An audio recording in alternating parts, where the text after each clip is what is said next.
Good evening, everyone. Some rain here up on the mountain. Have just taken some Yeshua Trinity tincture, which is made, which has got hawthorn in it, a divine masculine plant. We're going to get into some dark stuff this evening. This could turn out to be a bit of a marathon stream, 7 hours or so, we'll see. There's 3 episodes I want to get into. Now you may have seen my previous episode. Now you can go watch this on YouTube.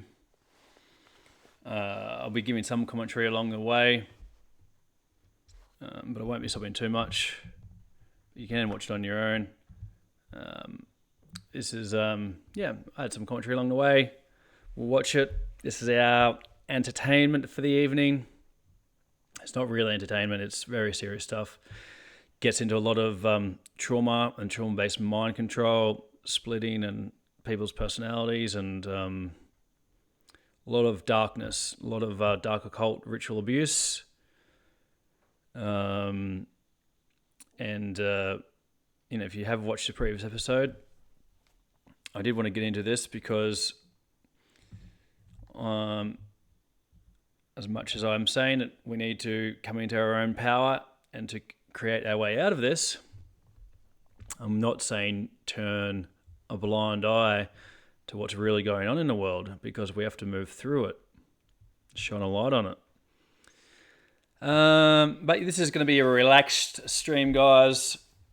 Relaxed, but it is dark. Gets into dissociative identity disorder, gets into super soldier stuff, gets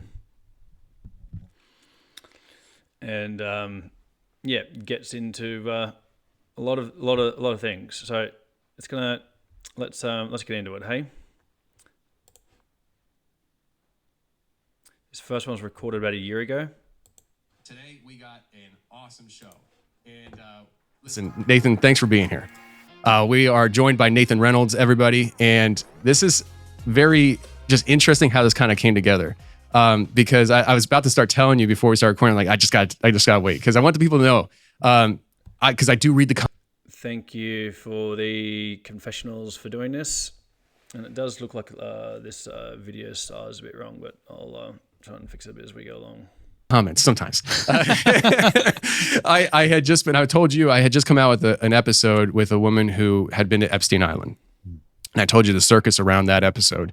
But I went to Spotify, my dashboard on Spotify, and I have a recurring question that just pops up to my Spotify listeners every week, and it's like, who do you want to see on the show? And there's just a list of people that I have that people want to have on the show. Some people I'm like, I don't want that person on the show.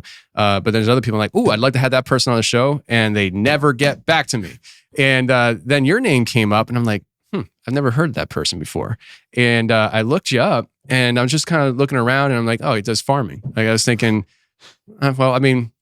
I've done like survival shows where it's like living off grid kind of thing. I haven't done one in a while. Maybe I can do that. And then I see that you had on your YouTube channel, I think there was some kind of connection to Billy from Permapasture Farms and his son William, permaculture consultant. Yes. I think maybe you suggest their channels. Oh yeah, man. Right? All the time. Yeah. Oh yeah. And so I think on the bottom I saw like, they know him. So I text William and I said, hey, do you know Nathan? He's like, oh yeah, he's a great guy and stuff. I was like, I'm going to email him. And so I was like, okay, so there's a common person that we know, because William's been on the show before. I've been on their stuff. And then I started seeing this Illuminati stuff, and I'm like, maybe this is why, right? Yeah. And then you just informed me more that I didn't know about, like this whole military side of stuff. Mm-hmm. And I was like, holy crap. So you have a deep bag. Mm-hmm. And I'm very interested to hear your story and how this all kind of came together for you. Mm-hmm. Shout out to William, by the way, because he's coming up this week, and he's going to be processing my pigs for me. So I'll be learning how to process my pigs this week, which I'm very excited about. So that said, we're going to do an overtime show. So the first half, what we're going to do is going to focus on your family history, your childhood up into, I guess, adult life. And we're going to let you kind of steer the ship, but kind of getting your story out there in as full context as possible. Like I told you before, there is no handcuffs and there's no handcuffs on time. So feel free to just talk and share. And then we'll migrate into more of your military experience because it kind of goes hand in hand from what I understand. Mm-hmm. But you started sharing some things with me about feral people and creatures being created and kill teams and all this stuff. And I'm just like, what in the world did I get myself into? I'm just super excited. So with that said, man, welcome to the show. Thank you so much for having me on. Yeah, really. Man. Absolutely. So you come from a family that I've seen described online. I don't know if you describe it this way, but you come from a family that people have described it as Illuminati family. Mm-hmm. Is that how you would describe it? That's not how I would describe it in the same way. I'll be honest. I think it's just a popular catchphrase that a lot of people are borrowing into. No, I come from a family that they believe they are descendants of the old gods. That's the best way to say it. That they believe that they are carriers of a seed line that gives them the divine right to rule. And that is what gives them justification spiritually, emotionally, psychologically, scientifically to dominate the lesser species known as humans. Humans literally means a lesser species of man. And they do not believe they are a human in the same way. They believe they are something other than. And that's descendants of this hierarchical ruling species that is from the celestial realm that descended in the days of Jared and came down and procreated with the daughters of men, and that they still trace. I will say up front that this guy is, we'll get into it further, but he is into religion, which obviously not a proponent of, but we can get into later. Their seed line back to Gilgamesh till Nimrod. And so this is what the dynastic families believe they have, is a superiority in their genetics on one side and the ability to commune with the divine. And so their children are progenitors of these, some might call them abreactions, mutations, these skills, psychic abilities, that kind of stuff, all variants of it. And so they raise up their children in this path with which involves a tremendous amount of shattering of the soul and the identity so that there's compartmentalization within, and it allows them the ability to train their child up in a way that makes them conducive towards the family. I call them the family. That's what I called them. It's a better word for mafia than anything else. But no, we didn't call ourselves, like my family wouldn't ever call themselves Illuminists. Yeah. Right? They're Luciferian. That's for certain. They worship Hallel and Shahar, as he's really known, but different reasons than what people are ascribed to, Interesting. All right. So I want you to start from the beginning of what your childhood was like and just walk us through this. But before you do, you just said something that I got to ask you before I forget. What they believe, do you believe is true in the sense of them being able to trace back their lineage to the fallen? Some of them, yes. I believe they absolutely can. Do you think that's in your blood? I believe it was, yeah. I believe it is. Yeah? I believe there's no way to physiologically necessarily... My blood's been augmented a lot over the years. I volunteered for a lot of stuff and said yes to everything that they could ever give me that would make me better than what I was. I was on a desperate quest for relief. And so I volunteered for all kinds of stuff, and I volunteered for stuff that was transhuman in its nature. Really? And it augmented me quickly, and that was brutal, because then there's this, I lived a lot longer than I expected. Let me just put it that way. I did not think I would ever see 18.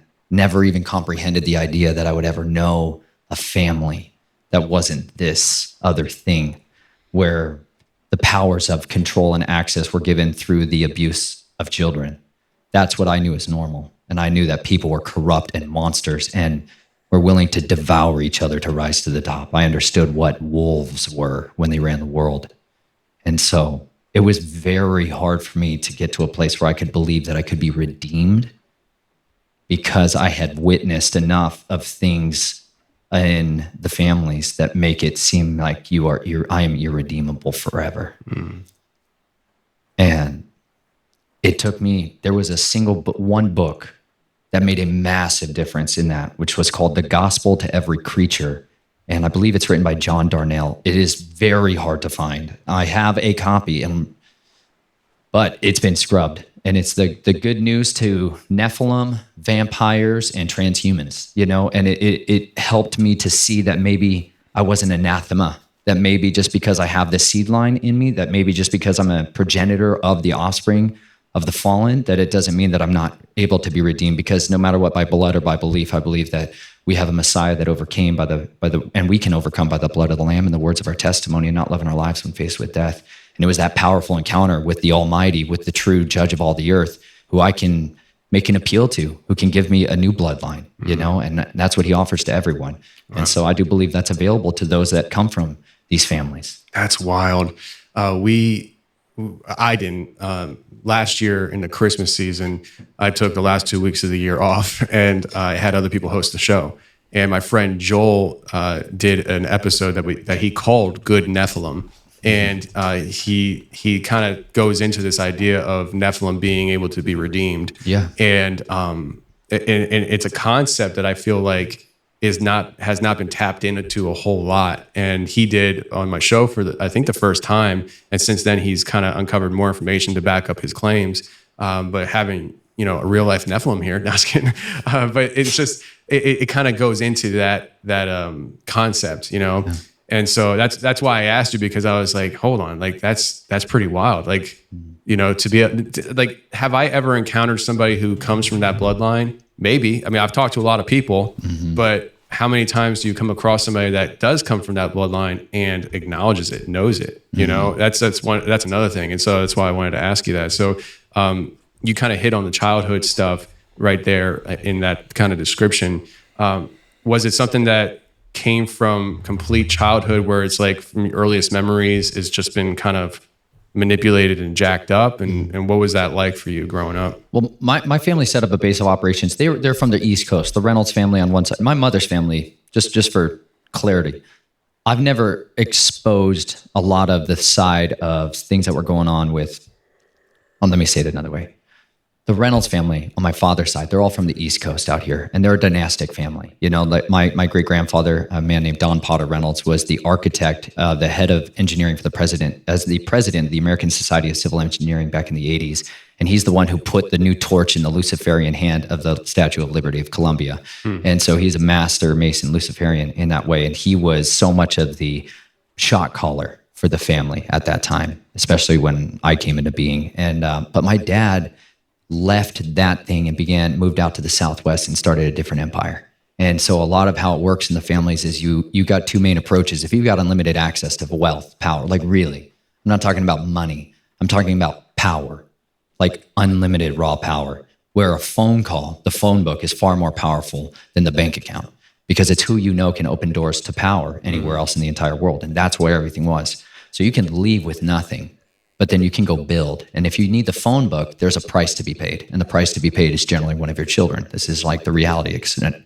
It seems bizarre to some, but a child is generally a chosen child out of the family, is given over as an offering to the family. And they're the ones who's going to go through this left-hand path. They're going to experience the desecration of their soul, their identity, and they're going to become an agent for the family that is owned completely. And there's like a legal trustee that is given over to it. There's a board of directors that sits over it. Like, these are real legal confines for how the wealth is distributed out there. And so in order to build your empire, you got to be able to go prove yourself. And that's what he ended up doing out in the Southwest. And he moved to Arizona, an area called Flagstaff, Arizona.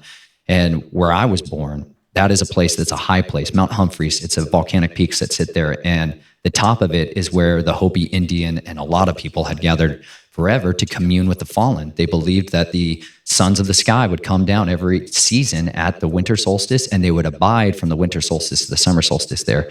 And so this was a place where they would give their daughters over to them. This is Hopi mythology, like 101, and they would make these Kachina dolls, which were an effigy of the what I would say is a watcher angel, that would come, and the daughter would be given to him, and she would place that over her bed throughout her life, and that's her familiar spirit, right? That's where I was born into. And the people that still practice that old religion, that's the way I refer to it, they still do this. And they still take their children up there to give them over to them on these high days. And so I was born into that, and I was born through that seed line and into that ritual magic world. And but my mother's side, are extreme Catholics and Jesuits through and through. And so her father ran a different operation in Southern California, which was much more based on the child exploitation side of the equation. And he operated out of Lake Havasu City, Arizona. Lake Havasu, for those of you that are unfamiliar, sits in the absolute desert border of Arizona and California, and it has the Colorado River that's been dammed up, and they created an artificial lake there. And it was a secret military base back in World War II. That was called Site 6. And it was a stopover point crossing the desert for soldiers going there. And they would made it into a rest and recuperation area. And so it was a party city from its foundation. It had a lot of underground structures that were built into it as a refueling point. And in the 1960s, a guy named Robert P. McCulloch bought it. And he bought it, and he also purchased the London Bridge that crossed the River Thames. And he had it shipped over here stone by stone. And while they were doing that, they excavated 80 bodies that were entombed inside it in a practice that's called annulment, where you would sacrifice a person and bury them alive in the walls of the foundation. And so there's all these chambers in this facility of the London Bridge where they would do torture and all kinds of ritual stuff. But this is why the sing-song nursery rhyme, the London Bridge is falling down, falling down. That's a nursery rhyme to talk about how you have to give your children over to the government so you can hold up the London Bridge. And they would literally take their children. This is in the history book of the museum at Lake Havasu City. You can see these bodies of these children that were sacrificed inside the walls of that space. So he bought that as a charged object. He bought that as a portal mechanism. And they built in Lake Havasu City with another designer from the Disneyland. And they literally built a pleasure island. That's what it was facilitated for. And they designed it so that it would be a retirement community that would facilitate the exploitation of children. And that's exclusively what that city was founded and built for. And so the original founders of that operated out of Knights of Columbus predominantly as a wing of the Jesuits.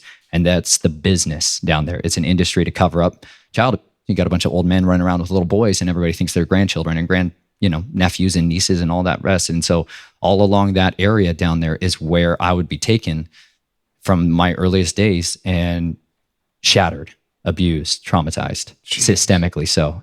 But it's for behavioral modifications purposes. That's the end goal of the abuse, is to shatter your willingness to resist and to break your will. And once they own you and you have been woefully convinced you can never get out, you give in. And that's what... There you have it. If you follow Mark Passio's work, you know about how we need to have will and to strengthen our willpower. And there you had it. That's what they're targeting. That's what happened. I became the person who I was died, and the person they wanted me to become was what was born out of that disgusting Phoenix ashes, Wow. How long does that process take? I mean, was this like just a few years of your childhood, or was this like a constant thing throughout your teen years, or what? I mean, every individual is different. How long does it take to break a dog? That was the approach they took with me. You find out everybody has different talents and giftings and capabilities and capacities. And so in the beginning phase, a lot of it is you're just raising them up a little more normally. There's a lot of early trauma stuff that's hard to articulate and can be messy with memory. But as I got older, like 5 and 6 years old, man, it became very apparent that I had a desire for justice. That was like the sole deepest desire that I had, was I wanted people to know freedom, because I had been so deprived of it from day one. And there's this practice of switching mothers. You'll have a cult mother, and then they have your regular mom, and then they create this trauma bonding so that you'll bond with anybody that they want you to do. And this happens by taking you away from your mom and your dad constantly and giving you new mom and dad, new uncles, new aunts, right? And so you're living in this constant state of destabilization.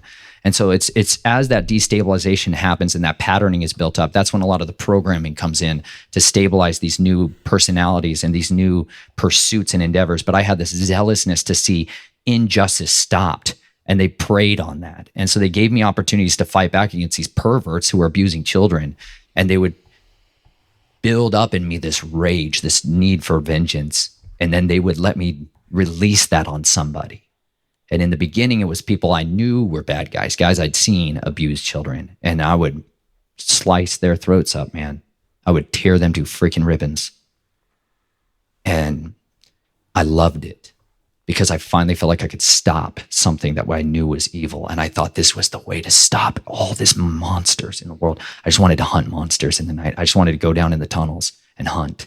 And that's what they kind of created in me, this just freak of a need to hunt. And then they would bury that away and you go back to normal life and you go back to Christian school and you go back to the regular life, and your parents act like it's just normal, but they're like, you got to have cover stories for why your child's all beat up and bruised and your face is smashed in. Like I've had multiple reconstructive plastic surgeries from fights, like fighting for my stinking life. You got to have cover stories. So we would move around constantly. My parents would move us around sometimes every 6 months or not. But once you have a friend or a teacher or somebody notices, starts asking questions, or you start bonding with somebody that's outside the cult, they're not going to tolerate that. And so we would move all the time. And now my sisters on the other side, they weren't roped into this thing. I was in a male cult. This is the Brotherhood of the Snake down in Lake Havasu. But this is, my sisters weren't caught up in the same thing, but they were caught up by the family as a whole.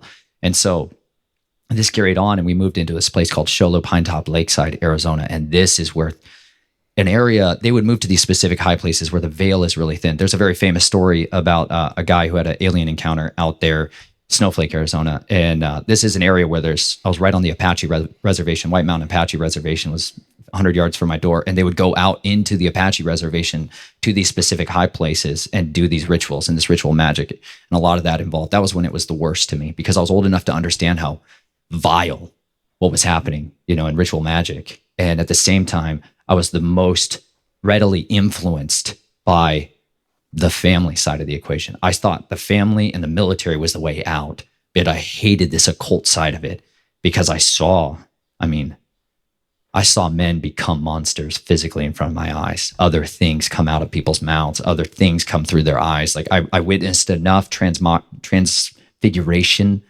to know that this stuff is 100% stalking in the darkness. And I don't want that to rule me forever, but it was hard to not resist. You're in it. Well, so, all right, seeing things like that, like you say, all right, so you said you saw men become monsters. Is that metaphorically or literally? It's literally. I've seen men do nasty things like an animal, but then I've seen men become not people.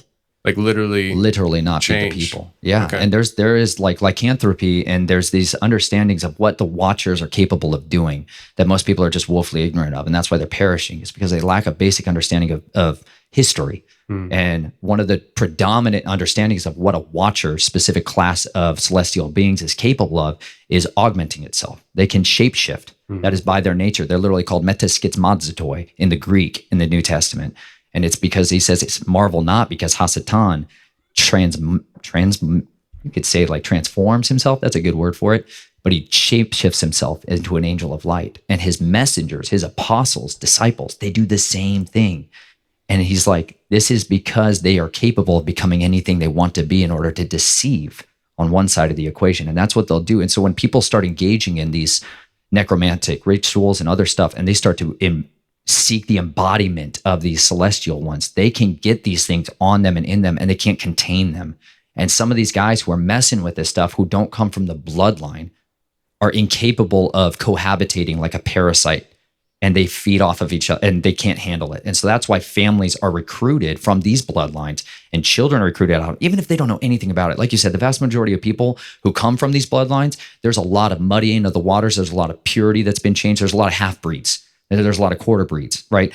There's a lot of people that don't know this stuff, and they start to get into lesser magic, and all of a sudden it's like the doors of everybody open to them. But that's why. It's because they can host these things better. Whereas those that don't, they get taken over by this stuff, and they can't change back. They can't return, in a sense. Like, people become completely possessed and are incapable of expelling the darkness after that. And who do you turn to? You're like, you're going to go to the Catholic guy who's all into the same thing that you're into, Like, most people don't understand what a real deliverance is required for somebody that has gone down this far down, where they are consuming people. Like, that's a deep, devastating psychological, spiritual shock, physical, your liver, like the health. This is why I'm huge into health, because I physically had to try to find ways to help people who have done all of these things. Like, the consumption of human blood does horrific things to the human body. And this is a major practice within this. These families do drink blood. That's why we have these vampire class of people. It's not some kind of myth. People consume blood in order to extend their life force. Like, this is a normal thing. You got billionaires today who admit it on Joe Rogan podcasts and other places where they're like, yeah, I used the blood of my son and all that. Like, you don't understand. This is a religion. and this is a highly effective means of augmenting yourself. And so these watchers will give people this power. Their priest class will dispense that to people who want to go into, like what I come from down there in the Apache reservation was the people that slip between realms and become animals, and it's you are hitting things that are confirming so many things that like I speak hypothetically about, almost in the sense that like I believe, but I can't prove kind of thing. Mm-hmm. But like for instance, years ago, I had a guy on the show and he didn't say it on the show. So I usually don't say his name because some people know who I'm talking about, some people don't. But because he didn't say it on the show, I don't know why he didn't say it on the show. But he said that he was a former, I guess I forget, like Satanist or whatever. Like he came from a deep line of this stuff, and he said at one point, he says at one point people have to make a decision whether they're going to go the vampire route or the werewolf route. Mm-hmm. And he said that he was told by somebody who went the werewolf route that he should go vampire because doing werewolf is like the most painful thing you'll ever experience in your entire life. I don't know. I can't say factually how true that is or not, but you're saying a lot of similar things. And now you're saying that there's traversing realms involved with this. So are you saying that there are people who are traversing realms because of their ability to change into these things, or are those two separate categories?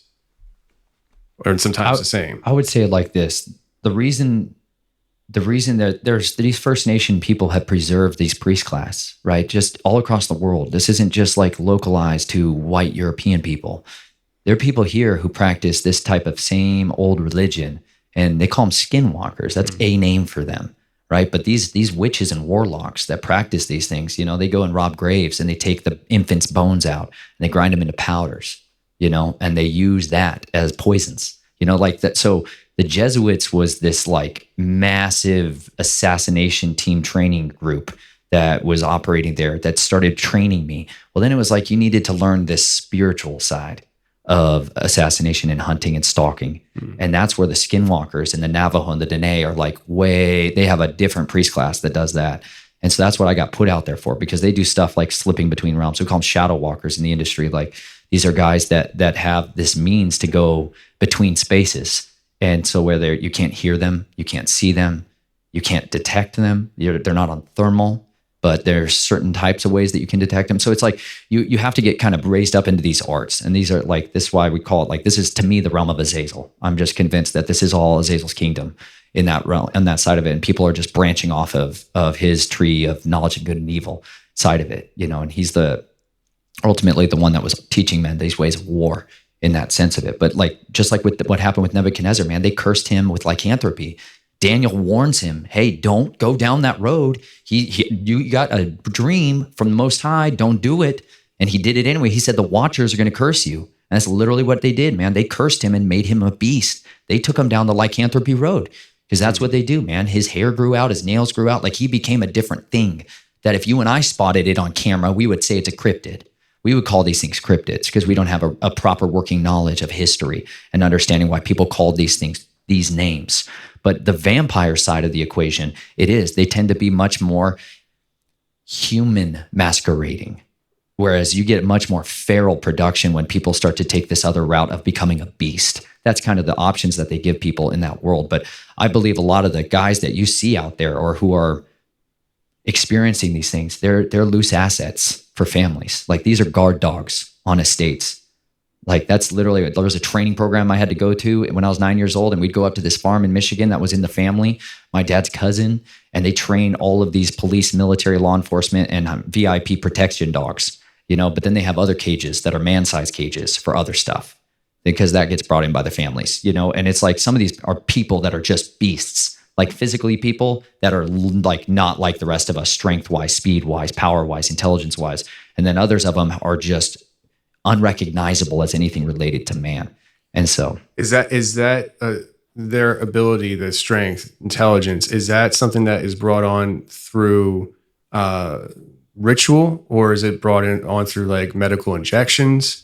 You know, like I've heard stories of, you know, military injecting, you know, people with things and they essentially become a super soldier. Is it that kind of stuff or a combination or what? I think it's just both. It depends on who's got high tech and who's got the old tech. You know, the old tech is generally superior. The new tech has side effects. You know, when people are getting injections and are using, you know, recombinant DNA to start augmenting stuff, there's other variables that are unpredictable, you know, whereas if you just use a different spirit, you can predict what it's going to be. You know, that's like when a skinwalker kills, that's what you have to go through, man. I'm 9 years old and I had to stink and kill somebody with my hands, a friend, a person that I love, because my family was not somebody I loved. And so part of the in order to be inhabited by these spirits that will shapeshift you and allow you to become a different creature, you're going to kill somebody that you love, and you're going to kill them with your bare hands. And you're going to breathe in their life as they die. And it's when you do that this stuff comes on you, and that's the stuff that makes you convinced you can never be redeemed. I believe it.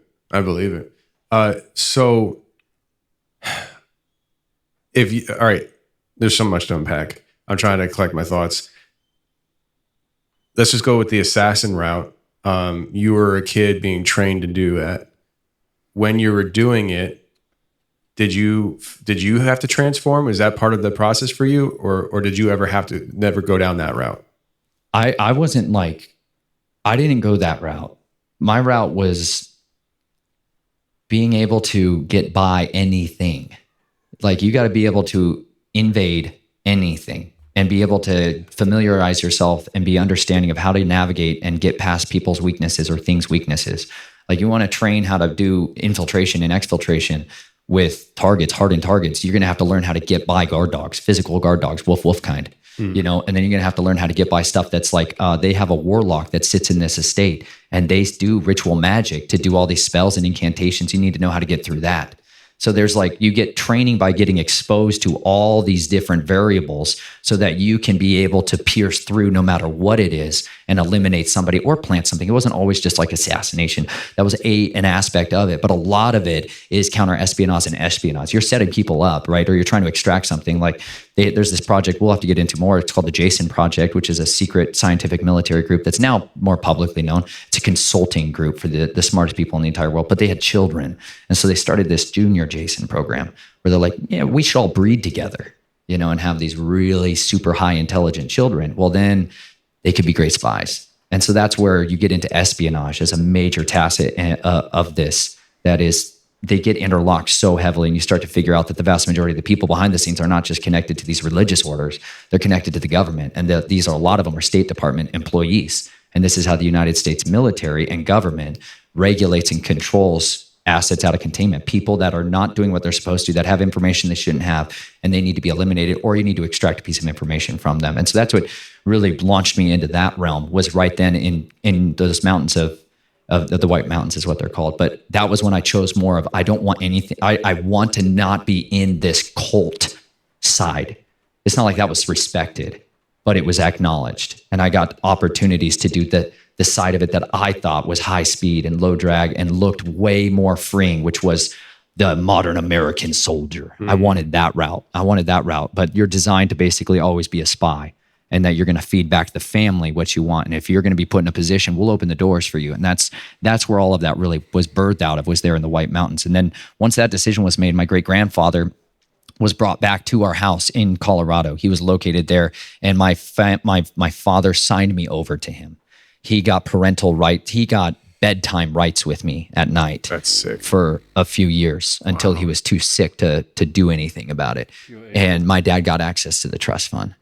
And that was when everything went from like surface level, poor, middle class American to like planes, new cars, new car, houses, bed and breakfasts. Like my family became wealthy. And I got thrown from freak show level werewolf Psychoville down in Arizona into the big city of Colorado Springs, which was military gods.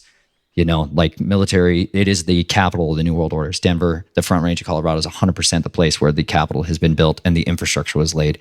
And so I got put into the military side of the projects there when I was a young teen. And that's where NORAD Space Command and all of this underground facility from the United States Air Force Academy. And that's where I went into the military side of the equation. And that's where I stayed for quite a few years. That's wild. I had a guy on the show a while ago.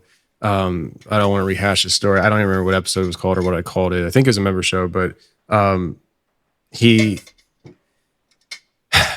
was messing with something in his apartment, and somebody called in terroristic threats on him, and he had like all this like powder and stuff. Like he wasn't making bomb. I don't think he was making bombs, but like, anyways, the SWAT team came and raided his home or his apartment, and his brother called me. He's like, dude, why is a SWAT team at your apartment right now? And he's at work. And so he just panicked and he fled. Oh gosh. And he this is in Colorado. He fled into the woods. And this is where the story for the show came up, because he's out in the woods and all of a sudden he's being hunted by translucent people shooting at him. And he said this lasted the entire night until he wound up getting to like a safe zone where it just kind of stopped. And he wound up turning himself in and cleared his name and everything. And I don't know, like I don't think he spent any time in jail, because he wasn't building bombs, but he panicked. Like he's the kind of guy, like if I remember correctly, he's a bug out guy kind of thing. Oh yeah. And so it's happening. It's going down. It's going down. We're heading to the hills. We out, like I've been training for this, right. He's heading to the tunnel. Yeah, exactly.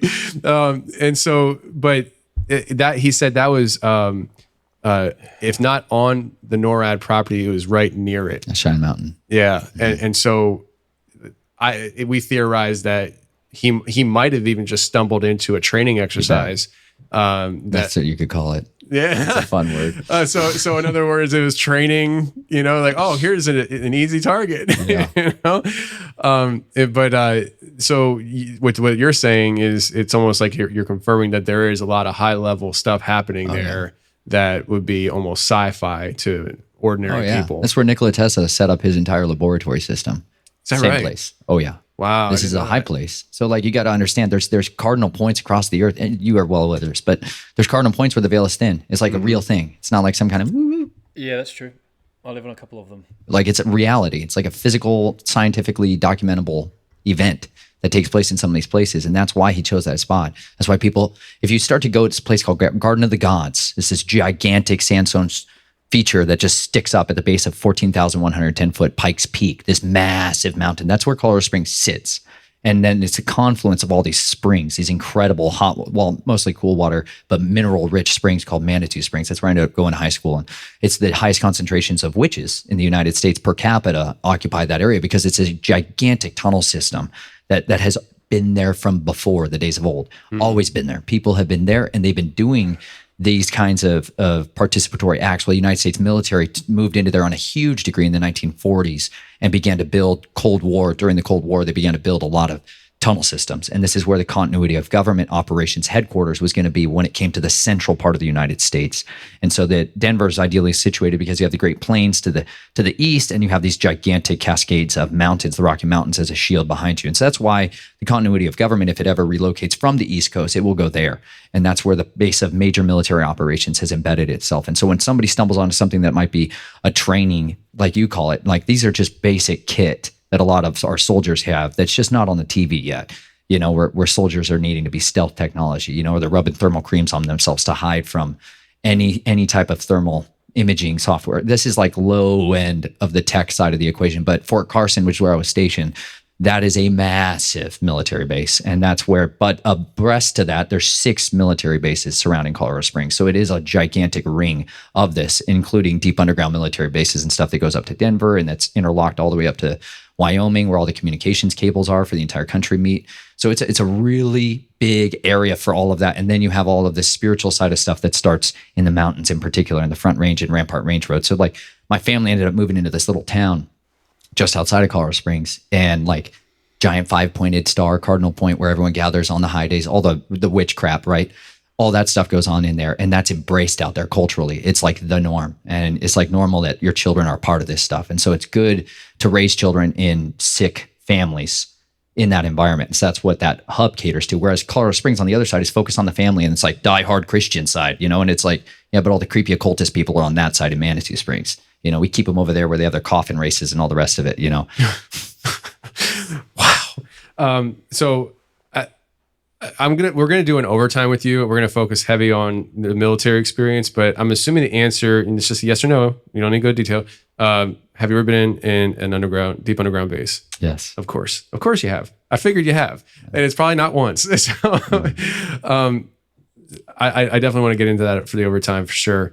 I want to kind of backtrack a bit to a couple things. One, you mentioned about people transforming their bodies, and that lichen is definitely that route. We've had people on the show, lots of people who have encountered these dog man type creatures. The one that comes to mind is episode 335. Kyle was the groundbreaking episode for me going into the dog man topic. I've had it before, but this was just like, whoa. Long story short, he's 15 years old, hunting with his grandfather in Kentucky, Daniel Boone National Forest, the upper side of it. And it's middle of the night. His grandfather's in the truck because he was older, so they had radios. The dogs get on a scent. You hear him howling. He comes up on the scene, and he can hear his dogs fighting with coyotes. The coyotes go off. He only had 2 dogs out there. And in that fight, he heard his younger dog run off as well. So now the older dog, who's a really good hunter, really strong dog, is by himself, fights off these coyotes. They come back in, and it sounded like they came back in a pack almost, and started whooping up on his hound dog. I think it was a hound dog. Don't hold me to that, but hunting dog. And then he hears his other dog come back in, and when his other dog came back in, the fight changes. Coyotes are gone. He comes onto the scene. His older dog goes back to treeing the raccoon in the tree. He comes over, pats him on the head, and he hears his younger dog behind the tree chowing down on a coyote. He goes around the tree, and it's not the younger dog. The younger dog never came back. This was a very large dog on all 4. He said it was so big that it was holding a coyote by the rib cage in its mouth. And he said that when he came up on it, it looked at him and it stood up on its hind legs, took chase. That it unfolds a whole scene where basically his hunting dog saved his life. His hunting dog did survive, but barely. And he thought his dog had died at some point.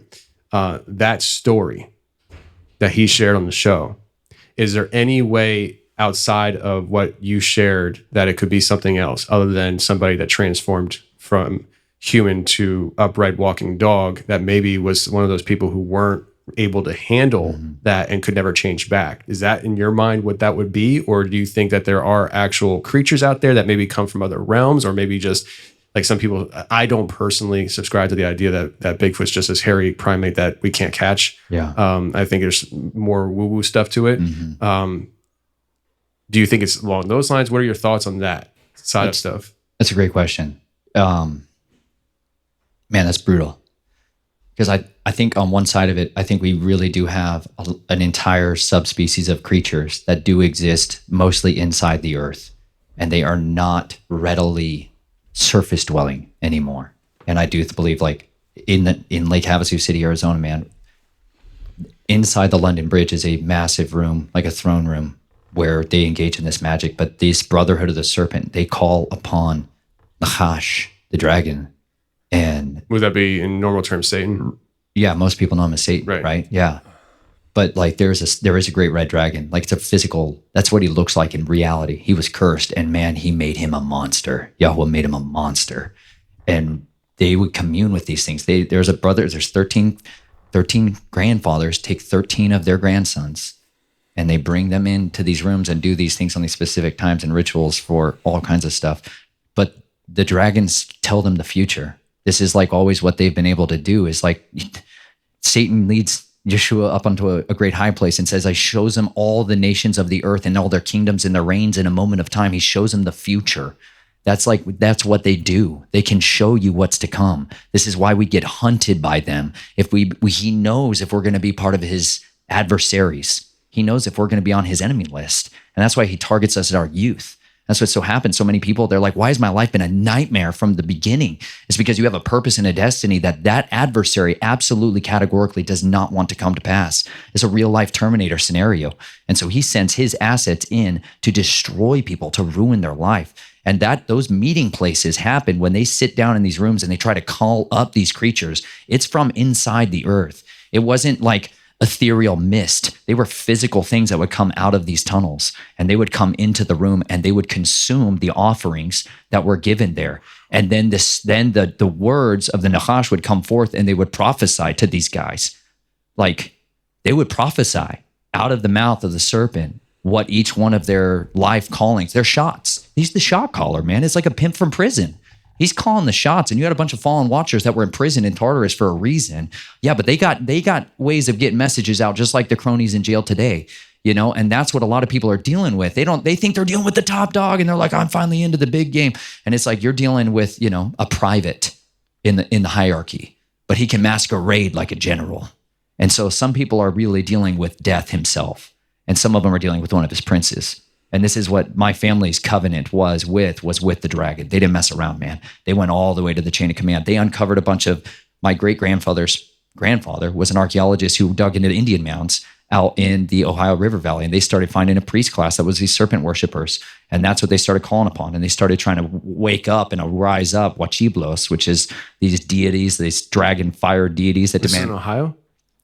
Where these mounds were found. It's the Ohio River Valley. Yeah. Are we talking about serpent mounds? Yeah. Well, this wasn't specifically, not that I'm aware of that it was specifically a serpent mound, but it was a mound that was in an area that was now being farmed. Okay. And so whether or not it was specifically a serpent mound, it was not identified as that. But they ended up finding a lot of these ancient tomes. They found the writings of this priest class, and they started using their magic to call back up these fallen ones. And they were, the part of the trade is the priest class has all this secret knowledge that they then use to rule the kings with. And that's what they wanted. So that's how the Reynolds family, this is also documented in a book called The Gilded Leaf by Patrick Reynolds, who was a bloodline descendant specifically and in the actual inheritance of the Winston cigarette company, you know, the tobacco empire that ended up buying Nabisco Foods that ended up running the world. What relation is it to you? Like an uncle? I don't know that I am a bloodline relative of that guy. Oh, okay. Patrick Reynolds specifically. My Reynolds family is the one that does the black gold stuff, all the secret, disgusting, dirty money. They're the white launderers of the money, right? But you got to have your seedy, corrupt group. And that's what my family did. They did all the dirty stuff. Wow. And so but in his book, in his firsthand account, they talk about the Joshua coin and them using a coin that was from Judas that he betrayed Yeshua with, and the 30 pieces of silver that was the blood guilt money. They would touch that silver coin to anything they wanted, and it would grow an empire. The cost was always massive bloodshed and a massive demand of life. And that's always what the serpent required. He wanted life. And so like on one side of the equation, that's what they used to build the Reynolds empire. That's what they used to go down Alcoa and all the aluminum industry and all of the stuff they spray on us and the stuff they poison us with and inject us with and all the variables of complexities of targeting that they've done against us. That all comes from that covenant that those two brothers sat down, did, and entered into a blood covenant with the dragon, man. And this is what the fruit of it was. Well, my family entered into that on a different route through this priest class thing. And that's what they would practice down there. And that's the same old religion that people have been using a long time. So on one side of it, I've seen physical beings that are definitely not like our animals up here come out of these spaces from inside the earth. I've seen in deep underground military bases, dogmen, like you would kind of describe them, some more humanized. And I think a lot of those were experimentation and genetic splicing. I think a lot of that was gene editing stuff that I've seen. But I do believe that some of these things are holdovers from the old days. They're the last of their kinds, and they've been breeding them, right? And I believe that that's the stuff that's prophesied that's going to come back out and cause the hearts of men to stop for fear of looking after these things that are coming up on the earth. You know, that's why everywhere I went throughout my youth, I could go to these tunnels and these caves and call out, and I could hear them, and they would call back, you know, and it's like it's a seductive power that draws you back into it. You could call out to them? Like, was it like a language or a sound or what? Oh, yeah, man. You can learn to call to them. You can go out here in these hills out here and do it. You can still do it tonight. On these full moons and stuff, you can start calling out. You'll think you'll hear coyotes at first, and then all of a sudden it's a totally different, you know, it's a different sound that starts to resonate. And then it's a different one that calls off from over here, right? You got to understand some of these guys that you think are just neighbors and stuff or just people, like this is what they keep in their barn, you know? Are they this is the stuff they keep. Yeah, absolutely. You know, I go out hunting for these things. I understand completely, man. I was that being said, I got hooked back into it with Timothy Alberino and Steve Quill and a lot of these guys when I was married and My wife didn't know anything about this whole stinking world of who I was and everything else. How'd you meet your wife if she didn't know who you were? You suckered her. You suckered her. That's a way to put it, man. She's still with you, so she loves you. You know, bro. She's all in, man. She's amazing. Cool. She is my shield bearer, man. She's amazing. She has fought. We have waged a war together beyond your wildest imaginations. She has seen the full force of the occult come after us, and people slaughtering sacrifices to try to desecrate us, and people try to hunt us and murder us in front of her face. She's seen it in front of my children's face. They've sent special kill teams after us in front of my children's face, man. And I have seen the living power, man. Recent. Really? Yeah. Wow, man. That being said, man, I do believe that there is a hierarchy, and you can call upon the Most High, man, and He has delivered us. And I've never had to fire a shot at any of these guys. I haven't had to take out their drones. I have seen supernatural intervention. I've seen their weapons jam in front of my face, like chapter in the book called Murder on Their Minds, where I talk all about it, man. I've seen Him provide supernatural miracles, because you got to understand, we're dealing with the fallen. We are not dealing with the Most High. And He owns a much more powerful arsenal. And let me tell you, at His word, all these nations, kingdoms, and thrones will bow. And it's an absolute reality. It's an inevitability. And so that's why I serve Him, man, because I've seen what the power of covenant is. And I had a covenant with the law of sin and death before in my life, but now I have a covenant with the Most High of peace and life. And He's given me a new purpose. He's given me a family. He's given me a mission. He's given me the opportunity to do the things I dreamed of when I was that little.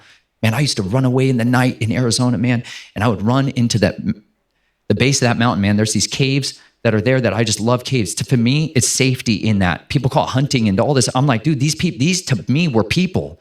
I'm more like a beast, man. I was ripping people's throats out with my teeth when I was a child to survive a fight. Like that does something to you when you try to see other children playing with a bat wing toy or whatever, and you're like, you're puking blood in the toilet. Yeah. Because of all the crap you just went through the night before, you know, and like you are unrelatable to men anymore. You can't comprehend the things that are in your mind when you have been defiled so systemically for so long. And so I just lived with dogs. I literally would flee into the yards with people, and I would crawl into the dog loose and just survive the night. But then that wasn't enough, man, because these were city dogs. Then I started looking for the feral ones, man. I started looking for the coyotes, you know, and then I started looking for the wolves and crawling into their dens, because I can imitate any of them, man. I can crawl around like a dog and be like a serious? dog. You bet, man. Wow. You can get them to take you in if you know their language, if you know their gestures. You can learn all of this stuff, man. And like when you're little, when you're like a child, they'll treat you different, you know? Yeah. And they like, man, I literally ended up living with these things. And they're like, I have this love for wolves because of that. Because I've understood what a companion can be when you're desperate and distraught. And like, these were my best friends. And that sounds so weird to people, but like when I was a child, I bonded with the animals. I wanted to murder all the people because people were monsters. I couldn't imagine a world of the living. I got so lost in the world of the dead.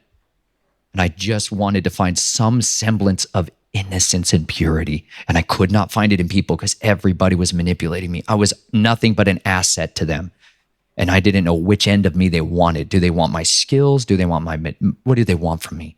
And so it perverted my understanding of people. And so I just fled to animals. And that's where like I talk to these creatures and live with them. Well, then you start encountering these other ones, you know, and you start to befriend them. And it just becomes like a pack. Well, then my family would rip me away from that and move, and I would have to try to find a new one. And there was this just constant destabilization. And so there's a lot of people that get caught in that world, man, and people brand them as feral children, like you might want to call it, or whatever you want to call it, man. But they're survivors. That's what they are, man. They're overcomers. They're the remnant. They're the leftovers of nightmares. And you know what? They're some of the most incredible people or things that have ever been. And that's why I'm here to preach the gospel to every creature. That's what it says. My commission from my king, who gave me my marching orders, is to preach the gospel to every creature. And that's what I'll do, man. I'll do it in the tunnels. I'll do it everywhere, from the tops of the roofs to the bottom of the earth. But I am much more familiar and comfortable down there than I am out here. This is the world of oddities, where people think this stuff is like legend and myth and strangeness. And it's like, you go into these families, they broker deals with this stuff. They get down with these things, and they generationally raise their children to have that seed line in them. So it's a different world than what most people are used to. But I tell you what, these animals they carry a history of what this land used to look like and what these people used to be. And it wasn't that long ago. This is a short history when you think of the last 150 years in the United States. That's not long ago. It was a wilderness. And there used to be 150 million people who lived here, who raised animals and livestock and farmed and cultivated landscapes and brilliant, massive, beautiful cities, and yet they interacted with giants and these creatures that were oddities for time and antiquity. You're talking about unwritten history. Absolutely. Absolutely. Wow. You keep throwing everything out here. I haven't even got to how you met your wife. Oh, yeah. We got there. So are you talking along the lines of like people talking about Tartaria today and like how they basically built over entire civilizations and some of these structures that we have in these big cities? Like, for instance, I've heard this and I've heard both sides of it. So in Philadelphia, they say that City Hall is actually remnants of an old civilization. They didn't. We didn't actually build it. Has been here. Maybe we built on top of it or something like that. But when coming from that area, I used to run Center City, especially as like a rookie driver. They send everybody down to Center City, and so you're pedaling freight down in Center City with a freaking truck, and I can't describe to people how massive City Hall is in Philly. It's one of the most beautiful buildings I've ever seen in my life. And I've been in it. It is absolutely massive. You will get lost if you don't know where you're going. And I forget how long, but the idea of decades sticks out in my head. Like I was told that it took an extremely long time to build that building. And that always sat weird to me. I was like, how does it take that long to build a building? Like, I mean, this isn't like something that was built, they say thousands of years ago where they were, making the brick by brick, make the brick, then put the brick there kind of thing or whatever, And so that I go off on that spiel because that's something that always sticks out in my head when I talk about Tartaria and things like that.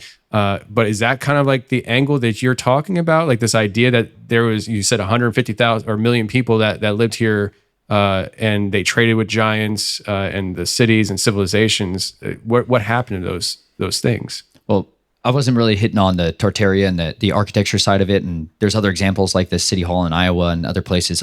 I traveled, like I told you before, 4.5 years in an RV. And at the time, mud flood in Tartaria was in.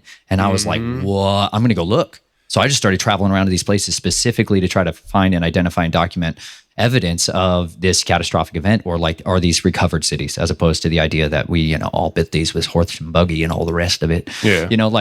I wanted to know for myself, but that isn't specifically the history line that I was talking about. I'm talking about before that, the side of it that is definitely more like when you go in, like one of the best books for those of you that are book guys, The Discovery and Conquest of Mexico by Hernan del Castillo is the firsthand account of the conquistadors coming into the Americas and their strategies and tactics for infiltrating and enthroning a new deity known as Mary, right? The Queen of Heaven.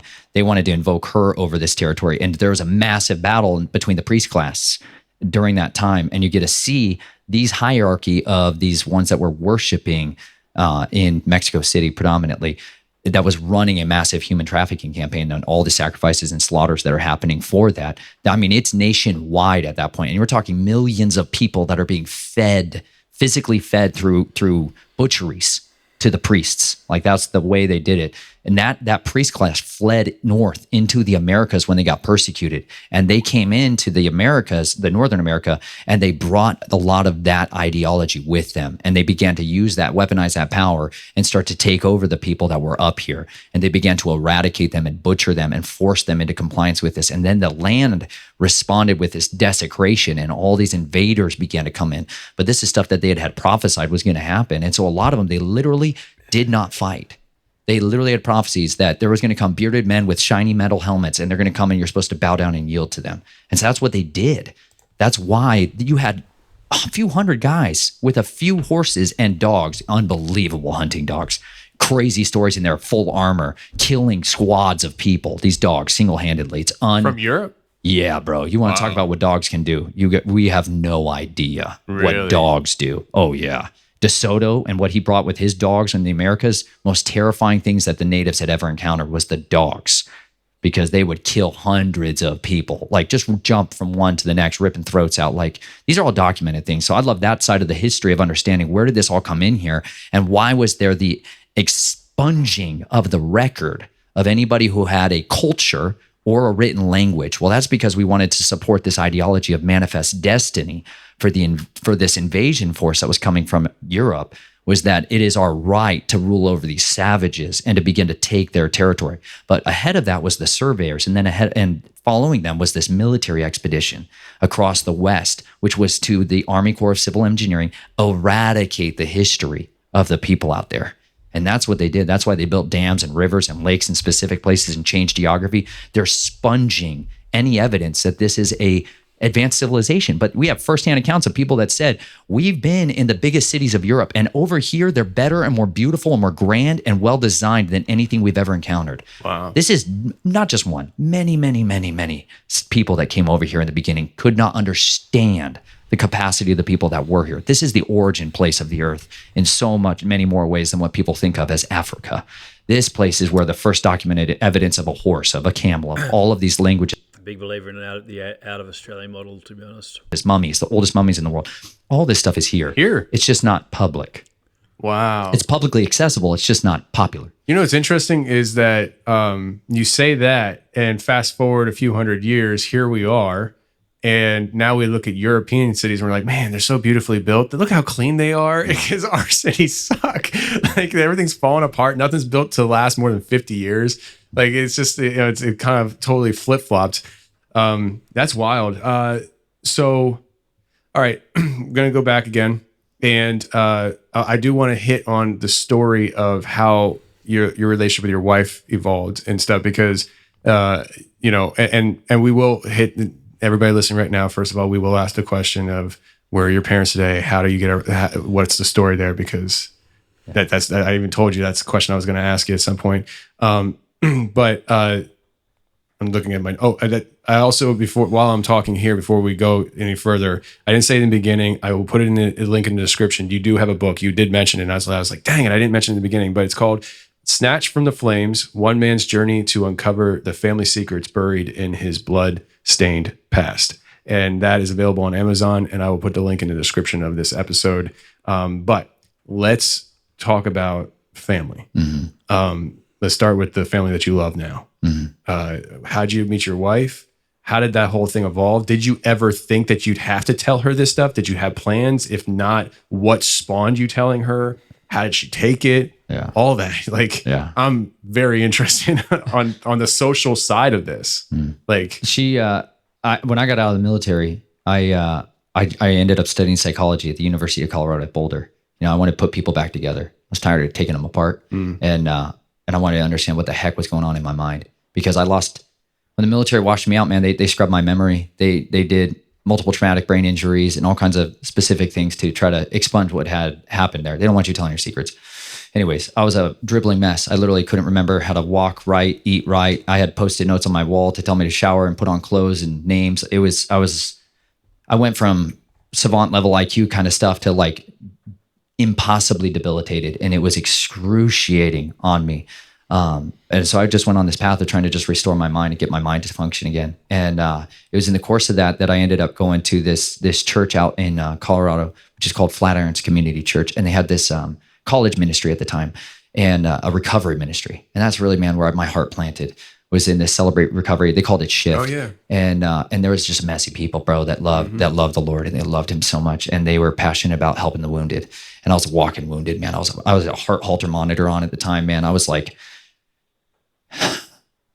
I didn't like my whole life. I'm like the last man standing for some stupid reason that I couldn't understand when I was young. I just wanted to die. I just wanted to die so bad, man. All my life, I just wanted to die, and I never could die. No matter what anybody ever tried, always I lived, you know, and I was so tired of it. And I ended up going to this church, and these people like loved on me, not the way like Christians had in the past, in the same way. Like my family was Christians. I went to all kinds of different denominations throughout all of this experience, but meanwhile, my family would pedal me back out the back door, you know? And so my version of what a biblical minister was capable of was so jacked up. I thought they were weak cowards. That's what I knew Christians as. Like, I knew that pastors are easy to manipulate if you give them the right tithe check. You know, like I'd seen what a bribe did to justice. But then I finally start going to this place where it's just authentic people that just were real. And it just gave me such a joy and a hope, man. And I'm a passionate person about whatever I pursue, man. And I pursued that with everything in me. And I'm a natural like evangelist. I'm going to make stuff famous, and I love it. And so anyways, this college ministry exploded out there. And I was the connections lead, and I ended up meeting my wife at this college group that we would have. We'd serve pasta and talk about the scriptures and get to know people outside of Boulder. And she ended up walking down the stairs one day. I write it all very romantic in the beginning of my book, bro. I was like chasing her, and she was like, not about it, dude. I was couch dude at the time. I was like living on a couch because I wanted to have this Harlequin Great Dane, great hunting dog. They're a castle dog. That's what you use to guard your castle. When the master's in the house, they're wonderful. When the master's away, they'll rip your throat out. They're amazing. Anyways, I was raising this dog, so I had to live on a friend's couch so I could have this dog in my dreams. And I met her, and she was just like way out of my league immediately. And I just was like, not having it. It's not going to happen. She was like way older than me and highly successful. And I was like eating out of trash cans, And so but she liked me, man. It was great. It was beautiful, man. I don't know how, but it worked out pretty well, man. I romanced her like crazy. I called them adventures. We didn't call it dating. I just took her on adventures way late at night because she used to work night shifts. So we'd hang out at 3 in the morning. Dating requires putting up money. Oh, yeah. Dating requires putting on a title that other people were not about. Her sister did not want me to be with her at all. She like sat me down and tried to scare me off. Really? Because I was like young. I was like 19 and I was like, bro, I was all over the place, compared to what she was used to. And she's like, my sister she deserves this, and what are you? I'm like, not that. Yeah. But anyways, man, I ended up going to Afghanistan, and I was on that trip to Afghanistan that I was like, I gotta be with this woman. I came back and was like, I want to be with you. And she was like, I'll think about it. And I was like, no. I was crushed. But she ended up doing it, man. We ended up like being together, and we ended up getting married a couple of years later. And dude, I didn't tell her any of this. She knew I was a mess. Let me be clear. She was a mess at the time when I met her too. She was a wreck from all the things I was talking about earlier at the hospital that they were forcing her to do, and we're just killing her health horribly. And she was sick. And so we got married sick together. It was great. We were a total hot mess. Our first year was a nightmare because I was a screaming nightmare at night. How do you tell that to somebody before we weren't sleeping together before we got married. She didn't know that, She didn't know that I would have these terrors of the night, She didn't know that I was a different person at night. And then all of a sudden into our marriage, my dad comes back in because he wants to control again. He wants to make the money. And I'm a highly monopolized individual to these families. And they wanted that again. And they wanted to turn on the old other side, which is this Nathan and Jason side. And they wanted to make money with that because their business was failing. They're in the bed and breakfast industry now. That's the good cover for all kinds of filthy stuff to happen at a hotel. And they film it and document it and keep it in private drives and create a blacklist on people. But so that's the family business. You're talking about like Epstein type stuff? Oh yeah. So I know this, but just for the audience, you're saying Epstein isn't the only Epstein. That's like late in the game guy. Yeah. And I know most people think that's super high level. That's still mid-level in the world of families. He's not the family man in the same way, right? You can run into a different synagogue of Satan everywhere you turn, right? You can run into the great whore of Babylon that sits in Rome and Vatican City all over the place. But then there's these old bloodlines too that are a completely different thing. And they have different ways of controlling people. And information and secrets is what my family trafficked in predominantly. And so my parents on one side, they had a great Christian front in everything they did. But inside, that's where business happened. And it's because they're split personality people. One side is wholly given over to this and the other side is wholly given over to something else, And so that's what I was raised in. And it was as normal as breathing, But my wife didn't know any of this stuff. And she was not from a family like this. She grew up in like a normal middle-class American Christian home, And I did go to focus on the family kind of stuff, And poor girl. Bro, it was on. So but the trigger event that changed the whole story was my dad moved back in with us for a few weeks. How'd you let that happen? You don't exactly have free will. It's like a real important thing to understand when you're a yes man still. I didn't have anything to really fight for besides my wife at the time. I didn't have children. And like they castrated me when I was young. They make you a eunuch so that you can go into the king's. Really? So even having kids is a miraculous thing that's what started it all, dude. Wow. So what happened though, my dad changed me around and he brought out the other side of me. And so you wake up in the middle of a marriage and I don't know who my wife is. And I go from being this happy, fun, loving, Nate, wild guy that's shirtless all the time playing and diving into stuff to this guy that's hydrophobic, terrified of water, and is wearing body armor and carrying secret concealed blades and making poisons at night. And she's like, what? Goes by a different name, disowned all my friends, burned my phones, went full protocol, like sterile protocol. She has no idea what any of this stuff is. She's like, I don't know what tradecraft you're talking about. And she's like, what is happening right now? And I changed clothes, wardrobes, everything. I started getting into this underground world. Time out. I just got, before I forget this, you might say yay or nay on this, but what you're describing almost sounds like a Jason Bourne type thing. And they named him Jason in the movie. Does that have anything to do with the Jason program, do you think? Absolutely. Okay. And the Jason program is for that. Gotcha. To activate those guys. Those are sleeper cells. We will get into that, but continue your story. I just, the dots come and go very fast for me. So. I understand. You got a lot of dots in there, bro. They connect. I'm just like, what's going on here? But so I burned everything in my previous life. But at the same time, let me tell you the saving little, like, what happened though? They meddled. That was a bad idea, because you suddenly give a guy who has been used to being in his teens the last time he had freedom of body, and you suddenly give a guy who's in his 20s, who's got a car and who has no handler on site, and this thing called the internet at his fingertips. And now you can look up anything. And this is what happens. Like between 11 and 3 in the morning, I'm going to start learning. And I just start diving into all this stuff. And you can start asking questions and get into forums and blogs and backdoor access to all kinds of stuff. And I started connecting dots on who was who. Because what they wanted me to do was go after a kill list for them. But I'm not interested in that. I've got a very, very long, old kill list from a lot of other stuff they don't know about and other people don't know about. That's what I was thinking about. I'm like, I'm going to just burn this entire house down. I'm running operations on a coven and a cult that was operating out of Boulder, Colorado. I just started investigating people again, like I do. And I started going out at night, street walking, street preaching on one side of it. But on the other side, I was doing surveillance and counter surveillance on these guys that were running children out of Boulder streets and starting to build dossiers and everything, because it's like what I do. I'd rather live in a cave and come out and do that kind of stuff and then disappear. But I've got this wife who to me was like a lead weight. It was like a giant point of vulnerability. I live in a house. What the heck? I was like ticked. So I was like, pissed all the time. I basically hated her. And she felt that. Okay. She felt that. Gotcha. You know what a wife will feel? Well, your ambivalence towards her. More than anything you ever do to your wife, she'll feel ambivalence the most, because it's the opposite of love. It's not hate. It's ambivalence. And that's what I gave her. And I started wearing knives strapped on my chest and razor blades in my shoes. And she's going to start picking up on stuff like, why are you always wearing guns? Like always.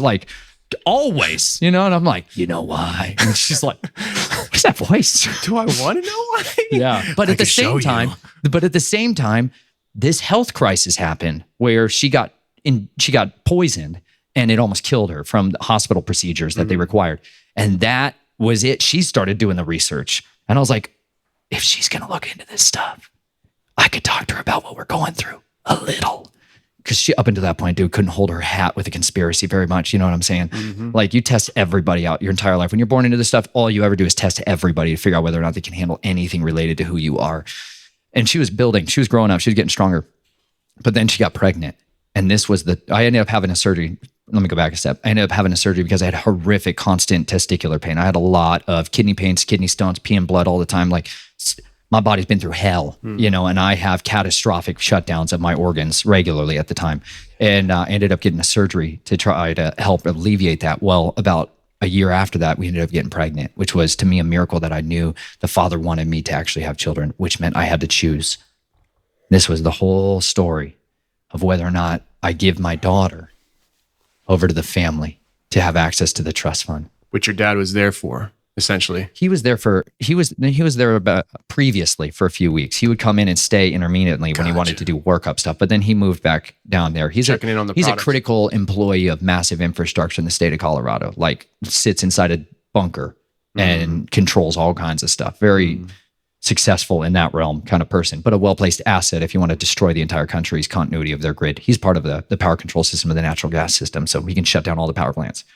Well-placed asset if you want to burn the world down. Anyways, my wife got pregnant and it was my moment of choosing whether or not we do this. And I was like, at the same time, I was starting to listen to all of these like serious truther podcasts out there by like the hours and hours, whether it was, I don't know, it was like, I think the Hagman and Hagman Report was the first one I heard, Steve Quayle, and then I heard Russ Dizdar on there, and then I heard Dr. Michael Lake.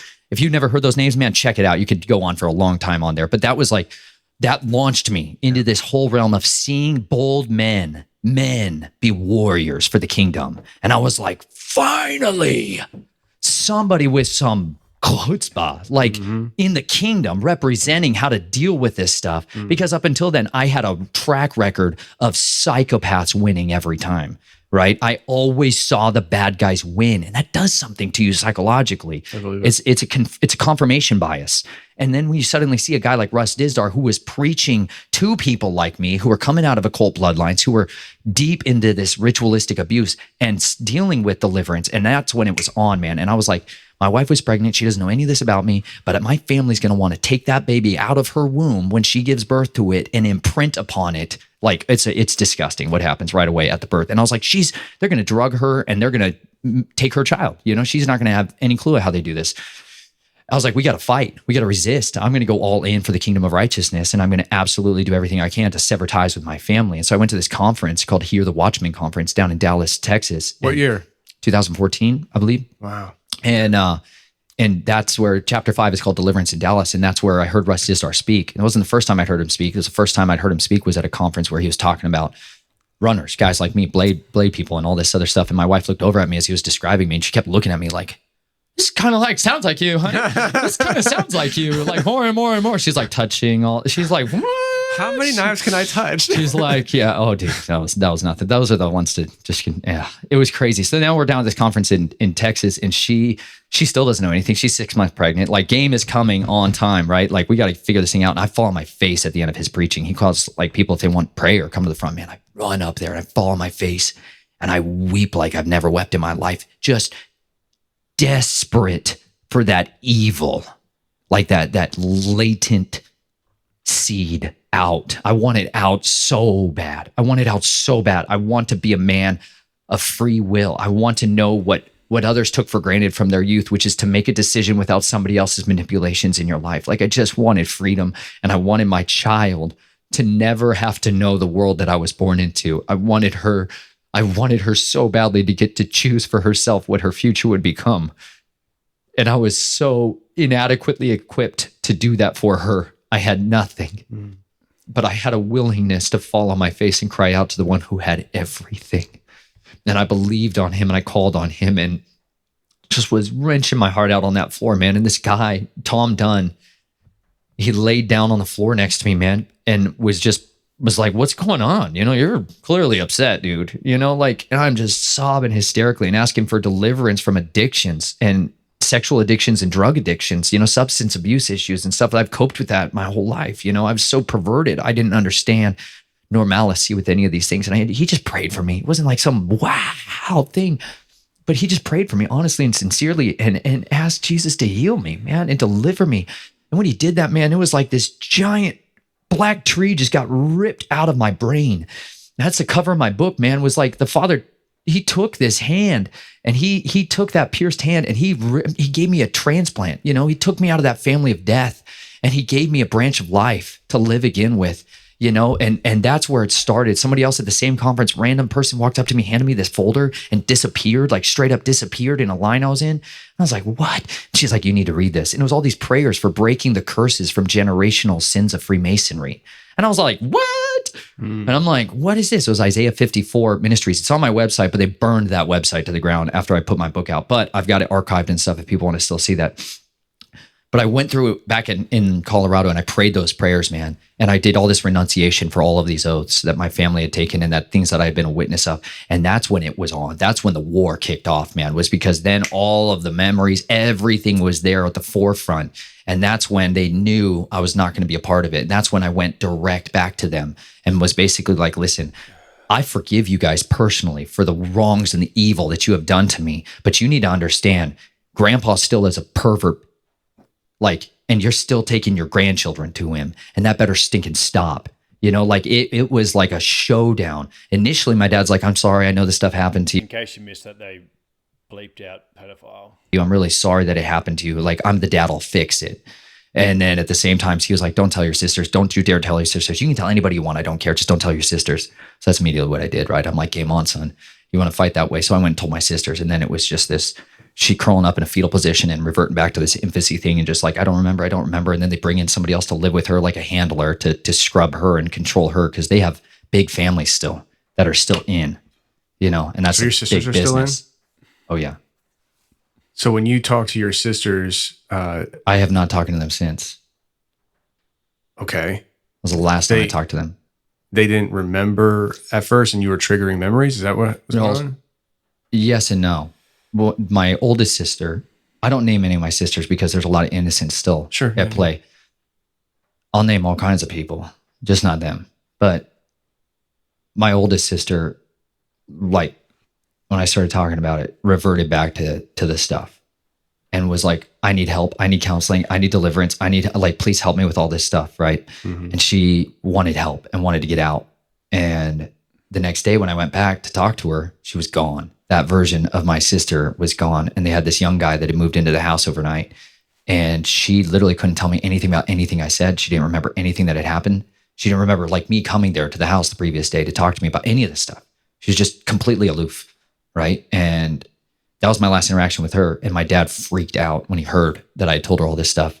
And then I went to talk to my other sister, who was closer in age to me, at a splash pad. I talk about this stuff in my book. Her and I are visiting at the splash pad. I brought my wife, Chelsea, with me as a kind of corroboration to all this stuff. And she was really responsive in a good way. But then right in the middle of it, my dad showed up at the park. And I mean, he slammed into the parking lot and came barreling over and had this screaming showdown with me in the park, calling on crazy and powers and stuff. Like, the guy went from his Christian self to this whole other thing in front of my wife's face for the first time. My dad was you would have never seen a lick of scary ever until that moment. And then this other thing came out of my dad, the principality of the Reynolds family that he is in covenant with. And that came roaring out and cursed my marriage, cursed me with insanity, cursed my wife. You're going to be naked. All these horrible things. He's screaming and cussing at the top of his lungs at a splash pad. This is like a real splash pad. Little children like, ee! There's this like demonic massive battle going on over in the corner. And I was rebuking him and calling, like, it was like the sword that was in my mouth was far greater than his, because I had the power, the authority of the Holy Spirit like I'd never had in my life. And I couldn't even hardly articulate the power that was on me. But he physically got up and ran away from me, screaming over his shoulder, ran as fast as he could and drove away, terrified of me. And that was the last time I ever saw my father, was that moment. That was the last time I ever saw my sister.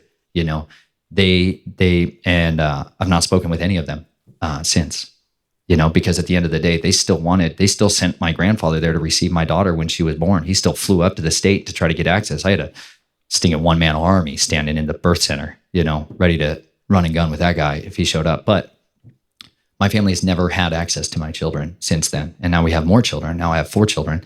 And that was the start of so much of that journey, though, was we're going to do whatever we can to get away from this. But at the same time, they sent a lot of stuff after us when we were still at that property and in that house. And there was a massive, long story there. That's what that chronicles our journey out of that until we eventually wrote the book. I started speaking out on shows, and I was like, if I'm gonna come out, I'm gonna come out with everything all right now. I'm not gonna be like, I got some secret documents, you guys, you don't want to know about. You know, it's like no, you just burn it. Yeah. You burn the whole house down. That's the best way to do it. Yeah. I've been told that if you have sensitive stuff, you don't just piece it out. The 2 mistakes are not starting and not going all the way. You drop it like a nuke. That's right. Do it all at one time. Oh yeah. And that's good that you did that. There's still a lot of dead man switches out there. You know what I'm saying? There's a lot of contingencies that are available should it ever go real bad. But she loved me, man. That woman loved on me like nobody else has ever loved me. Her name means safe harbor. Really? And that's exactly what she was to me. Wow. Because I had to tell her all this stuff, man. And I came unglued on her. I mean, I became everything worst version of me I'd ever been. And she loved on me. And she was so mad. She was just enraged at the evil of what this family was. She was enraged. And then you start collecting evidence. She started going on to their Facebooks and started gathering evidence and seeing all this perverse stuff. You know, they line their boys up naked and take pictures of them and put them on their mantles. Like, you come pick which one you want. Like, this is real family business. You can walk into their house and they have like framed pictures of kid children, little boys stacked up in the entryway when you walk into their house, so you could pick which client you wanted. You know, and she was finding that on Facebook, bro. You'd find this on. They think it's cute. They're like, oh, it's just cute little babies and boys and stuff. Jeez. And I'm like, no, dude. My family had a photo album that they would hand to a customer, and they could pick what version of me they wanted. Like, this is like a menu that they offer to clients. This is really how like the business works. And it's like, this is still a reality. So, all right, version of you. So it's like they pick a version and they got push the certain buttons to get that version of you to manifest. Yeah, then they get a code book that goes with it, and that brings that personality out. Really? Because if you want a cross-dressing girl, this is how you get that. Wow. And that's what that whole personality is shaped to be with. Or if you want somebody that's into different things, they have this. And so that's a code book. That's like the little red book that controls somebody is a real thing. Well, sometimes you give people a page from it, and they pay for that page for a certain amount of time. That's what they get. But others, they're going to get a page from Jason. That's what the military bought from my family, was my black book, so that they could have an asset as their own. And then they're going to rewrite the program and then make it just theirs. That's what my dad didn't want anymore. He wanted back that chain of command. He wanted full control and sovereignty over me that the military took away from him. He wanted that back. That's why he went and tried to meddle. The problem is he woke up the wrong guy. Mm-hmm. A very dangerous person to wake up who knows how to burn houses. Yeah. I'm glad we're friends. I hope we're friends. You betcha. I mean, man, you're advancing the right kingdom, bro. I like you. So hopefully you like me. Man, I love my job. I meet such interesting people. So, when I was driving tractor trailer, I would listen to a lot of podcasts, and that was in the days of the wild west of YouTube, where they didn't just take everything down. This is like pre-Jones takedown of 2017. That was the marker of everything. And I would hear, people talk about people like you, Dizdar, and he's passed, right? Yeah, man, they killed him and Rob Skube in the same week. We'll get into that in the overtime. No, but I just, so I'm hearing these stories and stuff, and I'm like, really? Is that really possible? And here I am years later, and I have all these years of experience under my belt that brought me to a point where I'm just like, coming into today, I'm like, oh yeah, I know that stuff's possible. But I really, like, I've never sat down across the table from somebody who has been in such positions as yourself. And it's just, I'm just taken back by so much in a good way. That's just like, whoa, you mentioned something several times on this recording that I need to bring up. How do you, I don't know if get around is the right word, but how do you feel what's going on when it comes to you openly, publicly acknowledging the fact that you've killed people? Like, is that something that you're concerned about? I mean, as far as like repercussions from whether like, law enforcement to, these shadow organizations coming forward and be like, yo, like, I mean, you mentioned about how there's been recent attempts on your life. What about the legal side? What if like a police car comes driving up to your home right after this episode airs? Like, I'd feel completely guilty about that. I feel so horrible, man. I'd feel Why different. you gotta say that on my show? I'd feel different if it was a little bird, a helicopter. You know, it's a police car. Just smile. It's like, I think people have this idea of what law enforcement is in our country. And it's a very good masquerade for what law enforcement is in this country. There's laws that apply to people, and then there's laws that apply to others. And then there's a whole group of people that no law applies to them. And I was so familiar with that experience. Like, you want to kill somebody and you're in the family, right? You mark the target, you mark them. You might cut their ring finger off and put it in their mouth and shove a dagger through it and leave it in their jaw, okay? And you leave that at the scene. That is what's called a message to the masses, that this hit has been authorized by somebody far above your pay grade and you leave it the heck alone. It happens all the time. There's a lot of murders that happen in this country, all over the world, that will never be on the news. Families. Like, I'm talking to a guy who's a migrant worker, and his family is in the cartel and is a sicario. If you don't know what a sicario is, it's an assassin. Hashashin is where these words come from. And he goes in, he's living in a normal town here in the Appalachians, and his next door neighbor, all of them are murdered. All of them. Father, wife, children, everyone butchered on the table in pieces. That's a message to the masses. That's not on the news. I looked it up. It's not on the news. It's there if you dig. But that's a huge, massive, could be the most unbelievable news story for a lot of these news junkies. It's never going to be there because it's a cartel hit. You got to understand who these cartels are. They're families, different families, and they are fighting a war, a quiet war. And this is why you have gray men that are out there to do their dirty business, gray women too. But there's stuff that's non-prosecutable in the United States. And a lot of it happens if you have diplomatic immunity. And that's what a lot of these people operate under, the same guidelines of that. I don't have that. I don't have any of those protective measures in place whatsoever, but it was as familiar as breathing to me to go through that world, and that was normal, that murders happen all the time and nobody ever cared. Nobody ever cared, right? But also the vast majority of what you do and you're trained in is to kill people covertly, which means you make it look like something other than an incidental death or an accidental death, as opposed to that's a homicidal death. So a lot of it is learning how to put things in people's body that cause them to die. Maybe not right away, maybe later. And so this is the arts of poisons. And that's why people will turn to the Jesuits to learn that tradecraft, because they're some of the best at it, right?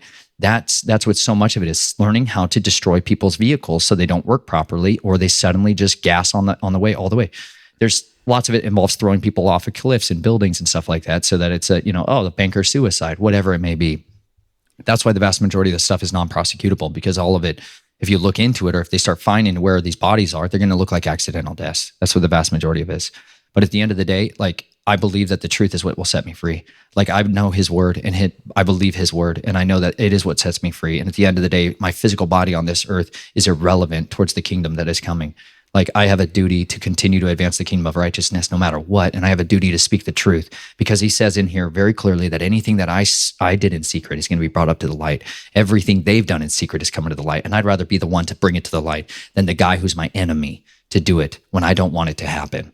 So I knew sooner or later, if I'm still going to live and have a family, I better tell people my worst things right now, as opposed to it coming to the light later on when I've been trying to do ministry and trying to raise a family and just be a righteous man and trying to no longer be the gray man, and that's a war that still happens internally on a regular basis, because I find cults everywhere. I find child abusers everywhere. And it's hard to turn off old, well-seasoned, strong muscles to just turn their world inside out.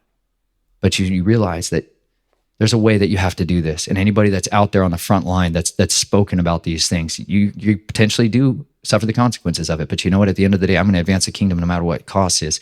I've had police surround my vehicle before. I've had experiences like that. Not for me, miraculously, but for somebody else, And every time I'm kind of waiting for that shoe to drop, I felt that kind of anticipation that it could happen. It could, and that's part of it. But if that starts it's going to unzip a whole lot on the things that's called discovery in a lawsuit. Which that shouldn't be discovered. Dang right. And that's why these things get dismissed, because of reasons of national security. And nobody's going to have a freaking idea of what happened in there. And that's what I experienced plenty of times. Yeah. I've seen it never come to court, because that guy, when I do blood tests, that gets sealed. If I tried to donate blood today, you would not believe what the heck happens to the poor guy that I hand that blood off to. Right? He's going to go through a freaking hell, and they're going to recover that because it's classified technology, what's inside there. They're like, you're not allowed to have access to this stuff. That's what a lot of these soldiers come out of these programs, and they're like, you're not allowed to give blood ever. If you go to a hospital and you go to a checkup, you better call us before you do. And this is the stuff that ends up happening through the rest of your life that they don't tell you about when you're like, yeah, I'm around all these guys and I want to be stronger. Yeah, I want to be stronger. I want to be strong. I want to be able to carry all kinds of stuff. And they're like, here, you just come line up and take another shot in your arm. You're like, yeah, I feel great. I feel like you're dying for a while. And then all of a sudden you're like, I am carrying 260 pounds. I'm a little dude. I was like, this is great. Give me more. Right. And that was like, I could go off all day on that. But what they don't tell you is the side effects. And you're like, yeah, you're probably going to only have a kidney for about another year. And that's what happens. You're like, why are all my teammates dying? Why are all of them dying? All of them. Why are all of them dead? Their purpose was served. Yeah. Wow. Yeah. There's a duration on those things built in. Wow. I had a guy on the show not too long ago. I think I mentioned this to you earlier, but he basically, he felt, he didn't want to say he was a super soldier. I called him a super soldier because you don't need to brand it. Yeah. I was like, dude, but he's like, listen, I was in the military. I was young and I received these shots. And when I received these shots, I was able to do things that I couldn't before. I think he could run the mile like incredibly fast. He could his strength, but he said it wasn't ultimate strength. He said there's parts of his body that just seemed normal strength, but then if he did a certain exercise, like it would be like, whoa, couldn't do this before. And he would max out like machines and stuff. And you know, I have to run a show, so I call him a super soldier. You know, but I don't know how else to describe him. You know, but he seemed like he was very hesitant to really cross that line and be like, yep, that's what happened. You know, like he's like, I don't know how to explain it. I'm like, I'll do it for you. Yeah. You know, that's the Uber Punch. What's that? That's the super soldiers from the areas. Germany. Yeah, but that program does their children. Don't forget about the breeding races. They bred hundreds of thousands of women with these super soldiers. And all their children was the progeny of that. That's who we're talking about. All those people got jobs in certain places and began to have children of their own. You know, like these families have been doing genetic meddling for a long time. And other people just stumble into it. Like there's scientific community who stumbled into it a lot during World War II. But this is old religion stuff. This is what made the families rule people. Because like most of you guys can't stay awake for 3 days and be brilliant the entire time. Most people, I've like had to learn this over life. I love how he said you guys. Sorry, I don't mean that. Like, you just said at 9 p.m. You guys, not me, you guys. You said earlier it's like 9 p.m. and you were tired and you didn't want to get something done. And I'm like, yeah, man, like you've been awake 3 days. You know, like it's weird. I didn't know it wasn't normal until I sat down. My wife and I stopped watching the TV, man. And we started talking to each other face to face like this. And all of these stories began to come out about what her childhood was like. And I was like, what? That's what a Christmas is like? Wow. I'm like, I realized I was raised in a cult. It just was so controlled that I didn't realize it was not normal to have grandpas doing that to their grandsons. Like I genuinely didn't understand the level of insane life I had because I'd been around. I was only allowed access to other people that had had that kind of stuff. So then if I talked about it, they're like, yeah, of course. That's what uncles do. It's just creepy, weird stuff, whatever. But her and I are talking about this stuff and I'm starting to tell my stories to her and she is like sick. She's like, that's not okay. Like that should never happen. I'm like, I'm telling you about one day. I was like, what do you mean never happen? Like happened for years. Like, what are you talking about? Like I didn't have the paradigm of understanding what a normal person life was. Like my parents, my mom, the women would stay awake when there was these family reunions because it was disgusting. And they didn't want their children getting.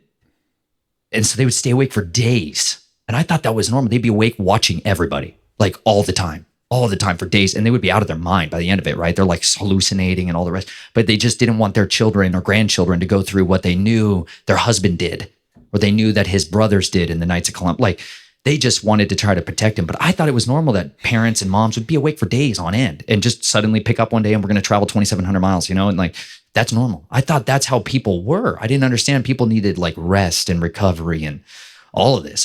You could just switch personalities and keep going and backlogging it and use augmentation from whatever, drugs, people, anything you needed, you know? But like they extracted all kinds of stuff out of people and that was what they would run off of, you know? And it was their little serum, you know, that they would, their nectar of the gods that they would run off of. But it's just human hormone isotopes in a lot of ways, blood plasmas and stuff like that they would use. But this stuff would just jack them up and they just go for days. You know, and it's this new way of augmenting the brain that they utilize. And other people think they're just buying little pills, but that's what they're getting. You know, it's the byproduct of that industry. And so it took a long time for me to hear that. But when I hear people talk like normal about like energy levels and capacities and things, like it helps to humble me back to like experiences around of like, not everyone's lives are like this. Not everyone's so extreme in everything they do. There's people that live balanced lives and it's good. And I think that's what I was genuinely hungry for by the time I met my wife and by the time we started raising a family. It's like, I want to know what it's like to just raise a family because I realized I had no idea how to do it. So I started just moving with my RV into places where people were living in a way that I wanted to. I wanted to imitate their lives. So I started living around families that were raising their children in this very peculiar way, raising them up at home, on farms, on homesteads, on properties. Like I'm just a sponge for learning and adapting what I've seen to be successful and imitating it. And I just wanted to be around authentic men. You know, I was so hungry for it because most of us are raised by idiots. Most of us are raised by women. And that's on one side good. But if you don't have a righteous man, a zealous, passionate, like capable father, you're so broken. It sets you up for failure in a bad way, especially once you have children. And so much of my life now has been trying to build a new family, build a new legacy and understanding of like, what can we build without the access to the empire? Because I don't want the blood money. Like I want my children to know purity. I want them to understand what the gift is of creativity and curiosity. And I want to cultivate for them a life of abundance and of passionate pursuits. And that's what's led me into permaculture and into studying under all of these regenerative farmers and into this just whole other industry that I have such a love and a passion for. Like I was cleaning out chicken pens and goose coops and rotating tractors and moving fencing. I was up till 11:15 last night moving poly netting, so that my geese have some more better grass to get onto, and I love that, I love that. But at the end of the day, like there's another half of me, man, that just, I drove through a tunnel on the way here and I could have cried. I felt like I was coming home, like I miss the underground. I miss that world. I miss my brothers in arms, like there's a lot of them out there and a lot of them are dads now. And they're just still sleeper cells. They still don't have a clue on how to get out. They still have no idea how to stop the nightmares and how to stop the screaming rage fest and how to, like, they're doing everything they can to hold it together, man. And they're falling apart. And that's why I'm out here. So on that note, I'm assuming one of your motivations is to help them get out. Yeah. Or stay in and get it done. Do you want to go back in and get it done? Bro, every day of my life. So, but I made a different choice. I made a covenant with my wife. That's different, Yeah. My wants became subjected to another, and her needs supersede my wants every day of the week. And I got to lay down my life for her. That's the joy that I get to do. I get to sacrifice my dreams on the altar of marriage, and it's a good thing because then I allow the Father to build for me an inheritance that I didn't gain hastily. Wow.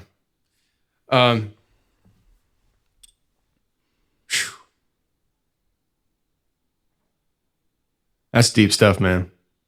That's deep stuff. I'm going to bring up one more topic before we transition into the military stuff heavy. And this kind of goes back to these creatures and such. You said about underground. Do you think that there's coming a time where they're going to be coming up in abundance and humanity is going to be faced with a very real reality, not just dorks like me that have a podcast to talk about it, but these normal people who think I'm crazy? Do you think they're going to be faced with the reality that these monsters do exist? And what do you think that would look like if it happened? I think the better question is what's been written first and foremost, because I can have an opinion on an idea, but it's been prophesied that this is absolutely going to come to pass. And it says a third of dominion is going to get given over to death. And this is why I say it's the underground for a reason. Like that's where they build their armies. They build them inside the earth and they release them when they're ready. But it says that dominion's given to them to kill a quarter of the earth with a sword, with plague, with famine, and the beasts of the earth. That's not your little chihuahua. Interesting mention of plague. I mentioned in a previous episode on my first vision quest, got the message that the Black Plague is here. This is the beasts of the earth. These are the real beasts. And these are the beasts that know they're beasts and they've embraced it. And there's a lot of people man and beast were created on the sixth day, both of them. There's a difference. We're image bearers of our creator. The beast is not. But any man can become a beast if he wants to. And he's willing to do anything it takes in order to become that. And there's a lot who have done that. And then there's a whole lot of them that have been bred and created and cultivated and shepherded for this time because they're their soldiers, Like the conquistadors, when they came here, man, they came with an armada. Okay? They came ready to invade. And they brought beasts that these people had never seen in their lives. You got to understand what a horse did to these people, because the horses had been here in the Americas long before the Spaniards got here. That's a lie that you all learned. They're like, yeah, the Spanish brought the horses. No, they just don't want to tell you that the horse has always been here. It's just that it wasn't all over here.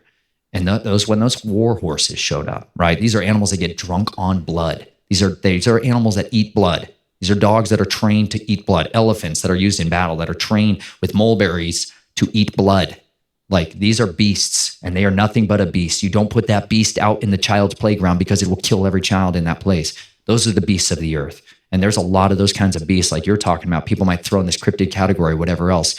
But no, these are just hunters and killers. And that's what they're effective at. And I believe a lot of them, though, still have the capacity of sentient thought and they're capable of having a redemptive plan of their life and a purpose and a trajectory. Just most people aren't ready to comprehend or contend with that. So that's why, like, I'm out here trying to tell people about dragons. I'm trying to explain to them the realities of what these serpents are and understand what this class of beings really are and their progeny are, and that we are still have dominion and authority over them no matter what they are. But also with some of them, you better learn how to fight kinetically against creatures that are not on what you would consider as your top 10 big game animal hunting stuff. And that's what launched me into advanced weaponry and development with the military and stuff, was because of need. I wanted to fight back against something that had scaled armor that was like sapphire hard. And I'm like, that's what we put on our battle tanks and our helicopters. Like, how the heck does this creature have a skin that produces a scale that is as hard as a sapphire? Well, I better figure out what a better kinetic penetrator is to get through that. And so that's what launched me into this desire, was to physically learn ways to fight these creatures. I had to find out how to do that. And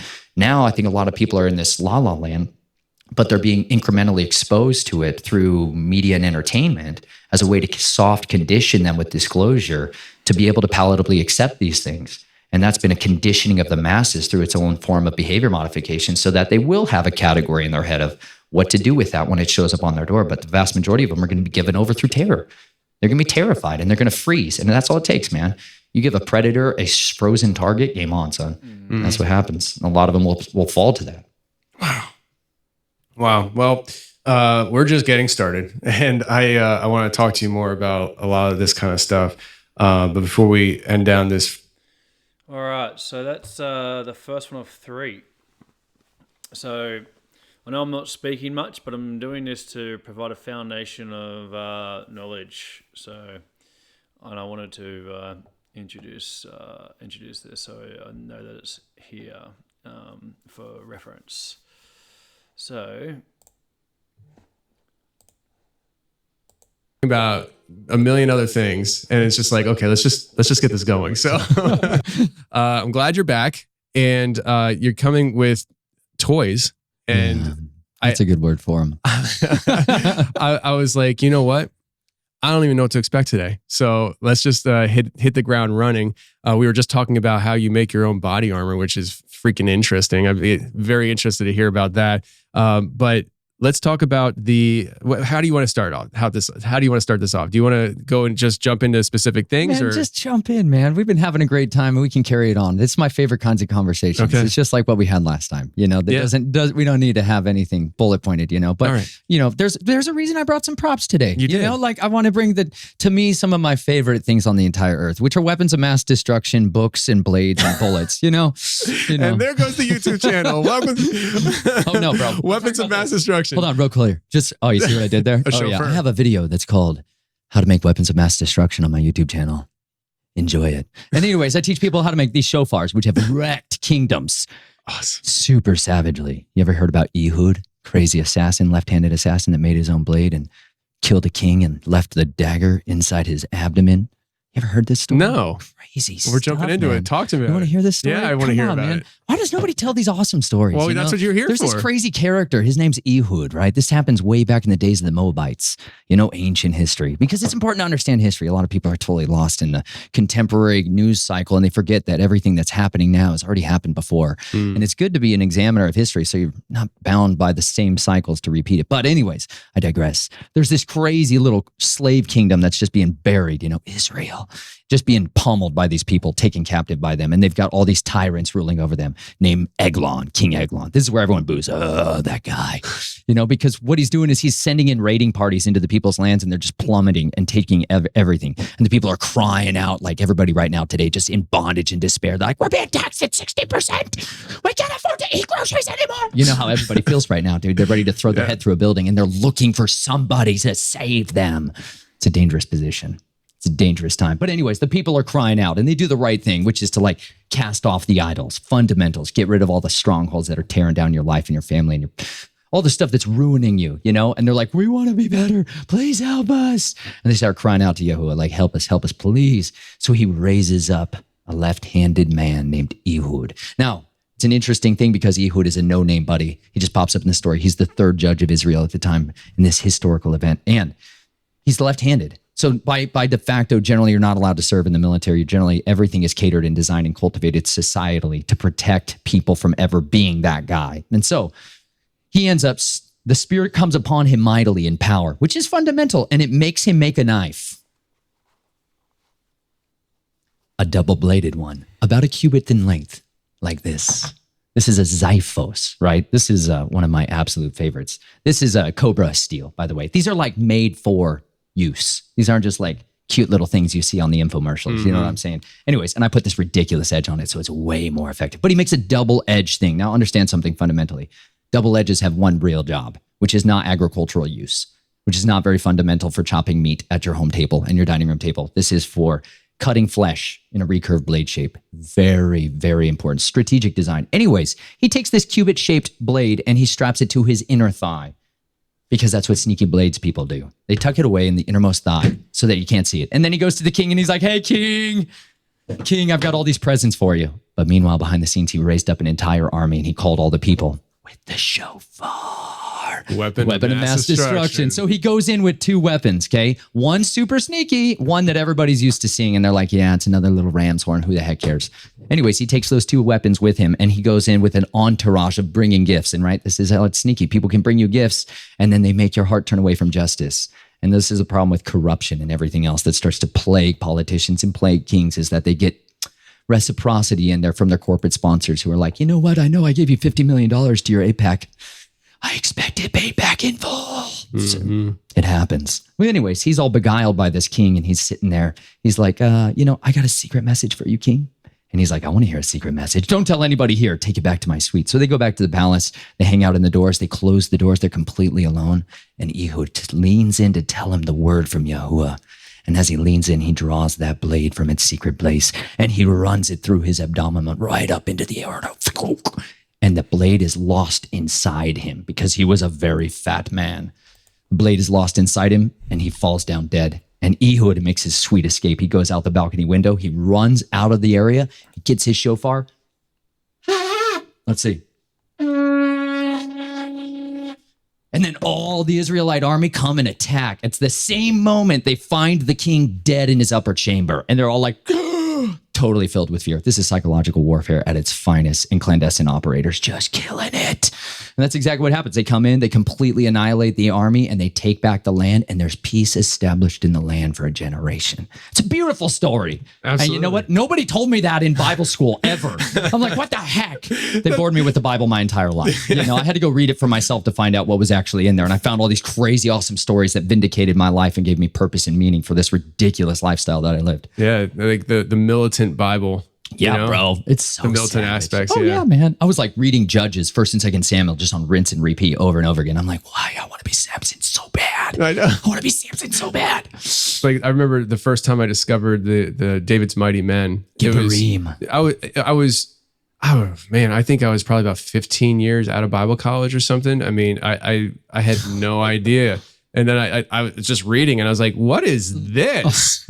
I was like, these are like X-Men, Dude, I was like, these are super soldiers, like legit. You betcha, bro. It was wild. You bet. And then there's the concept that some people believe that in David's ranks might have been switched team Nephilim operating with him. Dang right. What do you think about that? You betcha, son. Yeah. You bet, man. See, there's an importance in understanding etymology of names because you can start to trace lineage. And some of these guys' names are straight up like the lion-faced men of Moab. Understand that, like, when you start to read their specific attributes. Okay, for any of you who've never familiar with this and you don't know what we're talking about, there are hybrids, chimeras, for certain, and some of them express something that makes their face like a lion. And there's been actual recovered skulls of this that have been on display in museums, something that was known for a long time. You can see Assyrian reliefs of them capturing these hybrids and using them as assassin soldiers in their military, chained and necked and being marched into battle to be released like the hellhounds. Anyways, 2 of these guys, hybrids, come over onto David's side. At one point in his journey in the wilderness, when he's on the run from Saul, 2 of those hybrids come over. And as they're approaching, obviously freak show level hybrids showing up. And it said clearly in one of the accounts of the Gibberim, the mighty men of valor, that's a Hebrew word, Gibbor. I have a series called Becoming Gibberim, which was all about this, because there's a guy in there, Benaiah. He's savage. And he becomes King Solomon assassin later on. He becomes the king over the leader of the army. He's David's like head of his guards, like. But early on in the story, he's just this guy This dude. who climbs in pits with lions on snowy days and just runs them through. Where's the hide? You know, like that guy. Yeah. Everyone's going to know Benaiah, but Benaiah also wrestled a giant and killed him with his own weapon, you know? And then there's these other guys that you're like, dude, they fought with a lion-faced man of Moab, a hybrid, and won. And everyone's like, Enough said. I'll follow that man forever. And they're like, dude, yeah. But you got to remember, David, we don't get the context of it. When King Saul is all pissed off, it's because they're saying he's slaying tens of thousands of people. And King Saul, they're like, he kills thousands. But they're not joking. This isn't some kind of colloquial euphemism. David showed up on the battlefield and tens of thousands of people died. That's a different kind of man. It's a different kind of warrior. And that's one whose renown filled the earth. Everywhere he went, man, every king and every kingdom he showed up in, they're like, he's slain his tens of thousands. They're like, you don't want that man anywhere near you. Smart kings were like, I'd like that man to be my bodyguard. Well, that's why David actually worked behind enemy lines for a while with the Philistines, you know? Right. Like, I mean, they're Run like, and gun. first they're like, are you playing games with us? And he's like, no, I'm just seeking refuge. Like, okay, you can have this land over here. You can have Ziklag. And you do Go to Ziklag. You do some work for us, and you know all that. But I mean, it's incredible. So that reminds me of the idea of when do these things exist today, kind of thing, right? And I would love to see a lion-faced man. Maybe I will one day. But I just read recently. I forget where I heard this story. But about this guy named, I think they called him Big Joe here in Tennessee about 100 years ago. And he was about 7'3", 7'4". And the legend has it that, I remember whoever was telling the story, they didn't bring up the idea of, you know, Nephilim, the Native Americans talking about these giants in the land, all that stuff. And then you have like, Native American tribes that supposedly were just made up of like 7+ foot people. And they talk about this guy, Big Joe, who I think probably has some kind of lineage like that.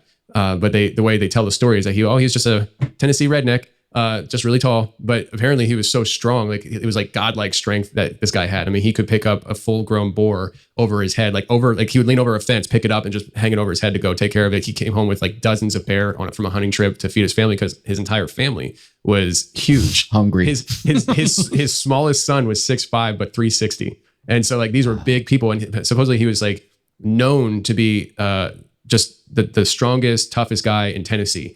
And people from other states would travel just to fight Joe, to test their strength. And there was a couple stories, like the one guy, I think from West Virginia, he came all the way down, took one look at Joe and was like, see ya, never mind, I'm good. And then there's this one guy in Kentucky who was super like strong in his own right and was known as like that dude in Kentucky. And he came down to Tennessee to challenge Joe to a fight. And it was just, I guess, the thing, like Joe enjoyed fighting and people fought. And so Joe actually invites him into his home, feeds him a meal. Reminds me of something that you'd probably do. And he's like, here, have some dinner before I kill you. But like, let me feed you good, your last meal. So he feeds him real well. And after dinner, Joe invites him down to the cellar and says, hey, let's have some wine. And so he goes downstairs and maybe it's whiskey or something. He pours him a glass of whiskey and this guy drinks it, hands the glass back to Joe, thinking that Joe's gonna pour himself a glass. And Joe puts the glass down, picks up the 30-gallon barrel, picks it up over his head, just drinks it out of the barrel. And this guy's like, Joe, it's been great. I'm going to sober up, hit the horse and get back to Kentucky. And so like these legends of this guy, right? And on top of it, 100, 150 years ago when he lived into his mid 70s, which is like unusual. So I started hearing all these things. I'm thinking to myself, I wonder if Joe had some kind of Nephilim DNA in him. And that's why he was reproducing such large people. And he had this like unknown strength, like if people don't understand, like, pigs get really big. Huge. And like I had two, and mine were American guinea hogs, which are known to be more the smaller breed. And when we processed those pigs, they were probably about 250, 280 pounds. I mean, they're huge. And to pick up a live one is even harder, right? And so if he has a full grown pig that's bigger than what I had, and he's picking up live over the fence to just carry it away, I mean, that's some serious strength. And so it makes me wonder, like, if he had that kind of lineage in his bloodline, and with what you're talking about with, these biblical characters that are documented through scripture, it makes me wonder, like, how many of those still exist today? I mean, 100 years ago wasn't that long ago, Do you have any thoughts on that? Well, it's really interesting you say that. Those two lion-faced men of Moab show up to David, and he immediately promotes them to rulers in his army. Like there is more attributes than just the physical strength that accompany this, which is intelligence and leadership. Those qualities that translate to effective warriors and leaders of warriors are far more valuable than just the strength. Like the reason Goliath is the character that he is because he also was empowered by spiritual forces. He was cursing Israel by his gods. Like the non-human entity side of the equation can never be lost in the story. And you must always understand there is intellectual power based off capacity of individuals. And so many of these giants are physically, spiritually binding themselves into people nowadays to where they are like the gods of old, and they are becoming like the hybrids in their own sense, and they're being hijacked and parasitically used as if that entity now has a body. The disembodied spirit of the Nephilim is what was cursed to wander this earth. It was like there was no place found in heaven for these spirits, and there was no place under the earth for them to go to. And so they were wandering souls, and this is why they wander about in dry and desolate places looking for hosts, and it's some people. I've seen acts of strength from people, children, that are beyond imagination, impossible strength. Like a giant was in the room. I worked in a residential treatment center in Colorado, and it was called Devereux Cleo Wallace. And this place had like semi-locked facility, and there was like 6-year-olds all the way up to 18-year-olds for various different issues, adjudicated youth, people that are serving sentences, and then you just had like Asperger's and autism unit, and all mixed together in this insane complex. And this little 6-year-old girl was freaking out, and they put him in quiet rooms. That's what they call it. It's like not a padded room, like a walled linoleum reinforced room with a serious door, a cell.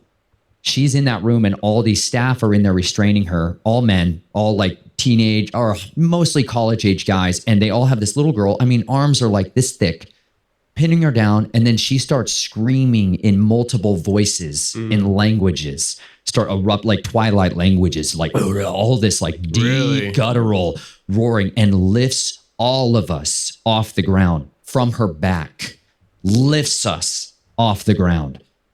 You're like, there's no carnal explanation when you start being lifted and thrown around by a little tiny child.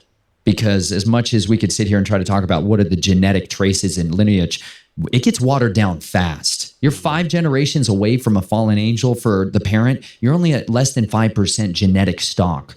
Like it diminishes rapidly. But the spiritual doors that get open in people's lives allow access to entities that are exceedingly more powerful. You're taking a Goliath and shoving it inside the 6-year-old little girl, a warrior for thousands of years that's never had to sleep, that's only had time to plot revenge and seek psychological manipulation techniques to destroy people's lives and to feed their own insatiable lusts. And that thing gets shoved inside of a child with no restraints. And it is just all on darkness. And you can feel the atmosphere in the room shift, like with icy, horrible, cold, dread, anguish. And I started praying. I started praying out loud in the name of Jesus at the time, like just in Jesus' name, we bind you from affecting this little girl, and we command you to get off of her and be silent and leave her. And it was like, it's not like the movies. I know the movies like to show it as these insane, ridiculous, crazy, theatrical, heads rolling and puking all the time. Sometimes demonic possession presents like that, but the vast majority of times it's authority. And it's a command authority, and you're superseding to the judge of all the earth to intercede in a situation where we are way outclassed and outgunned and outmaneuvered. But we're calling upon the one who holds the world in his hand, and that's a real powerful, all-consuming fire that can do that. And it gave that girl her sound mind back instantly. It wasn't some crazy, horrible thing. She just was her again. And that other thing was not there. And so the majority of the encounters that I have seen, when I've seen superhuman strength, have come from what I would say are demonic or spiritual possessions of the fallen. I would contend that the vast majority of the times I've seen that. When I got later on into life in the military, I saw genetically altered men who were nothing like people in specific body groups and areas of their stamina, their endurance, or like some of the guys, they would take these injections and their legs were just powerhouses, and they were kicking through doors, like reinforced doors, and doing unbelievable feats of jumping and acceleration. But other areas of their body weren't affected as much. And it really messes with them though, because there's a side effect where I feel like everything in pharmaceuticals has an unknown side effect, and that's the stuff that punished them in other areas of their mind. Other areas of their body became incredibly weak or degraded as their body tried to deal with the abreaction of it. There's a guy that I had on the show. His name is James, I think. I'm just want to double check. Yeah, James Zubsky. I think I pronounced his last name right. He's out in Washington State, and he owns an outdoor store called Marge's Outdoor Store. Episode 591 was the first time he was on, and he was on again since, where we focused more on the super soldier aspect of him. And he is somebody, and I think I might have even talked about this with you last time you were here, but what you just said is exactly what he described happening to him. He got these shots. He's in the military, and you get injected with stuff. And he noticed after a certain round of shots, he could do certain things he couldn't do before, but it wasn't everything. Like, it wasn't like he was just like bulletproof. He could all of a sudden just run the mile in God knows how fast speed. He could do certain arm exercises and max out machines with no problem, but other exercises he was more normal. That's exactly what you're talking about. So like when people are being injected, say military people are being injected with stuff and being able to do these kind of feats, is it that they are being experimented on through the injections and they're just a lab rat, or is it that they're being injected because that's with a specific serum that gives them the ability to do things that they specifically are desired to do by the people injecting them? Well, not necessarily by the person injecting them. More often than not, that's Right. a grunt. But the individuals who I would say more often than not, are psychological, industrial psychologists that are waging out war games. The military has a lot of reasons for why they do what they do. And so much of when they're doing Finders program, if you ever had a recruiter show up to your school and your high school and try to rally people up, they have a very different job. That's one of the only jobs in the Army you get fired for not fulfilling a quota of. There's not a lot of jobs where you get kicked out for not meeting a quota. Recruiters have a totally different pressure. But a lot of the psychological testing and a lot of it's called the ASVAB, which is a generalized intelligence personality test skill set. And they say, this is how they pick your MOS, your job in the military. From day one that you start interacting with the United States military at a recruiter's office, or there is already tens of thousands, nowadays, millions and millions of data points that have been collected about you digitally since you were started out, since your mom took your first picture of the baby and put it on Facebook. Mm-hmm. Every one of us now goes through a different kind of human terrain evaluation with a profile that is known and accessed by the military. By the military, defense contractors, corporations, whichever entity you want to deal with. That is what builds out so much of what they're going to cater your experience for the military for, is they already have something in mind. As soon as you take the ASVAB, it's going to tell them a lot more about you than you know about yourself, because people are very good at weaponizing intelligence, and they've been doing it a long time. The military is better at it than most, the United States Navy in particular. But those tests are designed to figure out what cranks your gears and what you would be best suited at doing for the military, as well as how to manipulate you and control you and find out this is what makes them want to do what they do. So when guys start getting pulled into these other programs, they get when you go into in-process, you go to this place called MEPS, which is like where you're processed into the military. You get a lot of physical examinations and a lot of they're going to do all kinds of things like duck walk to see what your flexibility, your mobility is like, whether or not you have flat feet, hearing and vision tests. They're going to start probing you physically and more psychologically before they go ahead and make those kind of final assessments. But when you walk out of there, there's a dossier now on you biologically. There's blood tests that are done, and then they're going to start looking for specific precursors, not just internally, not just mentally, but internally. In your blood and DNA? Yes. Because in your blood and your DNA is going to have a lineage of your ancestry and your heraldry that most Americans, most westernized cultures, we have literally thrown out the door as worthless nonsense. But when you go back not too many generations, you have 1 million ancestors not long ago.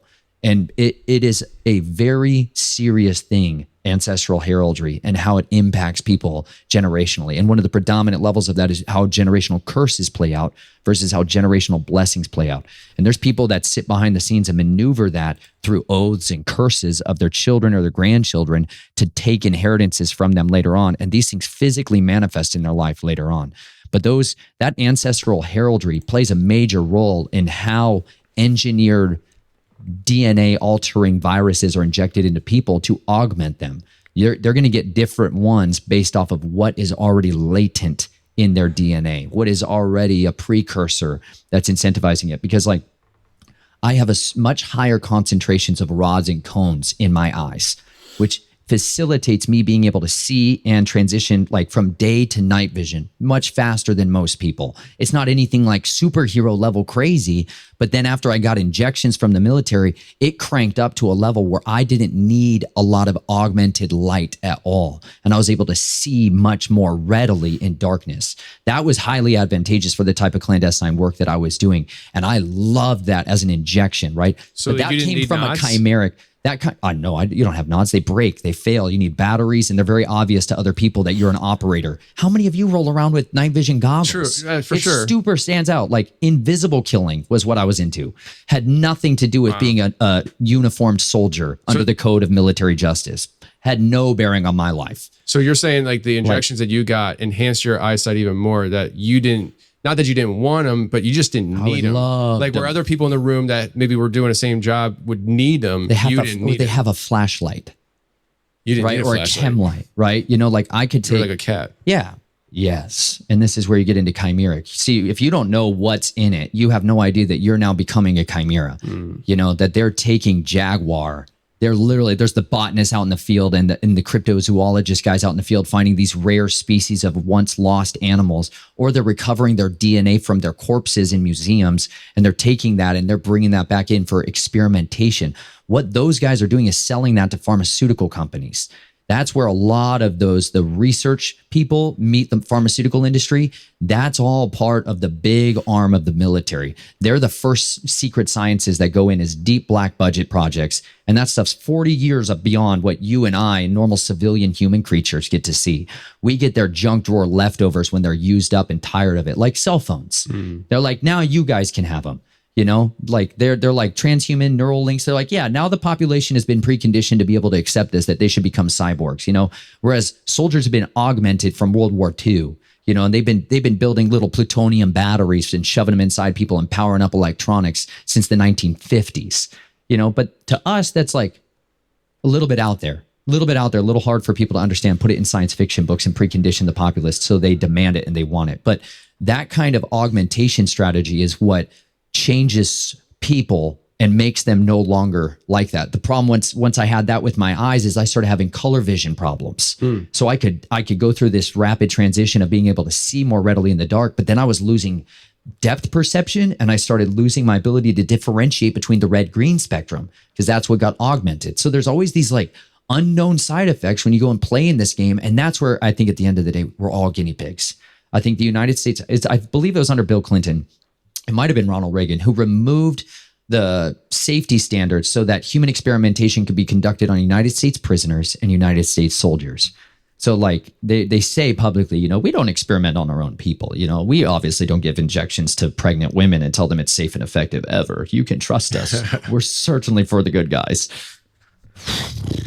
Anyways, but the normal version of that has been tested out on soldiers and prisoners for decades. And so that's always where first line experimentation programs go, is onto prisoners and onto soldiers. I think a lot of them have no idea. A lot of them didn't volunteer for a super secret soldier program and sign a document that said, we're going to make you Superman. Thanks, man. No, most of them are unwilling guinea pigs, and all they're there for is to get the blood out of them after the fact. And they, even if it kills them, they don't care. They get the data. They're just like all the Nazi doctors that are doing the human. There's nothing different. Mengele and all the rest of those guys, they all operate in here, and all their sons and children do the same. So, all right, before we go too much further, I just had this like thought that we just need to tell anybody tuning in for the first time. I told them to go back and listen to the first one, but just give me a 1,000-foot overview. Who are you? Just so that people understand. Disgusting black goop of stuff that is foreign contamination, and your body fights back. And some of the weird oddities of my family's history is that we ate horrible crap all the time. And so I learned early on, like, puke lots immediately, detox fast, sweat hard. Like when my body thinks something's a poison, a known poison, yeah, man, there's a lot of cannibalistic blood drinking and consumption of horrible things. Your body, in order to survive that, learns how to evacuate. And detoxification is one of those things I've been using my entire life to try to remedy that stuff. And I started using every bit of detox protocol I could, and diatomaceous earth and black walnut and wormwood and heavy, intense workouts and saunas and sweats and cold water. Like, I mean, my life has been devoted to trying to get healing and restoration outside of all the offers of the military. No VA, no support. I don't want anything from any of these people. I don't trust any of them after what happened and what I witnessed inside there. So I've been on my own trying to heal and cleanse myself and restore healing to my body for, dude, my entire life now. So, all right, based on that, your family history, and you said your name is Nathan Reynolds. I want a clarification. Are you coming from the same family that is the Reynolds stuff that people have in their kitchen? No. Okay. No. Because I was going to say with that, then I was going to say, like, are they putting human body parts in the kitchen stuff? You know, I don't know about that. I know where they're putting human body parts into the pig supply and the pork supply. Mm-hmm.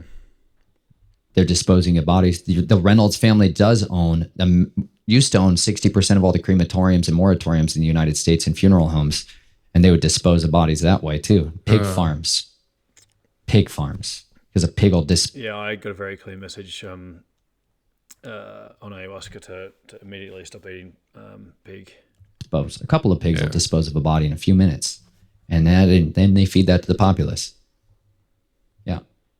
Don't eat pig.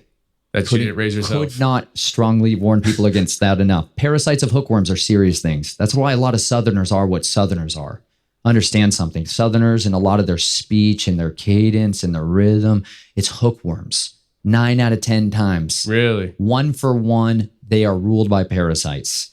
Detox them, their brains turn on and they're sharp and capable communicators almost immediately. Serious. Tapeworms and hookworms come pouring out of them. But they were mostly fed pork diets. Whereas out west, you see a lot less of it. And in the north, because beef tended to be the predominant thing. Sheep before that, but beef tended to feed them a lot more often. And they're far less prone to feeding you the parasites. So something to consider. Change your life forever. Do a detox, man. Well, I got like a whole freezer full of pork right now. Yeah. Something strongly to consider, bro. Even the ones that I raised? Bro. It's really, there's a serious thing about, he gave us some instructions in the scriptures to try to keep us away from stuff that's definitely deadly. Pig is 100% an animal we know gets possessed by demons. Absolutely. The legions that come out of the two men, the demoniacs in the tombs, where do they go? Pigs. Straight into the pigs. And the pigs are fully possessed, total possession. Think about this. The power, the spiritual possession capacity of 1 man, 2 man, depending on which count you're in, filled a herd of pigs and it drowned them in the sea. That's because those spirits, when they lose their assignment on their target, they better bring a sacrifice back with them so they don't get their stinking lunch eaten by the higher principality that's ruling them. Those guys got possessed from a ritual of Bacchus. That community was raising those flocks of pigs for rituals to Bacchus, where there was this drunken revelry and this possession, total possession through sexual depravity of all things. And they would rip, the climax of the event was ripping apart the pigs and eating them alive, drinking the blood and consuming them. Those guys were possessed during that ritual and they could not get deliverance after it was supposed to be over. That's why they're out there in the tombs. That's why the whole community knew who they were, because this is supposed to go away after the festivities die down. But they stayed naked and running around and nobody could chain them up. Like, that's the power that's in there. But understand, this is why swine and pork is so heavily warned about in the scriptures. Like, don't eat it. Don't eat it. When you abstain from these things, like my family and I just started trying to eat the way that the scripture said, like literally. Yeah. And it was unbelievable how many of the lights turned on in our brains, and like why it was valuable for us to try to find clean sourced food. It literally led me to be. Talks about the killing of animals and stuff, so I'm just going to skip it a bit. I'm not into the death cult. Like a lot of people do their own homesteading and they'll sell their crop and things. Still desires a specific type of kill that he hasn't gotten yet. Yeah. And he didn't say he enjoys killing, but what you just said reminds me of that. Now, he doesn't claim at least to have a background like you, and I don't think he does. I mean, he does. That's interesting. He does come from a high profile family in the military. And from what I understand, even his siblings are like him, their backgrounds.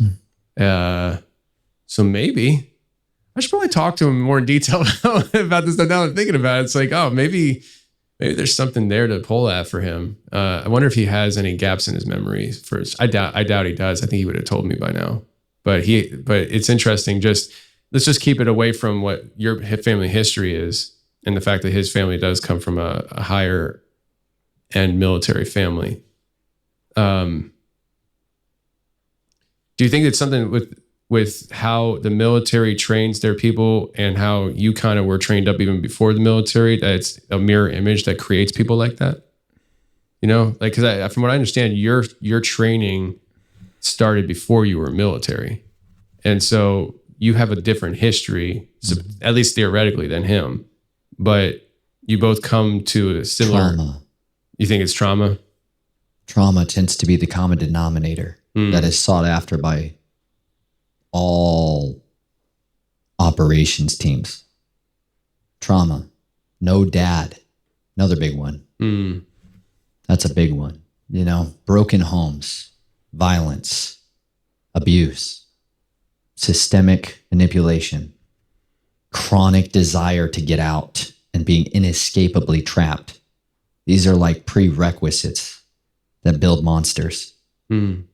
Learned helplessness is the behavioral way of saying it. I mean, we're raising generations of them by the millions right now. That's the big Bunch one. of people that feel impotent, unable to stop the nightmare that's happening out the door, feeling trapped, without fathers, without leaders, without any hope for a deliverance. It messes with a man. Bad. Drives rage. Yeah. Anger. And there, what's sought after most is not type A personality. Go get her, get it done. Dominant man. Competitive. They can make that. That's easy. But that's better geared towards grunts. That's better geared towards traditional warfare. When you're looking for people that do clandestine, third option, covert work, you want somebody that's passive aggressive. A passive aggressive personality style is far more advantageous to work with to create clandestine killers than any other profile.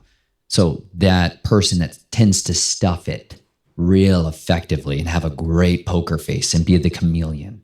That's what's more often engineered and cultivated. So that's like when you take these personality tests or your children take them in school, it starts immediately. The first testing every one of these children in every school system in the United States take are designed to start finding them immediately. This is what GATE is, gifted and talented programs. This is what these special education programs are. So many of what people are sending their children to is designed to recruit and cultivate and handle and manipulate next generation warfighters, next generation newscasters, next generation politicians. It's all designed to facilitate that process. But when you look specifically at people that have psychopathy, right? This searing of the conscience and this ability to completely have no relevant understanding emotionally with those that are people, you know, often that gets seared before they're 8 years old.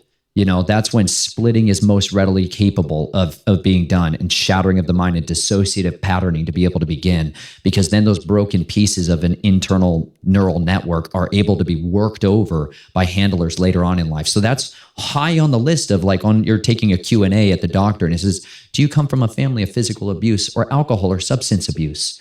Because a kid who grows up with a mom who's an addict understands the difference between two mommies, one that's high or coming down or looking to score. They're very different mommies, and they immediately are preconditioned to that kind of stuff. So that's why the CIA recruits guys like that. That's why they look specifically through records for those types of attributes. So in very deep military families, it's different. I wasn't raised in a overt military family at all. My family was handled by military people, but nowhere, we were a splinter cell family. We could not be ever noticed and affiliated with the United States military. There is no U.S. Army background by design. You know, we are what's called a stay behind operators. Like, these are people that are designed to stay behind enemy lines and let the whole entire country get overrun until they're activated. And they just keep making more and more and more clones of these sleeper cell soldiers who make more generationally until they ever are activated. That's how my family operated. And so by the time I got into the United States Army, I started being surrounded by normal grunt kind of guys and guys that are just, hoorah, hoorah, but have never got their hands filthy, soaked in blood and have no idea what it's like to puke down another man's throat because you're so scared. Like, people have no idea the depravity of violence, nor is our culture really suited to listen to their stories. And at the end of the day, it's the lack of safe people to talk to that has kept so many of us buried in the darkness. We don't know who to trust with what we are and who we've been, and who is a friend and who is a foe, or who's here to just manipulate us and handle us and use us for somebody else's filthy desires. We understand everybody's a liar. Best to start there and let them prove themselves by their fruits, whether or not these things are true. And it's really hard because you're isolated, you're alone, and you're your own worst enemy. You will sabotage every relationship you've ever had. You will ruin anyone that gets close to you to try to keep them alive. Like, the hardest man I have to deal with in the mirror is not some other guy who comes to try to kill my family. It's me who seeks to ruin my own family. There's a reason 90% of war fighters lose their marriage. The silent suffering victims of our wars and our clandestine secrecy organizations are our children and our spouses. They suffer in the land of, I don't know what happened to my husband, but he can't tell me. And that's wrong.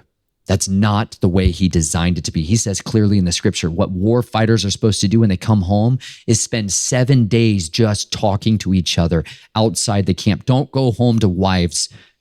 Be with each other. Decompress, share your stories. In World War II, the United States military was very good at helping the veterans coming back on ships, spending weeks together, decompressing, talking about all the horrible stuff. Get it out. Get it out. Talk about it with other guys that get it and aren't going to look at you like a monster because you got to go home and talk about cutting the balls off of some guy and strangle him to death.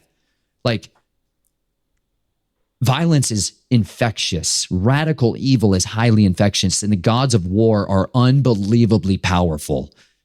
It takes over and possesses people. And good, normal Christian guys that went to Baptist church every week, when they came home, had to stuff it all in a box because the culture doesn't tolerate that kind of depravity. People saw Saving Private Ryan and suddenly had a paradigm shift, and they're like, oh my gosh. You can't even imagine what it's like to wrestle hand in hand in front of people's children and kill their father and then have to kill them.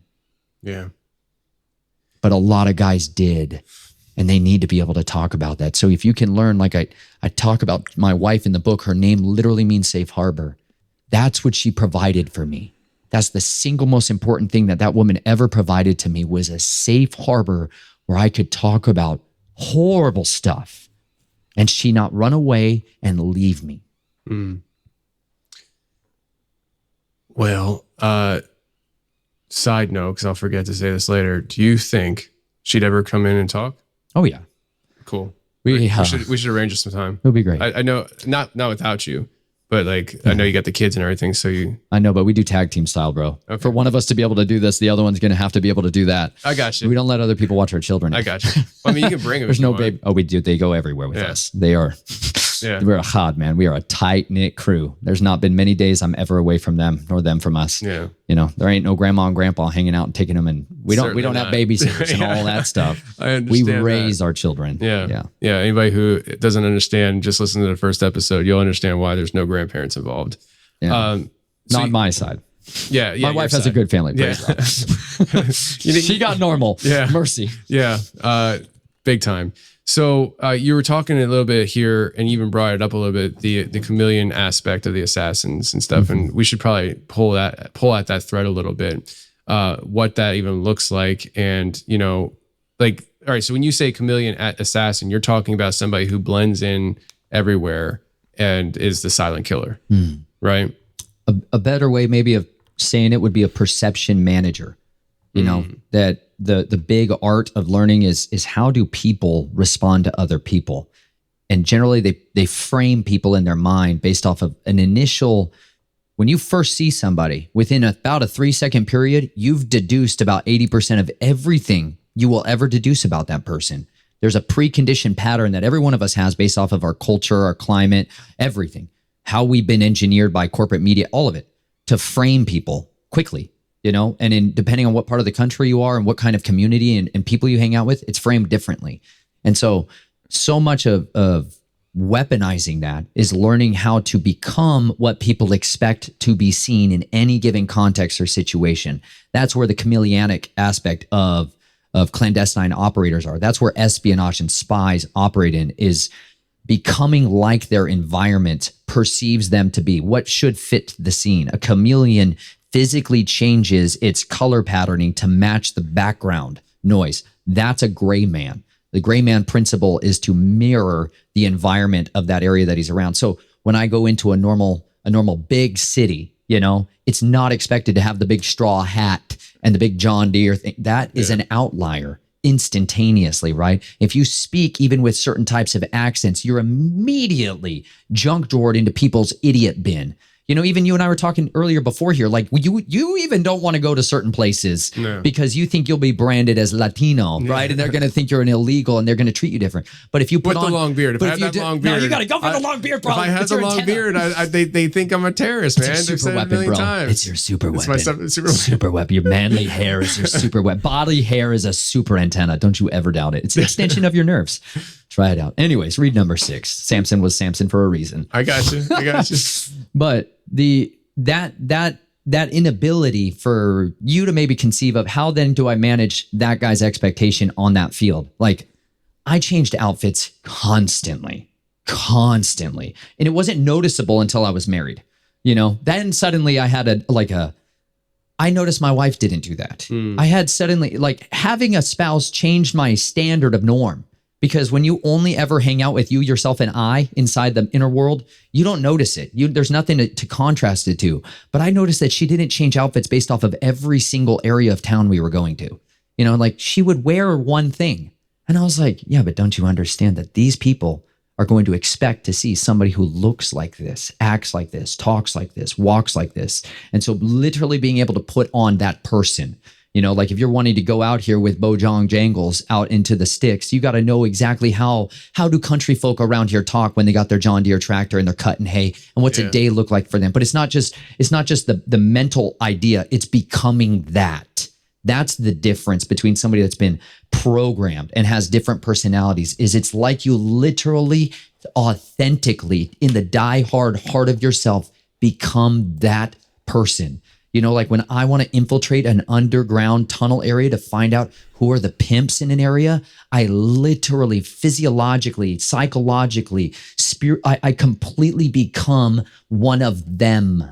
I become them as they are, right? And what they expect to see from, let's say it's a John, and you're imitating a guy who's looking to score a girl, or you become one of the drug addicts who's fiending, right? Do you even know how to imitate people that are coming down specifically off of one drug and trying to score?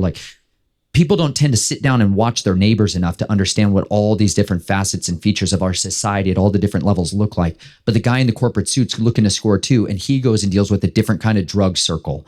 And so being able to put on these different personalities allows you camouflage to get past people's guards. And that's 90% of all the legwork for doing anything like penetration testing, and you're trying to infiltrate and get beyond people's natural defenses.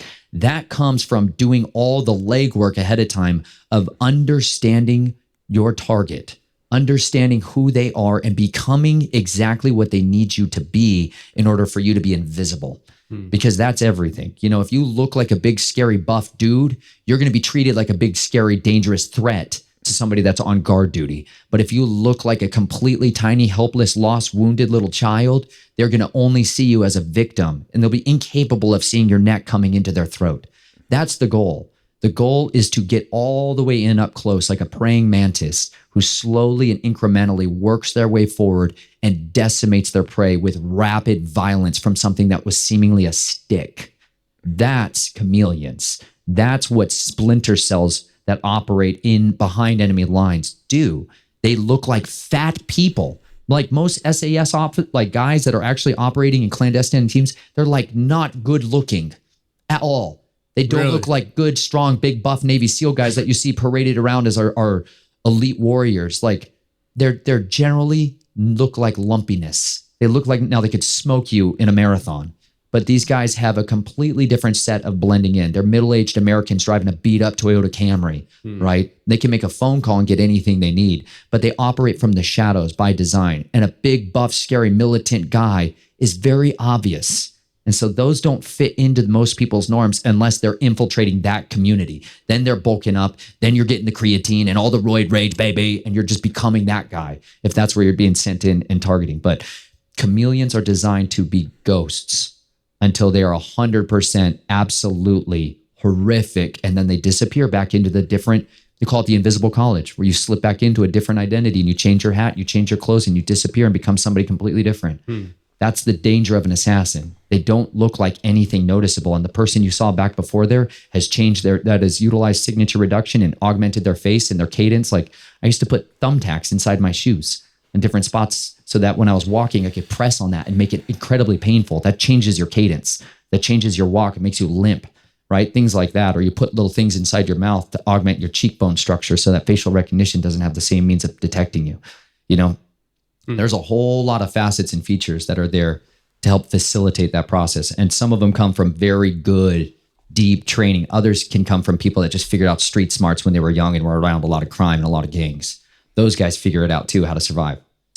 You know, what you're talking about reminds me of Christian Bale and how he's able to change the way he physically looks for certain roles. You know, like if he's going to be Batman, he's looking jacked. And there's been movies that he looks like just a rail, like a depleted Insomniac. Yeah. Just, is that what the movie was? Yeah. So it's like, that's kind of like what I'm picturing when you're describing this, just somebody who has the ability to do such things. There is, I don't know how recent this was, but I just heard about it, I think this morning actually. There was some kind of prisoner exchange with Russia and another country. I don't think it was our country, but two of the prisoners that were given back to Russia were spies, and they were in this whatever country it was for long enough where I think they were a married couple that were both spies, and they wound up having children. It was in a Latino country because the kids spoke Spanish. The kids had no idea that they were actually Russian and that their parents were spies until I guess it all kind of went down and they got sent back to Russia. But I mean, I think these people lived in this other country for 20 some years. They just became the community and culture that they were placed into. And that's kind of what you're talking about, right? Absolutely. So it's like these people were spies. And I think we often associate that kind of aspect with people who are spies. Like you don't know they're here, they're just spying. But you're saying assassins as well. So it's like they just live among us until they're they get that call like Jason Bourne, and it's just like they get triggered into doing it and they're woken up. But in that process of whatever, I guess they're still conscious of what they are though, right? It's not like they're totally just out of it. Well, they're not like a dumb idiot who's like drooling on their knuckles as they're going around. Like what is sought after is a very high baseline intelligence early on. Stanford Binet personality psychology test is what's used very early on to identify in 18-month-old children, young children, exactly what intelligence precursors are and ones that can be patterned early on. Because the earlier the sooner you shatter the mirror of them psychologically through massive trauma, the sooner you do that, the more pure pieces you can work with because there's not patterning yet. And then you can start the patterning process. So if you start with somebody that's already 2 to 3 standard deviations above norm, say they're 130 IQ, 145 IQ, you can have a higher base rate of intelligence points to work with in any given individual personality. That's why there's such a heavy emphasis on those early child developmental projects to be able to recruit them and then bond them with a handler when they're 6, when they're 7, when they're 8 years old, and they come in and they bond to them and then they disappear again. And they later on in life, and this people think it's like some woo-woo sci-fi hypnosis. No, these are like friends, uncles, counselors, school therapists. Like these are people that are part of your normal community who have allegiances, secret allegiances to other parties. That's why they will pull somebody like that and build out that dossier and submit that back to HQ, whoever that may be. And they say, this one would be a good candidate. I have already built this level of trust with them. Should ever we want to use them, and many of them they may never touch again, but they've already pre-patterned them and built in that mind control so that later on they can activate them and use them. And it's not always this, it's not staring at lights and flashing in that people sincerely do things out of their convictions, out of their beliefs, out of their desires. It's out of their thoughts, original thoughts, first and foremost, that all beliefs and actions are inevitably the fruit thereof. But so much of that handling is literally people controlling people's desire.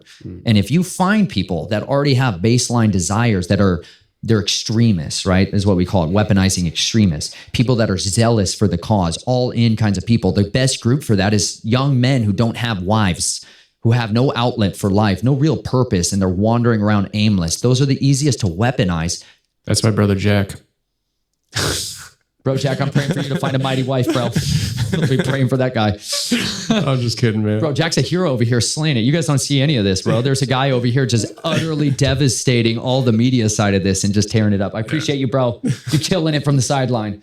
Everybody's got to have an outfit, I can't bro. see his face right now. I don't know if he's mad or... He's got a face. He has a pronounced face at you right now.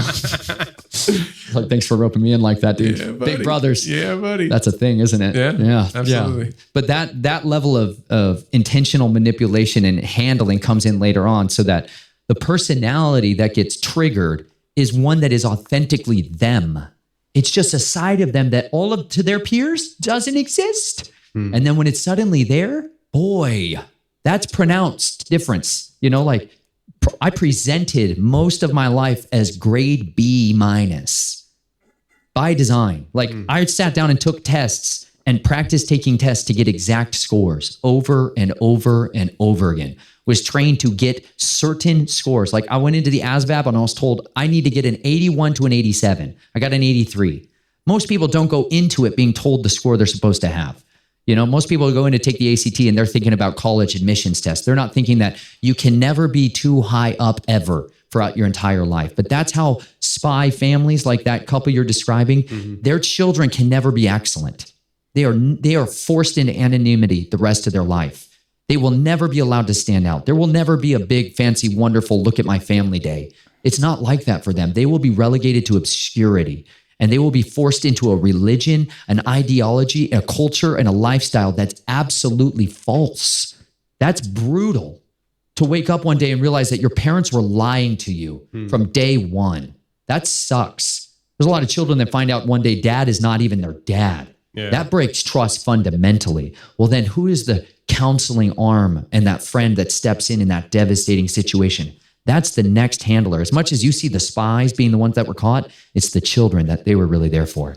Because it takes a special thing to make a child like that, to grow up like that. And now they get to become the next generation of spies. They have another vendetta. I had a bunch of whys that made me prone towards it, so that when somebody did cultivate and give me excellence and give me great training and give me resources, what came out of me was this absolute, totally different thing than what was there on the other side of that wall. And that's how a lot of these guys operate. They get a phone call, yes, from somebody they care about, somebody they trust, somebody that's a dear friend to them, telling them that they need their help, telling them that they need them desperately, and they swoop in to help them and save them. It's not always so sexy and spy-like. A lot of it is just good manipulation beforehand and setting the hook in the relationship early on, you know? Wow. How prevalent are these, I guess, sleeper cells? These people that are just kind of waiting for the orders. I mean, we're in Tennessee right now. I mean, is there like maybe a dozen of them or hundreds of them?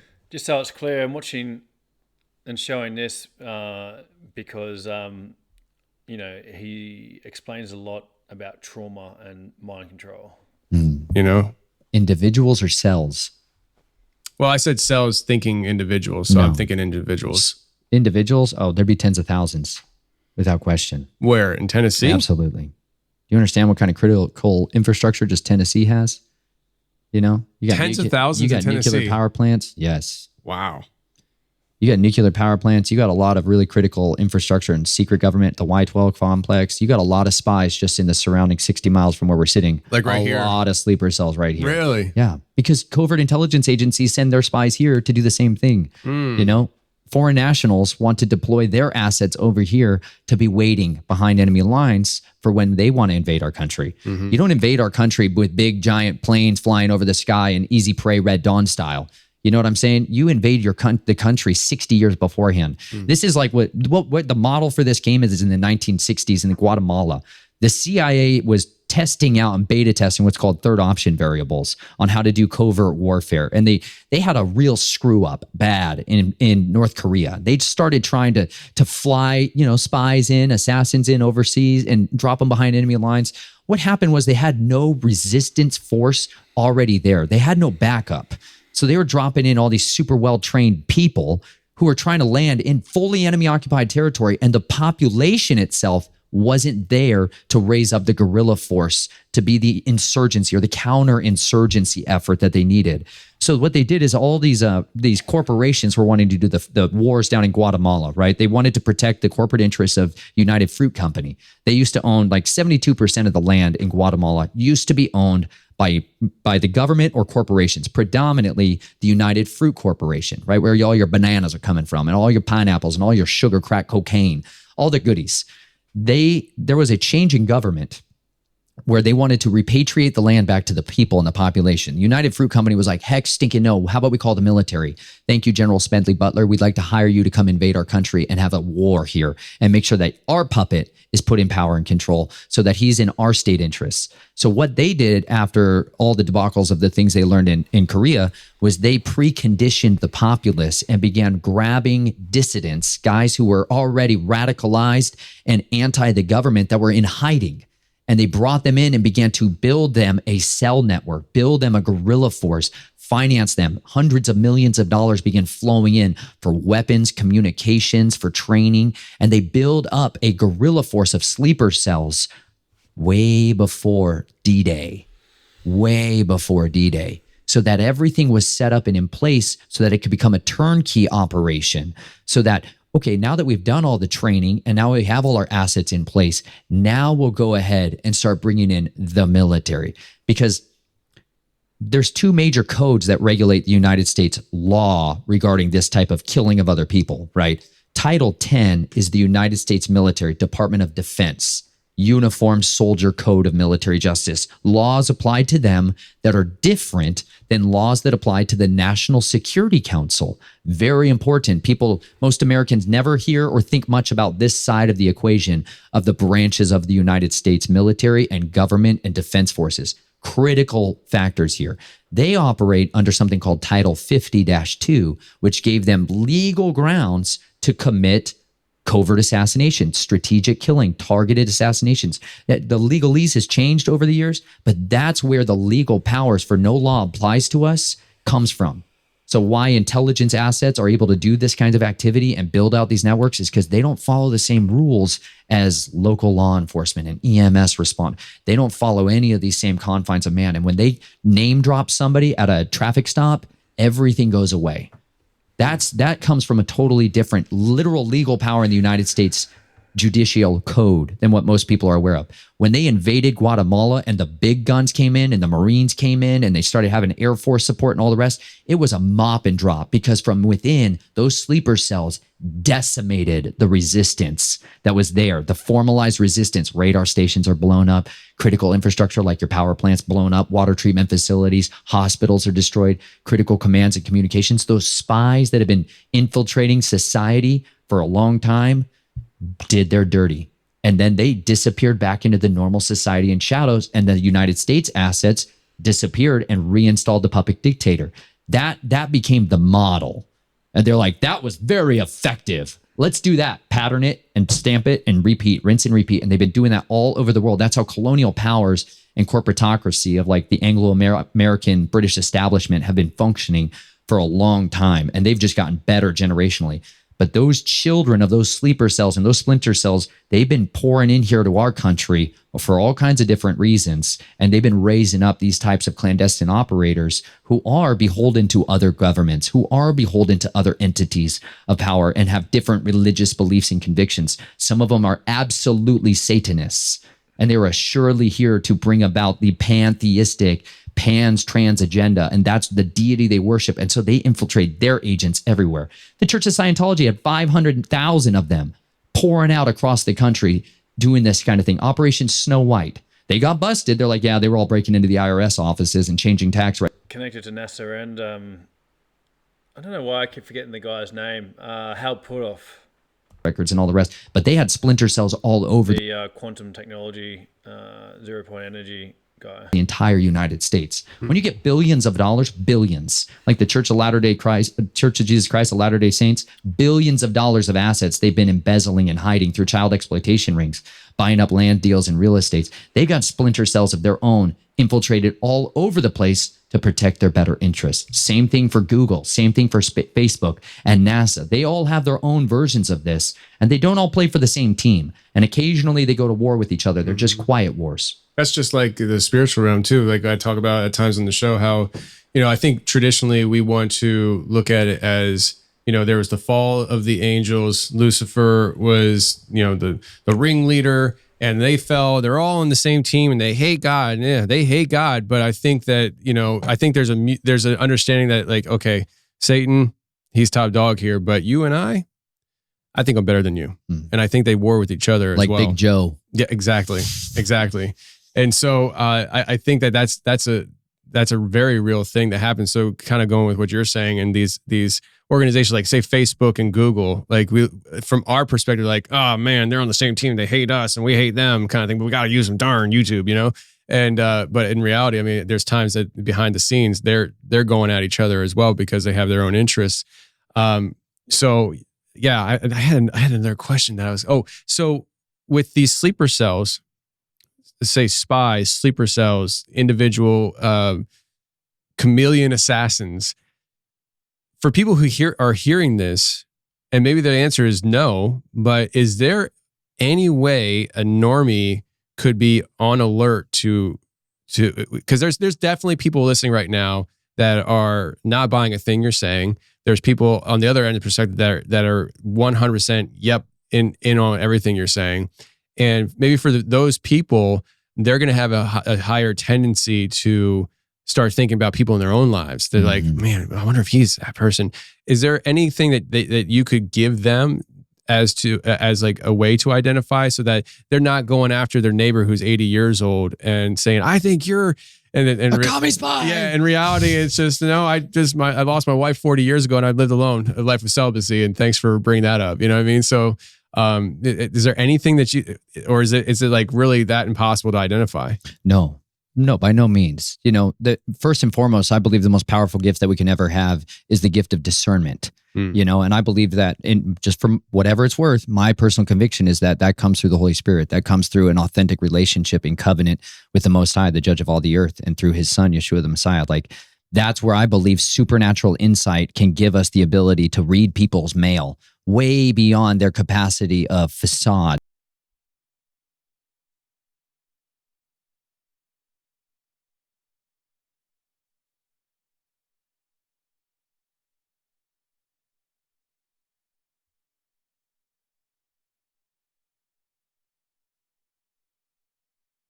That could ever be there. You can know and identify people by their fruits. So first and foremost, I want to put that out there, is I believe that. I was just on mute.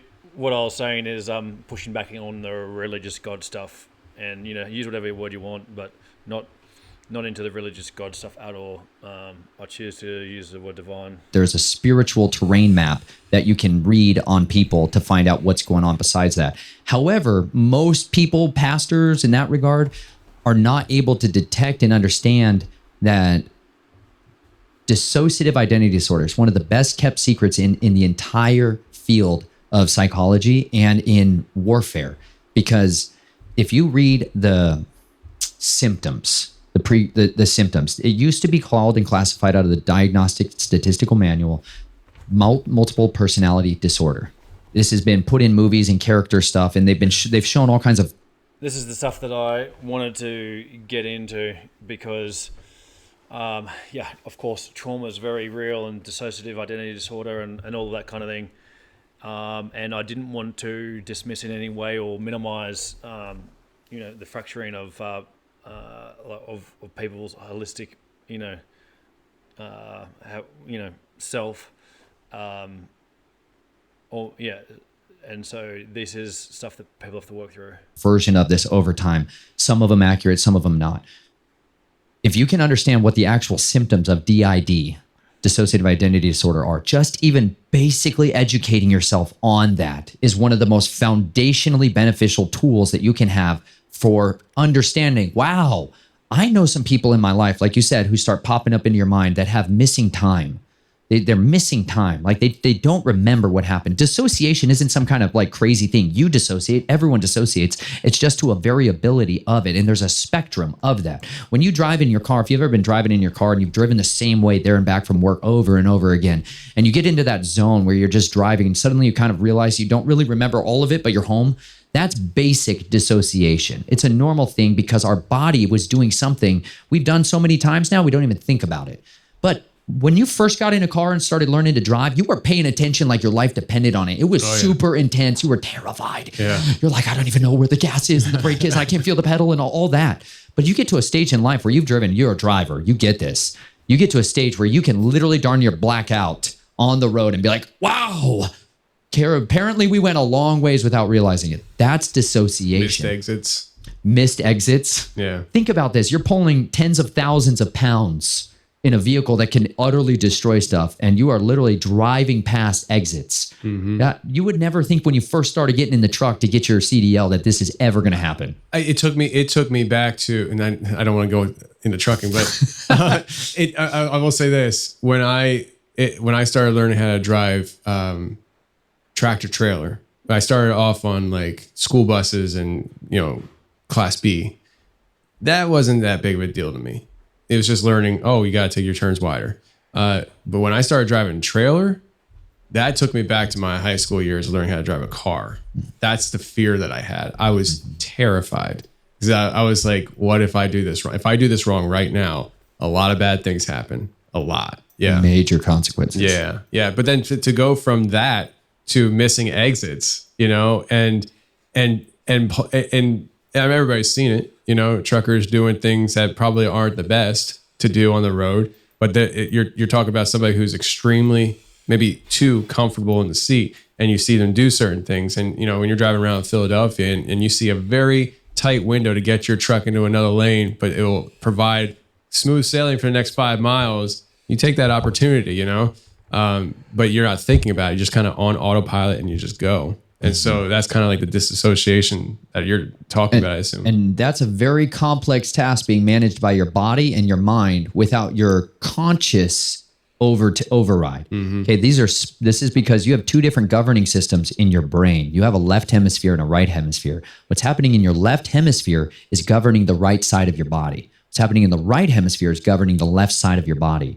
The left side of your brain is one that is very much the place of reasoning and communication, wants to explain stuff that's going on. The right side is more like visuospatial pattern recognition, but not words. It's not the side like you can watch some incredible videos of people who had their corpus callosum severed. That's the communication hardware wire between the two hemispheres. When you sever that, and you separate those two hemispheres and you isolate them, you can be looking at your left eye at stuff that's over here, and you can be registering it as words and speak and communicate those words. But you show the right eye over here, it can't even communicate with words what it just saw. Even if it says house, it can't communicate that it saw a house, it has no words.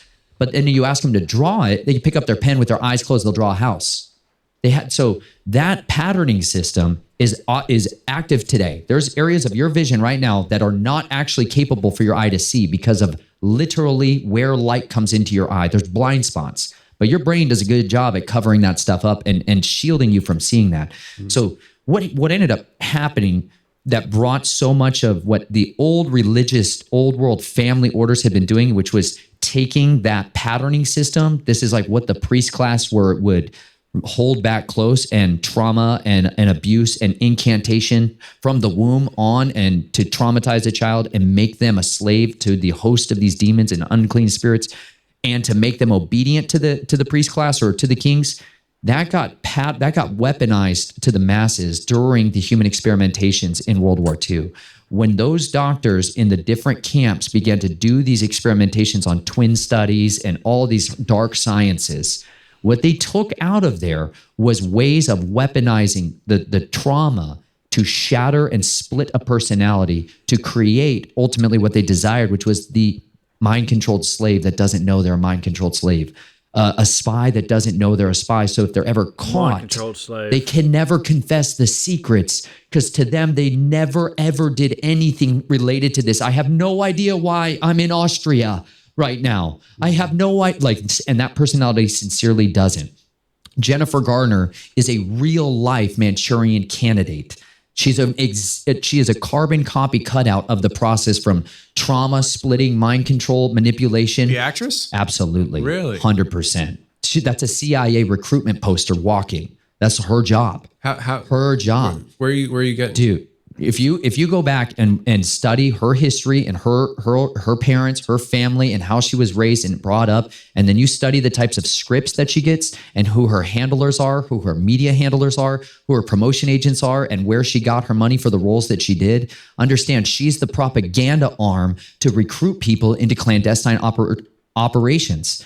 You know, this is why certain actors are 100% owned and have been from the beginning. They're a mind-controlled slave. Their fidelity, their loyalty is not to they, themselves, and theirs. Their loyalty and fidelity is to a completely different hidden hand that rules them. And all they are is a walking propaganda piece to manipulate the masses and drive them in different directions. This is why certain people get the media package, and they are front and center all the time. And the agenda of what comes out of their mouth and who they sponsor and who they advocate and politically, all that's controlled for a reason. But that started when they were little. That started when she takes certain roles of being a spy and being a secret operator, that's because that's what she has been and was put into her. And they put out the truth like an Alias. That's a series that she did. That's the real story of how mind control and deep sleeper assassins are patterned and developed, publicly released, so people could learn how to do that to their own children. And that process starts by doing lots of trauma before they're 8 years old. So when you start to investigate and ask people questions about their childhood and find out what took place in their life, generally a personality gets sculpted and shaped before 8 years old. 6 to 8 years old tends to be the very end spectrum of it. So the abuse happens early on. And that's a way that people make black budget money, is from selling that abuse side of the equation and profiteering off of that and exploiting the people for the secrets of the blackmail from that process. That's why these three things are so intimately connected, is because blackmail always is intimately tied to child abuse, is tied to drug trafficking. It's tied to clandestine money that needs to get financed in so that you can have black budget wars, so that we can sell the cocaine to the streets and flood the market with our product. Well, we need cutout guys to be able to do this job for us. And then we're going to go buy weapons and fight secret wars over here where you guys aren't looking. This is why when the Iran-Contra hearings came out, it's a big deal, because it exposed, this is what we're doing. This is why the church hearings came out. And they're like, we're doing a bunch of mind control and we're killing and assassinating people over. These are... What church hearings? That's the Church Senate Committee hearing in the 1970s that brought forth a lot of the United States military's mind control and how they were doing MK Ultra and Project Artichoke and a lot of these things that they said, okay, Jolly and West and these guys that were doing this mind control human experimentation programs, we're not going to do that anymore. Is church a name, or are you talking about I believe church is one of the heads of the investigation side of it. I could be wrong on that, but that's generally how they're referred to. Church. You're talking about individual. Okay. Yeah. Generally, these investigative reports or committees are chaired by an individual, and their name goes on the report. There's those. That's how then they're colloquially referred to later on in life. Yeah. But when those subcommittee hearings came out and people revealed, these are how wars are happening secretly and silently behind the scenes, and we're using as a weapon of warfare, we're using abuse and mind control at psychiatric clinics to use weaponized hypnosis. People are freaking out, and they're like, "Okay, we'll shut it. We'll turn it off. No more MK Ultra. We promise. You can trust us." We won't infiltrate the media that we already did. But that's how a lot of that gets brought forth. So looking and identifying it asking them about missing time, asking them about their relationships in their past and their families, sincerely trying to find out,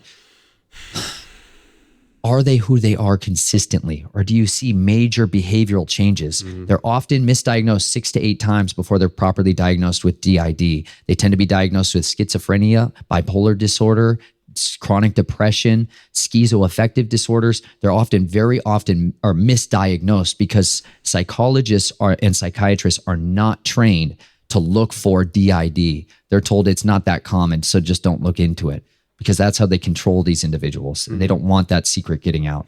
But there's a whole list. I have chapters in my book talking about some of the clues for what to look for in there. Here. I wrote a book about all this for a reason. It's hard to communicate everything in an hour. Jack was a little late on the camera switch. Snatchfromtheflames.com. Yeah, there you go. Snatchfromtheflames.com. Okay, so talking about this stuff, I mean, so that's kind of, I guess, how, if somebody, I mean, it's probably not that healthy to walk around suspecting everybody to be involved in this. I mean, that could wear you out a little bit. Yeah. Wear you out a little bit. Yeah. I think it's probably the best practice probably be to just be aware. And if something kind of really hits on a scale, maybe you start paying attention a little more. Yeah. I start asking for everything hidden to be revealed. I think that's a really powerful prayer. Yeah. You just start asking. And you know what? Some of the other times you can also just say, the thing that got me,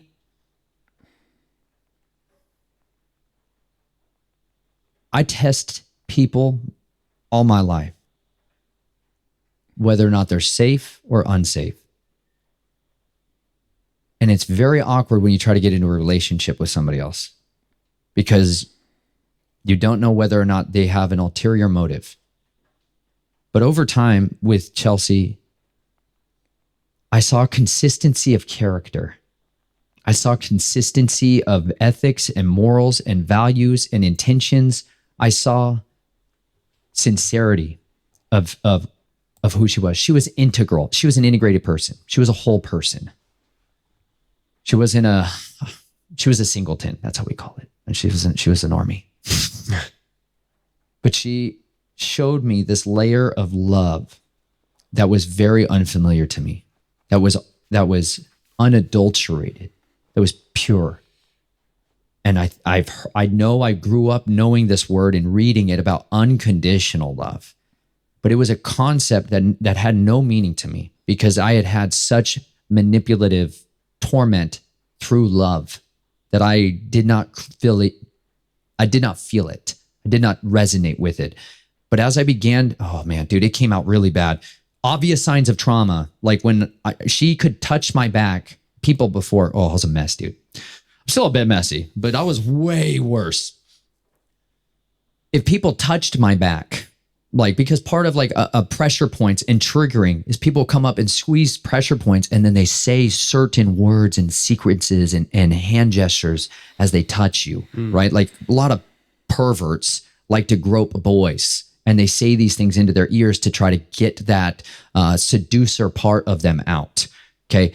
Once I was out of that world, I never wanted to be touched. And when people touched my back, I elbowed them through the nose. I was absolutely... What'd you do to your wife? It was awkward. It was some awkward conversations, But she also had to learn very quickly, okay, he's kind of like a startled animal. Yeah. He's kind of like a kid in the cage who's twitchy. That's what we used to just call it. We called it quirks. That's how I write about it in the book, like quirks.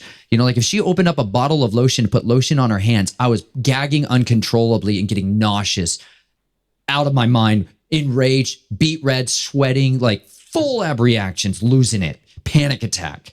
She's like, I'm just putting on lotion. I'm like, don't touch me with that. She's like, wow, that's very intense, But she didn't have any room to put that on a shelf of understanding. There was just that. My husband's a little weird, about that. Touching my back was like that. Feces, children screaming, this kind of stuff, man, made me go nuts. And otherwise, I was pretty happy, just joyful little guy, bouncing around to churches and all the rest of it. And then I would be like that occasionally. But everything else was behind the wall. Everything else was behind the wall. But those little things were unknowns for her until she finally got to a place of My husband is a completely different. She noticed I was a completely different person around my family. She noticed that I was completely different when I was around them. She started seeing a lot of breadcrumbs of you're not the same person. And once I got switched personalities wise into our marriage and started going by Nathan and wearing the guns and the body armor, it obviously became more obvious then. But when all those different parts and pieces of my personality began to express themselves to her and be transparent about who we were, we saw the consistency of character for her loving us and still providing the safe harbor for us to talk about these things and not, she wasn't running away. Like my whole life, I was told that if you ever talk about this stuff, everyone will leave you. You'll go crazy. You'll never have any relationships. You'll lose your mind. They'll lock you in an institution. You'll be divorced and naked. These like horrible things they'd say to me. So I assumed that's what's going to happen when I told her, but it didn't. Why do you say us? Do you view yourself as different people? Oh yeah, dude. Is it like consciously? You say that because of that? It's easier to communicate as a me and a we than as a I. I know, and that's awkward. You're going to read that in the book. If you read the book, it's going to go. It's going to roll through. Personal pronouns are going to be awkwardly thrown around. You probably said that a lot. It just hit me when you said. I think you said love us. I'm just like, I wonder. It just kind of hit me there. So yeah, because when she sees you curled up in the fetal position, crying like a little baby for 45 minutes, you're significantly different than the guy who just went to work and worked an 8-hour shift and was fine. You know, but why is it that when our daughter cries, you do that? You know. Yeah. So she definitely saw a distinction of person. You know, I went by different names. I changed outfits, like I was talking about earlier. Yeah. Totally different person shows up. Yeah. You know, totally different person who wears different outfits and goes out and puts on his body armor and is going out and stalking people in the darkness. You know, and she's like, wow.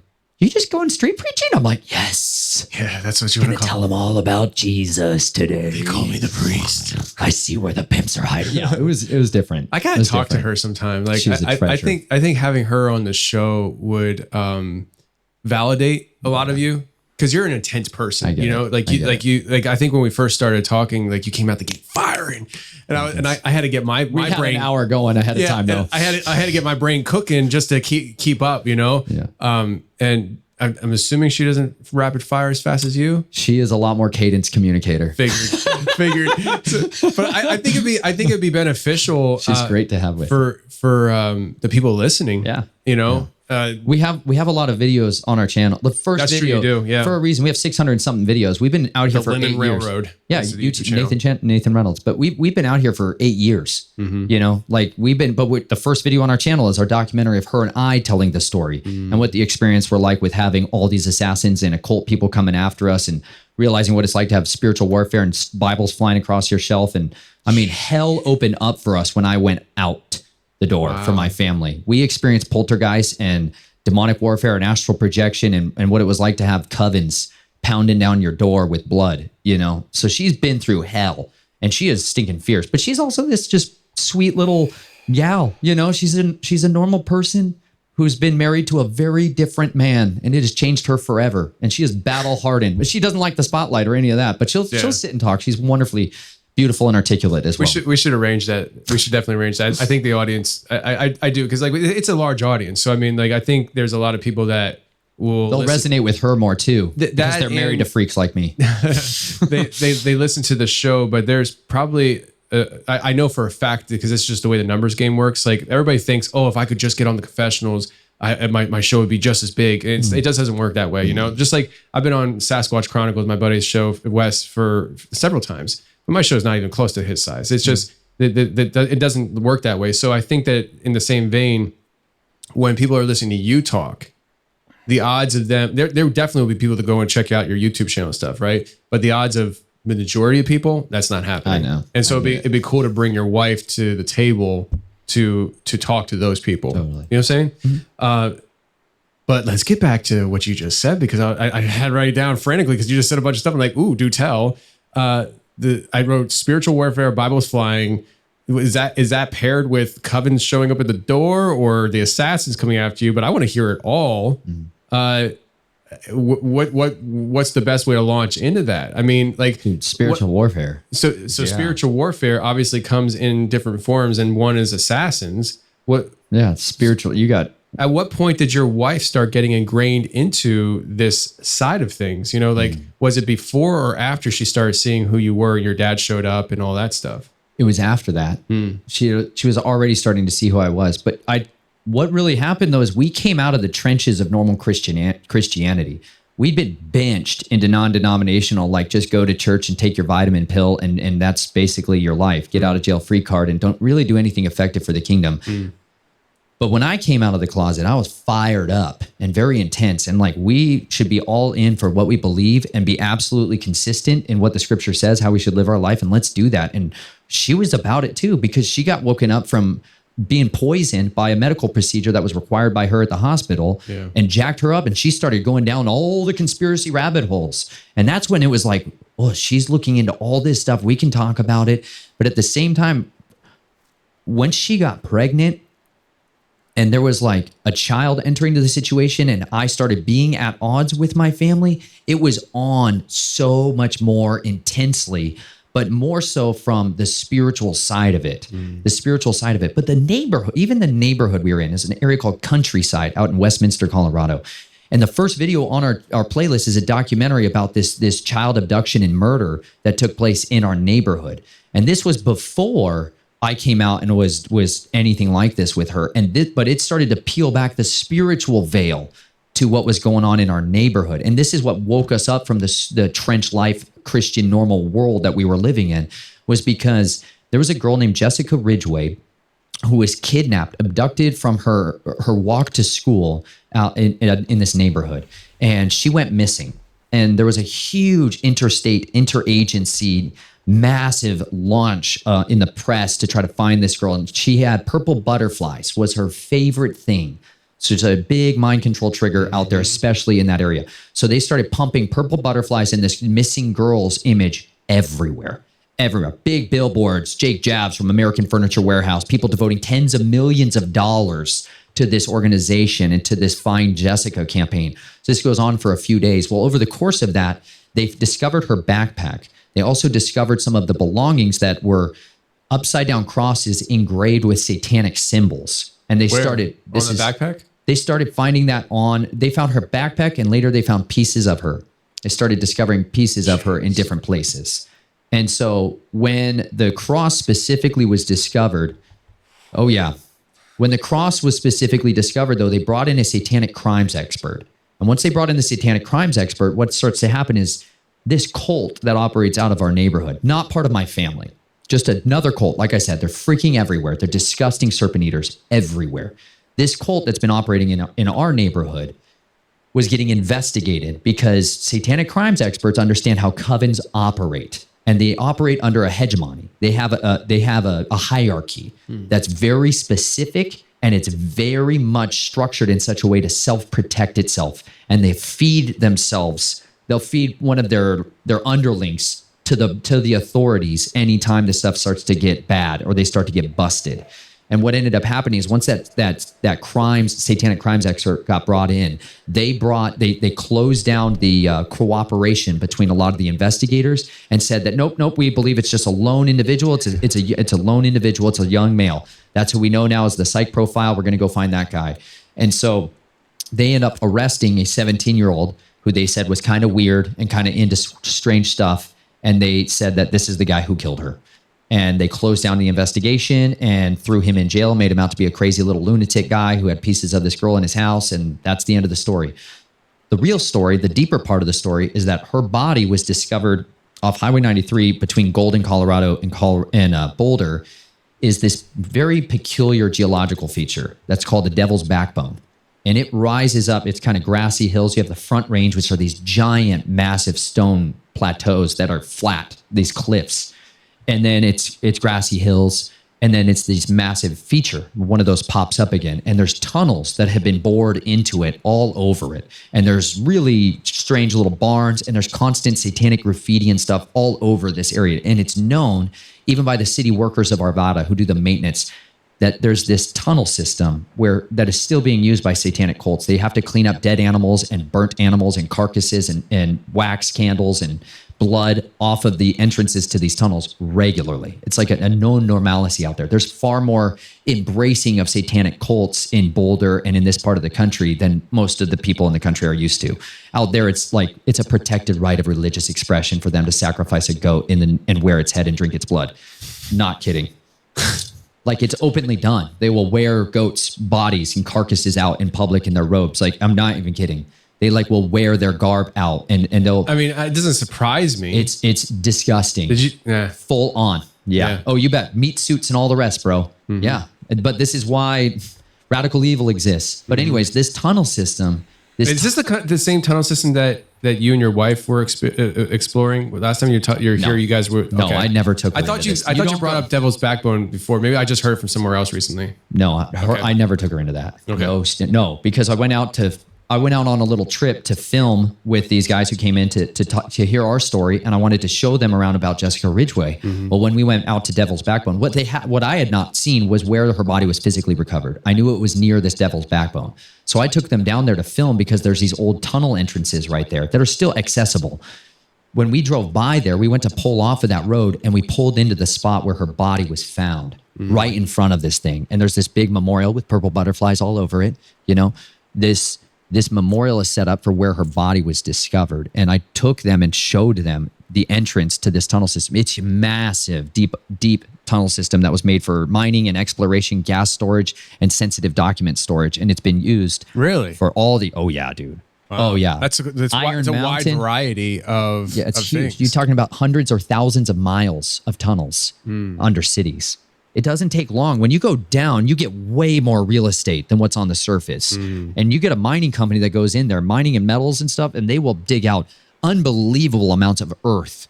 Yeah, and even over a couple of decades ago, they had, and they were using them in Australia, they had a remote controlled, what do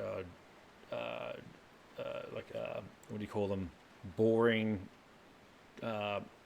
eating up all of the earth to create all of the tunnel systems and all of that kind of thing, where there'd be like trains of them, remote controlled. And they will create all this infrastructure that then once the price of gold hits a point that it's no longer valuable, or the price of or uranium, whatever it is they're mining, once it changes, they're done.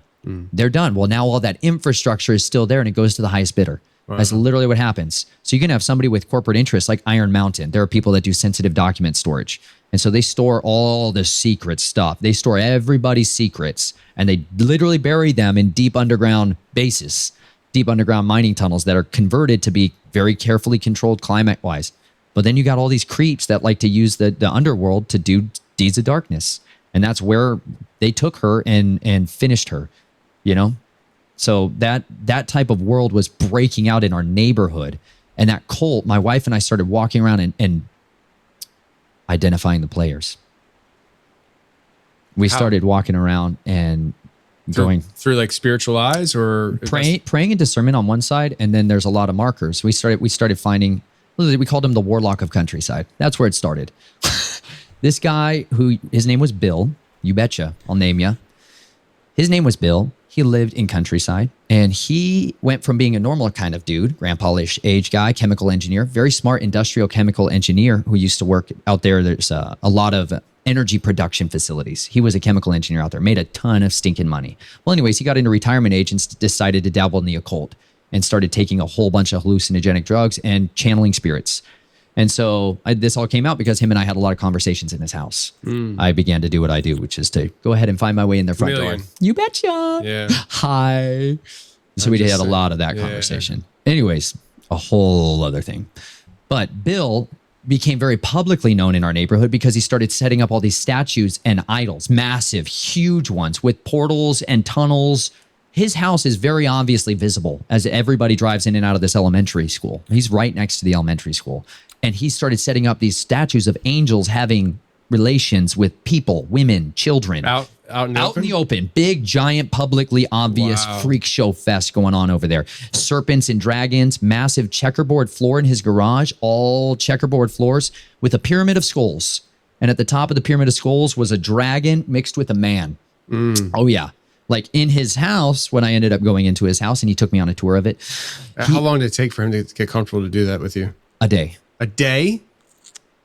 Man, you're good. Or is he dumb? I was better. No, he's easy to manipulate. You know, and I did not go until I believed I had peace from the Most High to go, and that I would have His favor to get in there, because you're messing with super powerful other entities that have a lot to lose. These cults have a lot to lose, and they don't want to lose anybody. You know, but either way, I told him I was really interested in all of his very unique architecture and what he's done with the place. Like, I just am so blown away at all that you've done out here, this landscaping and these sculptures. Could you just tell me more about it? And he couldn't have been more proud to show it off. Wow. He's like, you know, some of these people around here really don't appreciate what I've been doing with the place. And they're complaining, they're issuing complaints with me. And Don't they know I'm summoning our god Lucifer? Dude, he was so proud. Jeez. He was so proud. Well, he Wow. was excited. And you know why? Because this is why I was talking about Holy Spirit discernment, man. It says the word of Elohim is living and active, sharper than any two-edged sword, piercing through to the bone and the marrow, is the discerner of the thoughts and the intentions of the hearts of man. All creatures are laid bare before its sight. That's a real thing. That means that if you understand the word and you walk in the authority and the anointing of the Most High, like, you can read people's mail. You can understand their deepest intentions, and they will confess with their own lips exactly what's going on there. Like, the real polygraph machine is not the thing that sits on the table when you have to do a polygraph with the FBI. The real polygraph machine is the man who asks you the questions.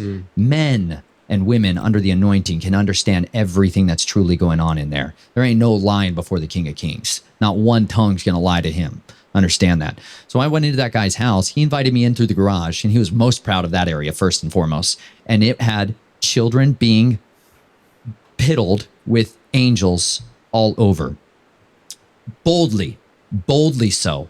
He had black and white checkerboard floors and devices to facilitate that in his garage openly. He opened his garage to the whole neighborhood. Nobody cares. Devices to facilitate. Chains and beds. That stuff. Cameras. That stuff. Right in the garage. Dang right. Because hiding in plain sight is how these perverts operate. Because they preconditioned our neighborhood to never see anything and be stupid. You brainwash all of the best resistance fighters to be incompetent idiots who just go about their day and think none of this stuff that they talk about passing their children through the fires of Moloch happens anymore, and they literally can't see it. The best place to hide things is plain sight. That's literally this book right here. Hopefully we'll get into it. Hidden in plain sight.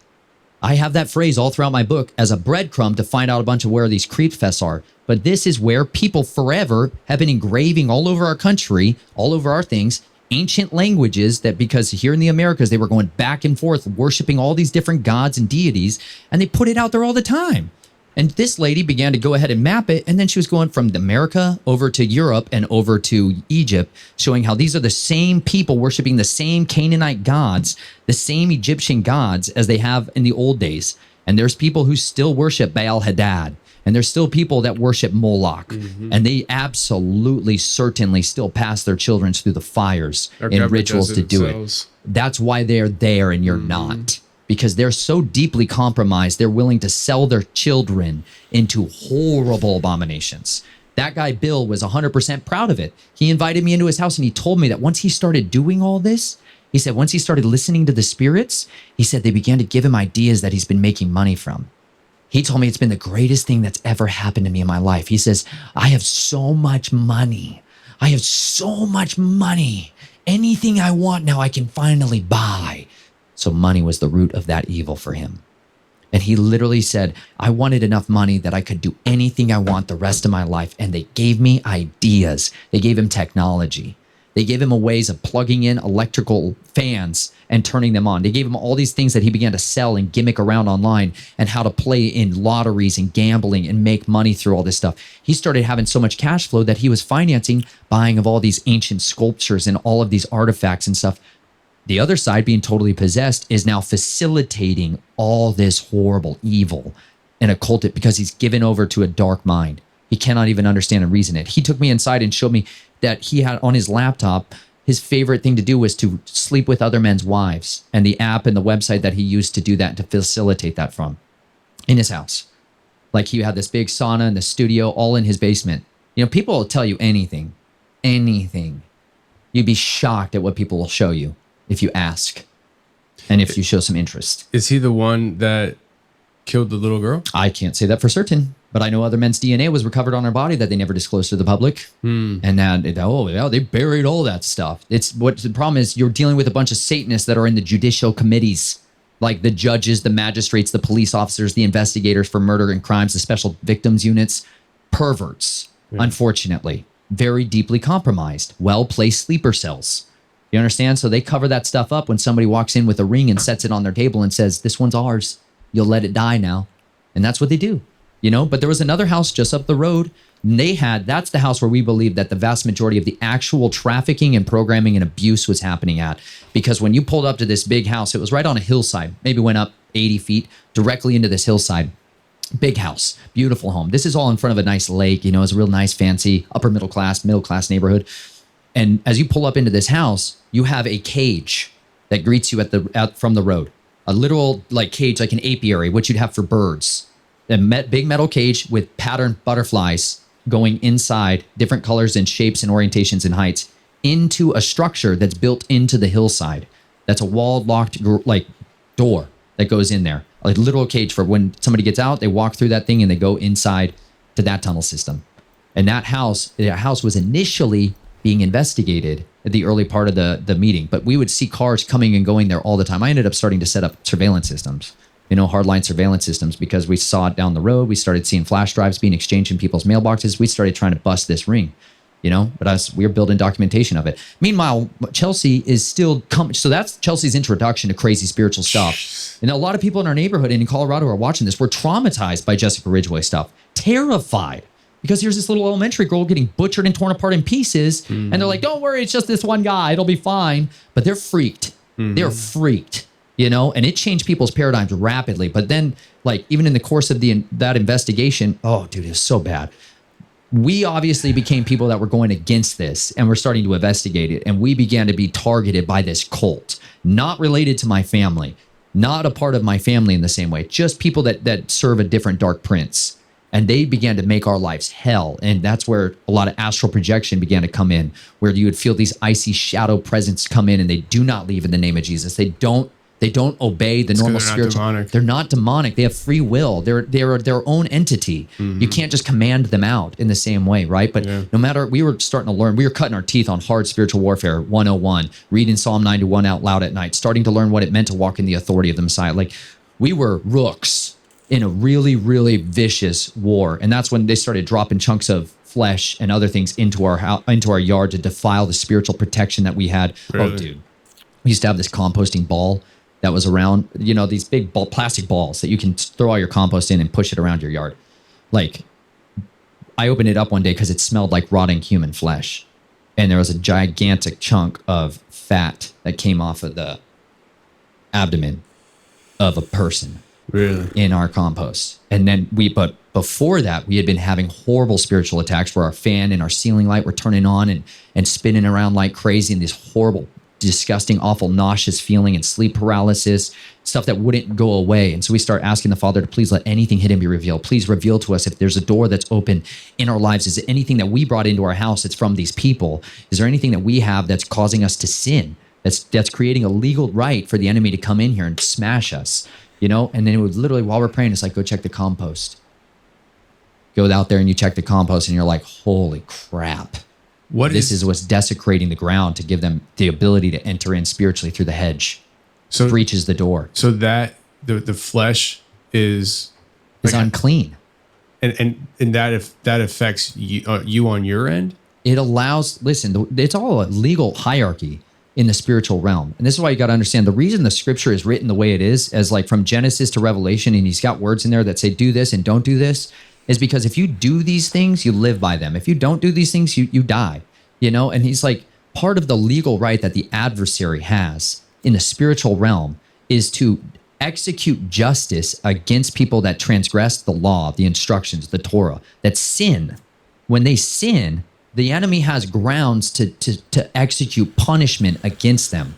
When they're walking in purity and holiness, they can't. This is Job chapter 1, fundamentals, where Yah's like sitting there in the throne room, calls Satan in, and it's like, tell me what's going on out there. Why don't you give me a report on everything? And he's like, I've been going down, up and down in the earth. We talked about this last time, up and down, walking down and going back and forth in it. You know, and he's like, have you considered my servant Job? He's blameless, right? Blameless means innocent. Like, he's an upright man. And he's like, the only reason he's like that is because you set a hedge of protection around him. No one can touch him. That hedge of protection is critical to understand spiritual warfare. That hedge of protection is governed by the King of Kings. That is an absolute reality. And if he says so, that thing comes down. If he says so, he can let something in. But at the same time, if we personally go in and start doing all the things he said don't do, and we start breaking down that hedge of protection personally by our choices, sinning, breaking, like that's how that wall begins to get taken down. So the enemy has designed a system today to incentivize sinning, to make it better and more socially accepted and loved to embrace sin, to embrace lawlessness, to embrace rebellion, to embrace abnormality, to embrace perversion. By doing that, he's breaking down the hedges of protection Transgressions against natural law, cause and effect. that used to be in an area where there was biblical morality was more normalized. It was a lot harder for the enemy to get a lot of shots in on people's lives when they were in upright standing, when they were righteous men and women. But now we got a bunch of us who don't even realize what the scripture said because we don't read it for ourselves. We just go to church on Sunday and we're like, praise God. No idea what it says to do in there. No idea why our children are depressed and we have divorce at the same rates and pornography addictions at the same rates of the general populations. Like we are a bunch of wounded warriors getting our lunch eaten by a much better adversary because we don't know what the rules of engagement are. We don't know how to stand in our authority and rebuke the enemy and take back the gates of darkness. Like we are supposed to take the enemy's territory back. We're not supposed to sit idly by and just wait for that rapture. We're going to get out of here. It's going to be great. We don't got to just hang out until we get out of here. Like, no, we are made for war. Death itself is enemy, right? So I was reading in John, is it 11, where it's the story of Lazarus? I think it's John 11 or 12. But I was confused when I first read it about how, so Jesus goes to Judea where Lazarus has already been dead, and Martha and Mary come out, or no, I think Mary stayed with the body or near the gravesite, and Martha came out. But this interaction happens where Jesus is being informed, and it's, the famous verse, and Jesus wept, right? But in there, it also says twice that Jesus was filled with rage. He was angry. And I'm like, why is he angry at them? Like, what is it that they did or said to him that made him so angry? And I started reading more into it. And I think he was angry not at them, but at death itself being the enemy. Death is literally probably the last enemy of man to be encountered. It was never meant to happen. And I think in the middle of his weeping and feeling their pain, he also felt the rage towards the final enemy. And obviously we know how that story ended. He raises Lazarus and he's like, hey, suckers, I'm here. You know what I mean? He didn't say suckers, but that's Tonyism. That's Tonyism. Yeah, that's the Tonyism. But yeah, I think, I don't know how I got on that. I don't know where that came from. What were we talking about? Understanding death is the ultimate enemy. It is the ultimate enemy. So there you go. That was great. I had a point though. It wasn't to tell a Bible story. I forget what the point was, but it's gone now. So, anyways, so I want to talk more about this though with your wife and all this stuff. Now, we went into a deep story here with Colorado and that whole thing with that guy, and I guess you can't prove that he was the killer involved, but you did uncover in the process of the investigation. You at least uncovered another aspect of the neighborhood that was unknown at that point. Started pulling the sheets off the eyes, kind of thing, with you and your wife, especially your wife, probably. Now, at what point with her is she being faced with other things that she recognizes, assassin type situations? Has she personally been experienced to that kind of thing? I know you mentioned last time you were here about I think a guy in Mexican in North Carolina that his family, or there was a family in North Carolina or something that had been taken out and killed by, I guess, assassins. I don't know if I'm recalling that right, but has your wife been, experienced anything like that where legit assassins had come for you? Well, yeah, we talk about it in a chapter of our book called Murder in Our Minds. And she was 7 months pregnant. You know, that's when things kicked off really bad the summer 8 years ago. Because while she was pregnant, in my family, my grandfather, Zarnowski, receives the next child at their birth. He physically is the first man's hands to touch the child. That's a big thing. We weren't having none of that at all. And I had become very adversarial to my family. And Chelsea had seen and witnessed enough creep fest stuff from him. And then she got to see all my family's response to how I was coming out and talking about this stuff was very indicative of the fact that they were still very active in child exploitation. And they had very much financial fiduciary interest to keep it quiet. Didn't want me speaking out, but they just wanted to compartmentalize me and shut me up. What ended up happening though is I made a phone call to my mom. It's the last call I ever had with her, asking for my heraldry and my genealogical records. She had spent a tremendous amount of time and money back in 2002 going through a proofing process to make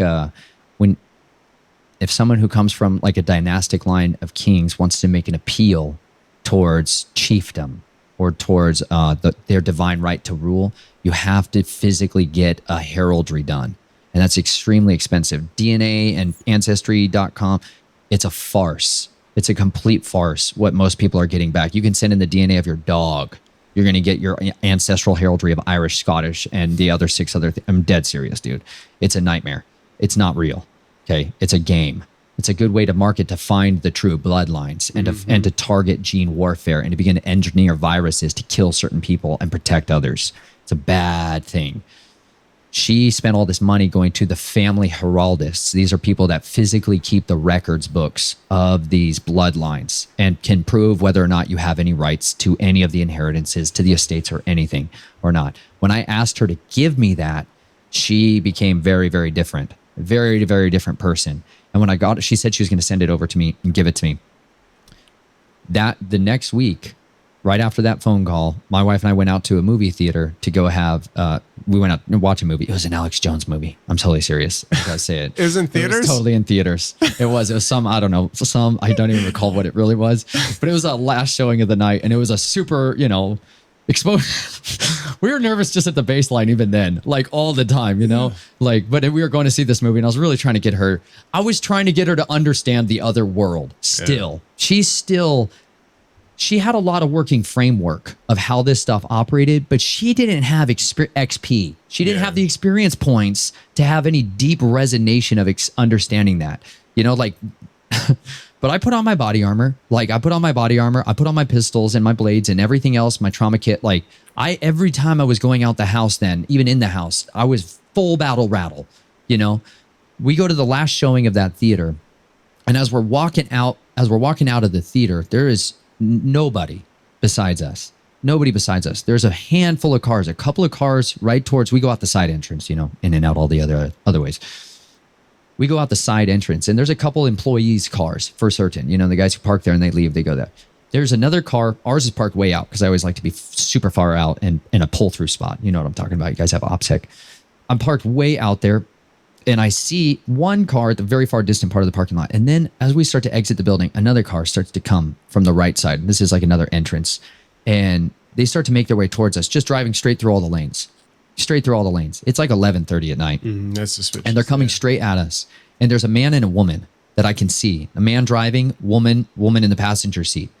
As they start to come closer, I have that overwhelming spiritual hedge of intent to kill. It's like, this is why I say it's a spiritual war, because they're possessed. People are possessed. They may not even intentionally be it. They may not try to be occultists and all the rest of it. But when you go to murder somebody, when you go to kill somebody, there are spiritual antennas that pop up. And they did. And Chelsea was clued in on them and felt sick. Something's wrong there. They're coming at us like that. And in my head, it's just like, get her to the car. Get her out of here.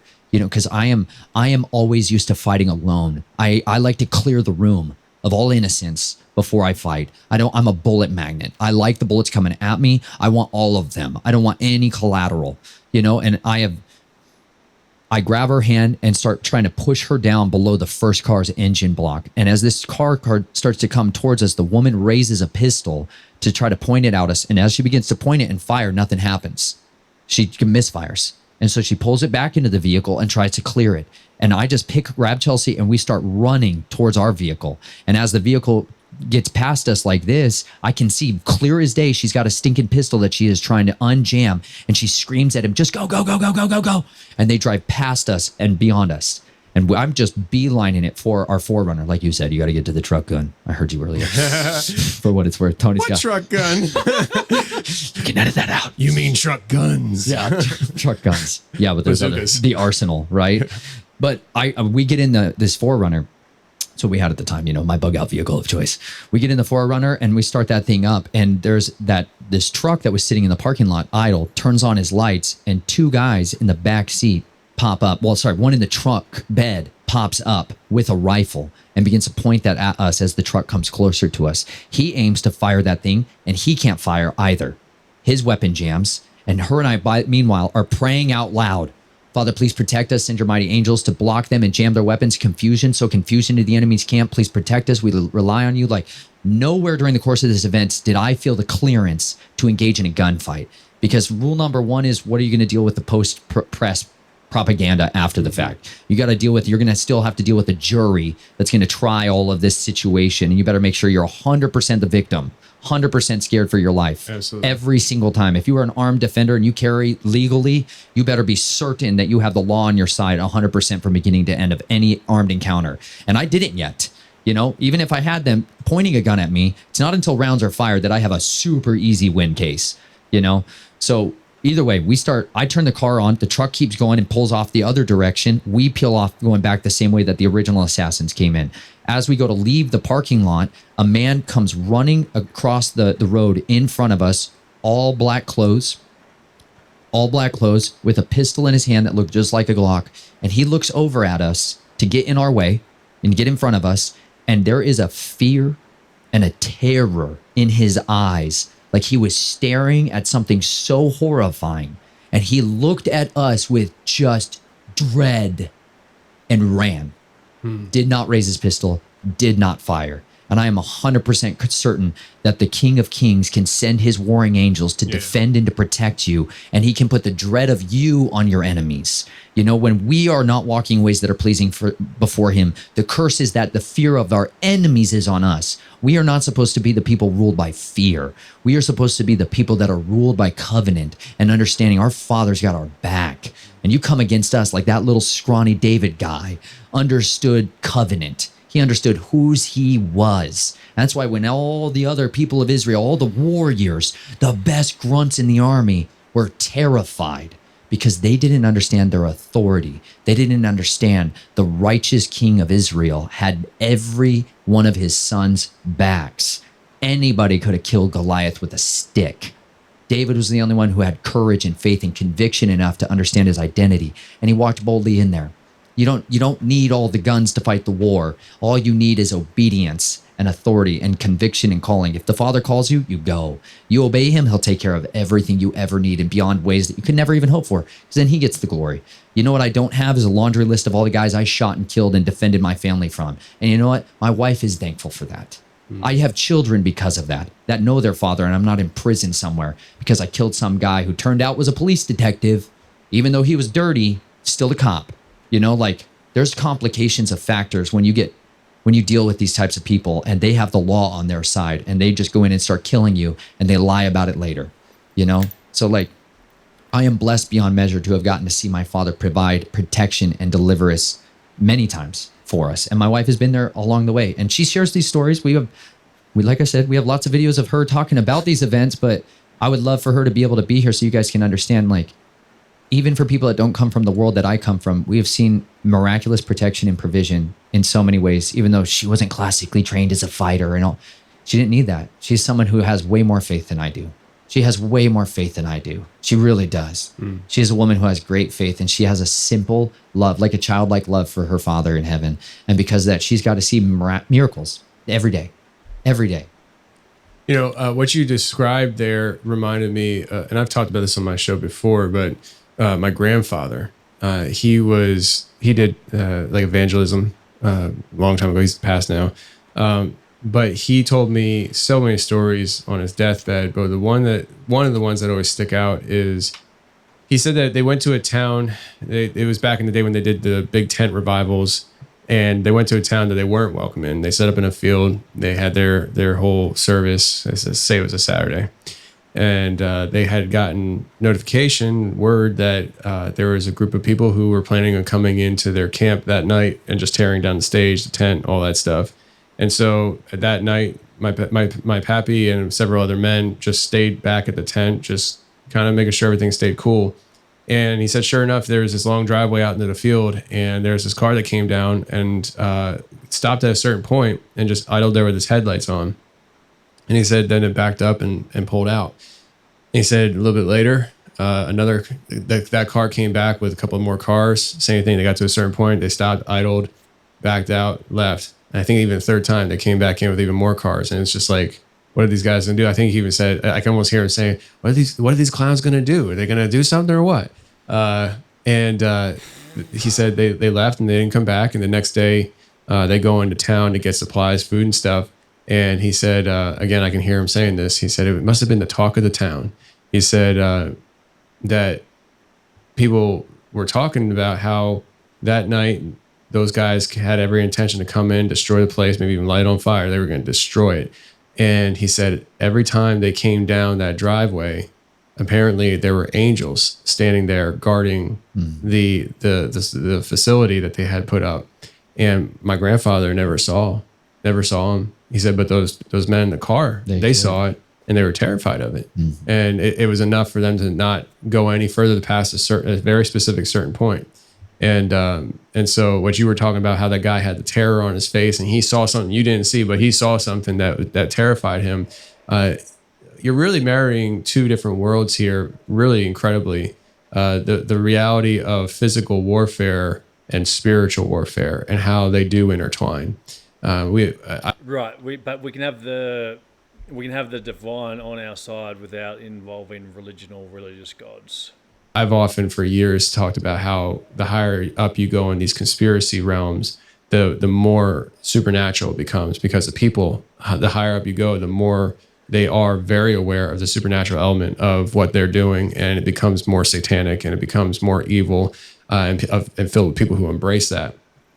And I think what you're doing is you're marrying those two worlds beautifully, where you're taking a very real physical situation and you implemented spiritual warfare, and you're seeing spiritual warfare interceding and manipulating the physical. There's no way that two guns from two different vehicles are supposed to malfunction. And then the third last option of a guy like a deer running out in the middle of the road, all he has to do is raise a gun and fire at the car that's coming towards him, and he just has a terrified look on his face. That's not realistic. But what you're describing is very real when you put in the supernatural aspects to it. The reality that we are people who have the weapon, the nuke in our back pocket that is readily accessible to us if we believe it. Faith of a mustard seed. And I think that's an incredible story to share, to show the reality of how powerful our God is and what he is capable and willing to do. And your perspective of David, how powerful we are as co-creators. And you can use the word, people can use whatever word they want, of course, but just to make sure we're not talking about God as in like some religious God, and it's the true divine. Goliath is fascinating too, because I'm not sure if I ever really thought of it that way, but I think there's no reason to believe that's not true. That I think there's a lot of prophetic things about David's life, all that, right? But when it comes down to the brass tacks of the situation, you're right. I think any soldier could have gone out of that field and killed Goliath if they had just had the faith that David had in that moment. I think that's a fascinating way to look at it, because it really is like anybody listening right now. Yes, you are just as special in God's eye as David was. You are a child of the King. That's right. It's wild. It's wild. And he can give that supernatural insight to read anybody's mail, no matter how good of a sneaky, dark, whatever they are. There is nothing that competes with the power of the King of Kings. You know, Yeah. like Yeshua, like I came to know him as, I say Yeshua now, and I say Yahuwah now. So there's specificity of terms, because Jesus was used in horrible ways in my life. I've seen people do things in the name of God that were evil. And I got to know him better by having a little more specific terms, because I had to deal with a lot of Satanists and a lot of witches and a lot of New Age practitioners of Kundalini garbage, Gnostic Jesus all over in Boulder and the places that we were living. And we had to learn quickly that there is an important distinction of terms between who the actual Son of God is versus the one that's being masqueraded to the masses as what he is, this all-embracing, lawless one. You know, there is a reason there's truth, absolute truths. And there's a reason there is a war against it. And there always has been. And there always will be, until the literal author of truth shows up and puts all things to rest and go ahead. And the last enemy that's defeated and thrown into that lake of fire is death. And that is a great, awesome, splendid moment. That hell, Sheol, that lake of everlasting, the lake of fire was created for the devil and his messengers, his angels, and death goes with him. The beast goes with him. And like, there's a very serious, actual, practical application of walking in that today, and why it's important to walk in his ways and to guard his commands. Like, by these words we live. It's literally what's on these blades. I put that on, this is from a guy. I went out and did like a master smithing class with a guy named MT Knives, Patrick Rorman. This is one of his knives. It's called the Talon that he made. And he had a laser etcher. And I always had this dream of making knives and swords and putting the entirety of the scriptures on there. Because at the end of the day, like when I said Hebrews chapter 4 and about the word being living and active, like that's a serious thing. Like that, when I picked this one up, all these other books that are on the table over here, they're interesting. They're fantastic. I love reading them. You know, this is The Gospel to Every Creature. What did Jesus mean, the gospel to every creature, by John Darnell? This is an incredible book that preaches the gospel to a bunch of things and people that think they're not people anymore, and invaluable in my life. This one has an everlasting consequence about the mortality and the fruition of people's eternal souls. Critically important, their spirit, right? This one talks about ancient history, and I enjoy that stuff. And I love trying to decipher what the lost reality of our society is. But you know what? This one is living. Yeah. And that's distinct. That's set apart. That, like the word we get, the churchianity word is holy. Set apart, set apart, set apart is Yahuwah Elohim Almighty, who was and is to come. That's what the seraphim are flying around saying over his throne continually. He is other than us. He is entirely distinct from who we are and all the horrible, evil atrocities. That otherness, set apartness, is the power of righteousness. That's the power and the dominion and the glory and the majesty and the awesome splendor of him. But you know what? The fallen ones, they've embraced iniquity, which is sinning and transgressing the law, the Torah, and then continuing to walk that out in transgressing against natural law. Rebellion to produce transgression. From transgression, if you continue to sear that conscience and embrace that evil, that's iniquity. And that's its own force. That is the force. They're trying to propagandize and weaponize the force from Freemasonic and Kabbalistic Babylonian magicians. That iniquity force is lawlessness. That's the embracing of the lawless one. That you do what thou own will shall be the whole of the law. That's the satanic Bible. Filth. But they're trying to brand Jesus as that character to people. He sets you free from everything. You do whatever you want now, honey. You be you. The heart is good. It's like the heart is deceitful and desperately wicked. Who can know it? I'm like, this has a contradictory message to the vast majority of the changing tides of public opinion. This is an absolute statement. Those are unpopular these days. But you know what? They've never been popular.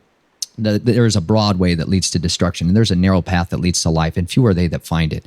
You know, but I try to challenge people and encourage them. Listen, read it for yourself from Genesis to Revelation before you render an opinion on what it says and whether or not you want to be somebody that's called after his name.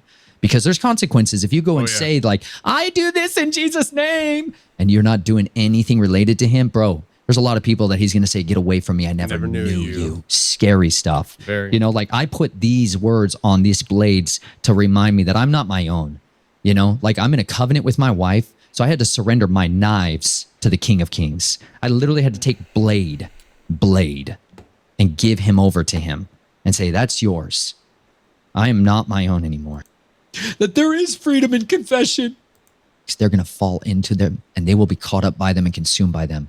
You know, but that comes through prayer and intercession and aligning our lives with what he said to do. And so on my blade, it says. All right, so I'm going to move to the next one because I'm not really at all into, you know, he's got a lot of gold here, but there's a nuance there.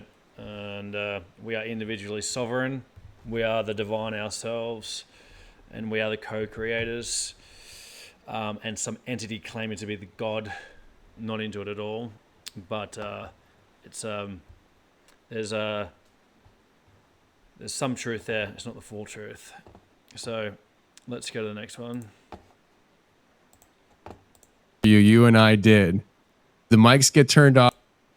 Nathan Reynolds here in studio again. How are you, man? Absolutely fired up, Tony. How are you? I'm good, man. Listen, I've had to censor myself with you since you've gotten here because you and I start talking. I'm like, just save it for the show. Because like one of my pet peeves is I hate rehashing conversations because then it requires me to be an actor and pretend I never heard this before. You know, so like I don't be like, oh, that's a great point. I never thought about that. You know, so there's some of the things you started talking. I was like, we'll just talk about that on the show. Let me make a note of that. That's my sign of don't talk about it now. But I don't, and we don't really have a huge, you know, grand direction we're going to go in today, which is often with my show. Like I usually sit down and just talk to people. But 3 hours left. I think what would be good is I'm going to do two things here. One, all right, a few things. One, I want you to kind of just let people know who maybe are just tuning in for the first time who you are, which a lot of people know who you are. And then I want to jump into where we left off last time you were here and just let it evolve from there. Because just so the audience knows, the second interview you and I did, the mics get turned off. We're done. Hey, that was a great show. And then you're like, yeah, you know, these dragons underground. I was like, wait, what? And then I was like, bro, you buried the lead, you know? So I want to kind of jump into the deep end with that just kind of go with that and we'll see where things go. But I don't know if it's possible, but if you can give like a 30,000 foot view of what, you know, who you are, maybe some things that we covered before, and then we'll kind of jump into things and see where it goes. Absolutely. All right. Let's dive in. Good luck. We'll try not to hit on the Beyonce loose thread and the Queen of Bee and all the high priestesses stuff right now. Okay. Maybe we'll put a pin in that. Put a pin in that, bro. Put that in the notes. You're gonna have to circle back to the mothers of the fallen. It's gonna go some pretty. First of all, we're gonna have some topics that are extremely dark. You know, we're gonna have to talk about the two covenants here: the covenant with death. And we're going to have to talk about a covenant with life, which means we're going to have to expose the covenants with death in a very deep and intimate way. But we're not going to leave people in the pit. You know, we're going to show them the way out, the path of salvation through faith and trust in Jesus Christ of Nazareth, Yeshua, our Messiah. It's the only reason I'm alive, first and foremost, because I changed teams, you know. But I was born into a family that absolutely intrinsically has followed a ancient craft of serpent worship, dragon worship. These are people who take the understanding of the supernatural realm with absolute certainty. They are not deceived as the majority of people into believing that there is not a supernatural realm. They are intrinsically, intimately aware that the world around them is filled to an overflowing abundance with spiritual things. There are people interacting at any given time with those spirits, whether or not they are under an understanding of it. But my family was under a covenant with the dragon. And because of that, they were his ambassadors on the earth, and they would operate under his dominion and his authority and were given power by him through the selling of their children, through the giving of their blood through covenant. I was the chosen one out of my family for that process. My family on one side looked very Christian, operated in their daytime life as sincere Christians, but were absolutely Luciferian at night. Rosicrucian, deep-seated Luciferians, people that were willing to swear oaths to specific fallen ones, call up their phone numbers and dial in direct to them to get their instructions on what to do. I was bound up in that cult throughout my life. And I was raised in trauma and in bloodshed and in violence to create triggers of dissociation, split personalities, to fracture my mind so that I had sub-personalities that could operate between the two realms. One that was much more of a night walker, that was trained in this occult path work, and a keeper of the X, which is the covenant of Apollo, the beast. And then another one that was seeking diligently a path of life and redemption. But my journey was not strange to me until I got out of it, much more so. I got given what I thought was going to be a path of salvation, which was going in the route of becoming a part of the hunter teams, special kill teams with the United States military. And at the end of that, I saw it was just another corrupt What happened to his long hair? I thought you said long hair was a big antenna. organization that trafficked the souls of men just like my family did. They just did it without much of the ritual magic side of the equation. And it was a process of undoing of my identity as a soldier and as a warrior, and on a path of destruction, suffering, and led me to a place of bleeding to death on the bottom of my parents' basement and seeing my familiar spirit death come to harvest my soul. And a man stood between him and me and said, "He's mine, you can't have him." That was a moment where I saw fear in death's eyes for the first time in my life. And I knew that there was a covenant. There was someone in authority who could command death. And that was the turning point of much of my walk in my commitment to which team I was going to be a part of. So I've been on a journey ever since then of trying to cut ties with the occult, trying to cut ties with my family and raise my new family, my children, my wife and I in a different kingdom, and exposing the works of darkness, confessing my sins before men that I might have salvation and healing. And I believe that's the most effective tool we have is forgiveness and repentance. And without those two weapons, we are bound in the same fallen state as these wicked watchers that fell. Yeah. So with the life that you lived, upbringing, your deliverance process, was that something that, you had people guide you through, or was that something you worked through yourself? Because I know there's people who practice deliverance ministries, and there's people who have done deliverance themselves, like on themselves. What'd that look like for you? That's a great question. First and foremost, I sought deliverance out from home. Because from your parents? No, sorry.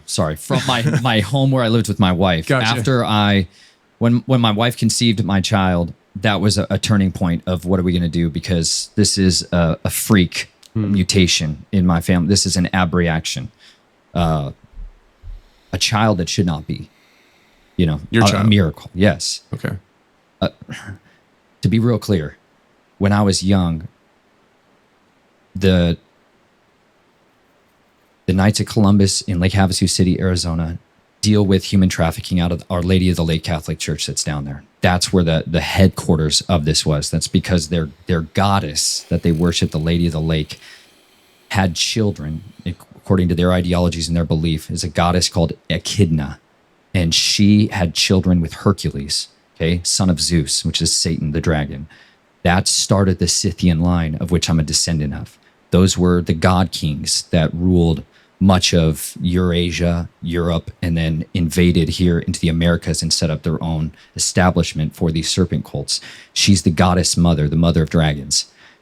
That temple where they worship her is where we bring back cut off heads, mutilated hands, and make offerings to her. Those priests that were there will castrate boys, not cut their testicles off. They take jeweler's pliers and grab the scrotum and crush their epididymis. That's the umbilical cords kind of things that come out of your testes. Jeez. They did that when I was a boy so that I would be damaged goods and not able to turn pubescent before they could get their money's worth out of me. because they want boys to stay boys as long as possible. Sounds like some Peter Pan crap. It's atrocious, but it's a way to mark someone like a eunuch. So I had horrific testicular pain and major issues throughout my life that left me crippled. Some of the worst chronic pain I've ever dealt with in my life. And I had a hope that it would get a lot better when I got married. It got a lot worse. And my wife was a nurse at the time, and she had a better understanding of what was going on. It was initially diagnosed as testicular cancer. They saw all this damage that was in there. Later on, it took a lot of specialists to figure out all this scar tissue and all this trauma that happened on the epididymis. They didn't want to do surgery on it. I finally found a doctor that would, and it helped. It relieved my pain. And it was one of the greatest transformations of my life. I'd be walking along and peeing blood in agony at all different times. I mean, it was crippling. And so that about 6-8 months later, my wife did get pregnant. And that was, for me, a turning point. For my family, though, they looked at it with this predatory, what's in her blood. This is a different, is a mixture. They of looked at something. her as something special then. Yeah, she's the next ex-child. She's the next keeper of that. So now they look for daughters as breeders. They're looking to renew the line. That's why there's obsession with incest and inbreeding and polygyny. They want to purify that line. And I knew what the path of a chosen one was going to be for her. And if I gave her to them through the family trust, you sign over weeks out of the year to parental rights. And she goes into the system that I went through. She goes through the trials of Apollo and all this other filth. Wow. And so we went to war against that, So deliverance for me was in that stage of my life filled with a lot of fear, absolutely terrified, because I didn't know how to fight them without weapons like you see here. Right. I didn't know how to fight them with spiritual weapons, but I was learning, and I was studying people like Dr. Michael Lake, Rob Skiba, Steve Quayle, Timothy Alberino, L.A. Marzulli, Russ Dizdar. These were my mentors from afar that were showing me a path of warrior, showing me a path of redemption that did not require me to blow up their houses. And that's where much of my initial deliverance went through, was watching them, seeing what it was they were saying that I needed to do, taking actions and starting to repent and break covenants and seek restoration in these areas of my life. But that was where the first major areas of deliverance were. I did seek out even Russ Dizdar to pray for me. Tom Dunn, who was working with him, who has still kind of carried a lot of his mantle on through the Black channel and their ministry, phenomenal frontline warriors. He's the one who laid hands on me and prayed for me. And that's when that happened, what you see over my shoulder, which is where the pierced hand of Messiah ripped that tree, that black tree of death out of my life, and it sprouted to life in his hand. That was my family's old tree, and he's snatching it from the flames that are going to come. I mean, these immortals, these fallen ones are going to shrivel up. Zephaniah is very clear, the prophecies about the Father is going to bring them, the gods, the immortals. He is going to extinguish them, make them shrivel like raisins. He's going to take away their food source, blood, mankind, from them. They're going to die like men. I know that's their ends. And deliverance for me has been from prayers of others that have laid hands on me, but the vast majority of it came from self-deliverance, from laying out what I needed from the Father and seeking that out and bringing out the other personalities that have been living with this demonic attachments, these false identities, the horrific hells that they were born into. Like part of my personality was fractured and created when they were crushing my epididymis. Parts of my personality were created when I was learning how to cut people's fingers off at the joints because they couldn't carry a ring anymore. Those were fractured pieces that needed healing, and any demonic transmitted diseases that came along with it needed to be cast out. So I am certain nobody needs another man, woman, or child to authorize deliverance to them. They can find that through the great physician. Amen. They can find that through the power of his Holy Spirit, the Ruach HaKodesh working in their life. He commands the heavenly host, not us. So what do you think as far as deliverance goes? Just not into whatever entity he's serving. I think that there's a lot of people out there that need it, and they don't even realize it. They don't even know it. Chronic illnesses and things that you just look at and you're like, oh, I'm just sick all the time. This is just the bill of health that I've been given. I feel like there's room for deliverance in that as well. Anyways, I didn't want to even go down that road. But I want to backtrack though, something that you did say. The location, I can't remember what you called it and stuff, but where they castrated you and stuff. One, for the audience that maybe they're new here or something, that is 100% part of the splitting and fragmenting is the trauma.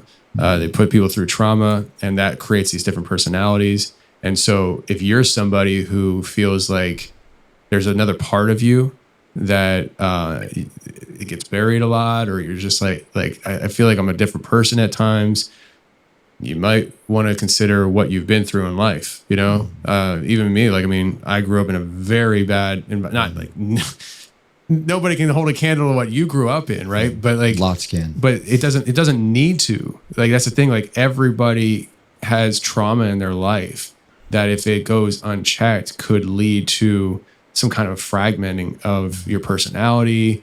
And like the environment that I grew up in was very physically violent.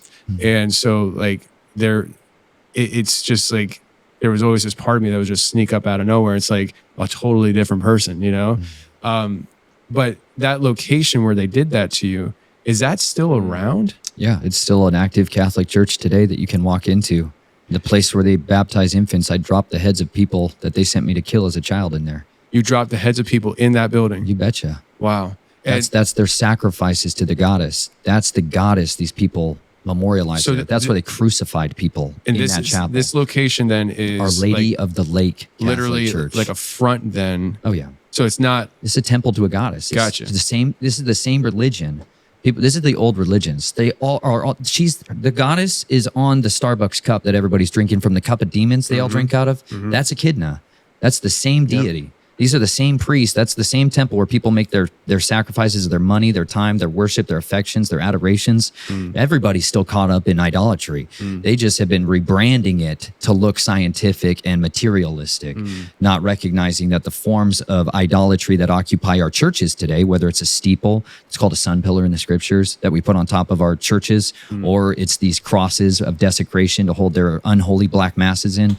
These are still the forms of idolatry that these demons feed off of. These fallen ones need worship. They need the fires of men to kindle in them the ability to keep growing. That iniquity force, that seeing all of the commandments in the scriptures laid out and doing the opposite, sinning, builds their iniquity force. So the more they can get people to transgress, the more they can get them to feed their kingdom power, because they have a battery bank that depletes rapidly when they do their lying signs and wonders, when they get witches who are moving things around in objects and performing white witchcraft and healing through their chi and their prana or their vril.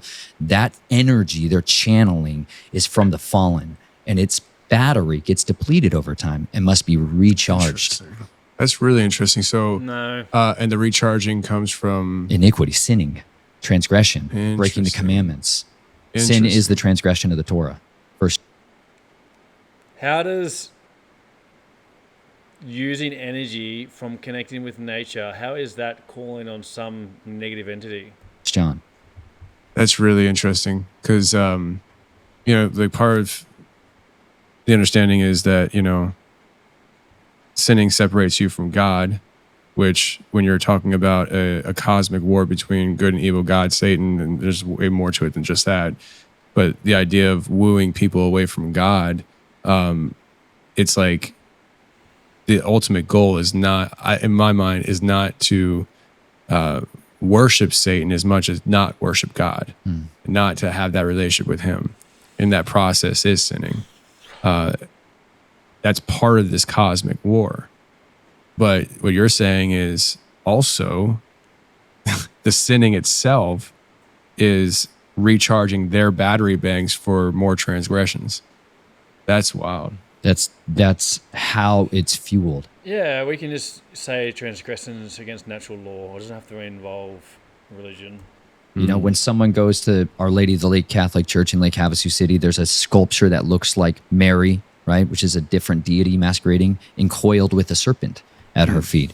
That is Satan dwelling with her, and creating these children. This is so when people go there and pray to Mary, they don't understand what they're doing is praying to this goddess, the Queen of Heaven, as she's referred to in Jeremiah. We're specifically warned, don't participate in these activities with these other deities, whether it's Moloch, who is called Nimrod, that those deities are real.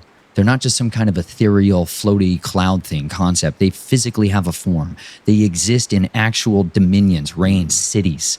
They can be visited. Yeah. They can be visited. You can go and talk to them. And these people who are their priests mediate between the mortals, the men, the muggles here, and they go and communicate with them and get orders from them. They get prophecies from them. They get directions from them. They have contracts for what their job assignments are, and they take it as seriously as anybody else. They have orders from a shot caller, and they have to follow them. And when you break those, there is retribution, but that power comes from our sin. This is why when someone who steps out of the regular path of life, the regular worldliness of living, and begins to seek the Father, call upon Yahweh while they can be saved, they begin to call upon the Lord God Almighty and ask for salvation, ask for deliverance and restoration. They get shot to pieces because they have all these doors that have been opened up through sin in their life, and sin is of their ancestors, generational curses, oaths that have been sworn. This iniquity force has been building for generations on their bloodline. And should ever one of the children deviate from that, there's hell to pay. And so that's why if you're a generational curse breaker, you're going to suffer tremendously. And the goal of that is deliverance. The goal of that is repentance. It's purging the evil from your midst. It's rooting out the things that are from the other team. Smash the physical idols out of your life. Don't covet the silver and gold, no matter how valuable they are. Root them out with violence. Get that stuff out of you and continue to seek the indwelling of His Spirit and find your new identity and your restoration in His Scripture. That makes a lot of sense. And it kind of, we were talking about before we started recording about kind of the stuff that I've been going through over the last year or so. It makes a lot of sense that, like for instance, I've met my biological father once. Wow. Okay. And I have zero plans to meet him again.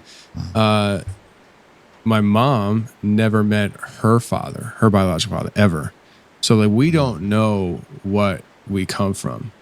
And you're talking about generational curses, doors that have been opened up through ancestry. Like when you start turning, like I've been open, I'm a Christian the entire time I've done this show. You and I were talking about before we started, the show definitely has changed over the last year or so. In a very, hey, we're in a war, a cosmic war. Good and evil is real. The supernatural realm is real. You're in this war, really trying to expose the supernatural realm in a way that I don't think happens at church on Sundays, usually. But like, by stepping into that, which wasn't like just a thing that happened accidentally, like I felt extremely compelled to go that direction to the point that it would be disobedient if I wasn't. There have been attack. And so it's interesting the way you break that down, that, throughout my life, but also people that I've never met, their lives, there have been doors that opened up, and there's like this legal authority that they're trying to claim over me. And there's those spiritual attacks that come. I imagine there's probably a lot of people that go through these things a lot. I mean, your life, the way you describe things and explain things based on your life experiences are far more extreme than most people's lived experiences. But the root of the matter is the same. Like doors are opened, whether it's through your family's ritual abuse on the children, to just living in a household where there's been abuse. Those are trauma doors that have been opened, and allowing these things to get their teeth sunk into you. And that then, I guess, rolls over into a life of sin.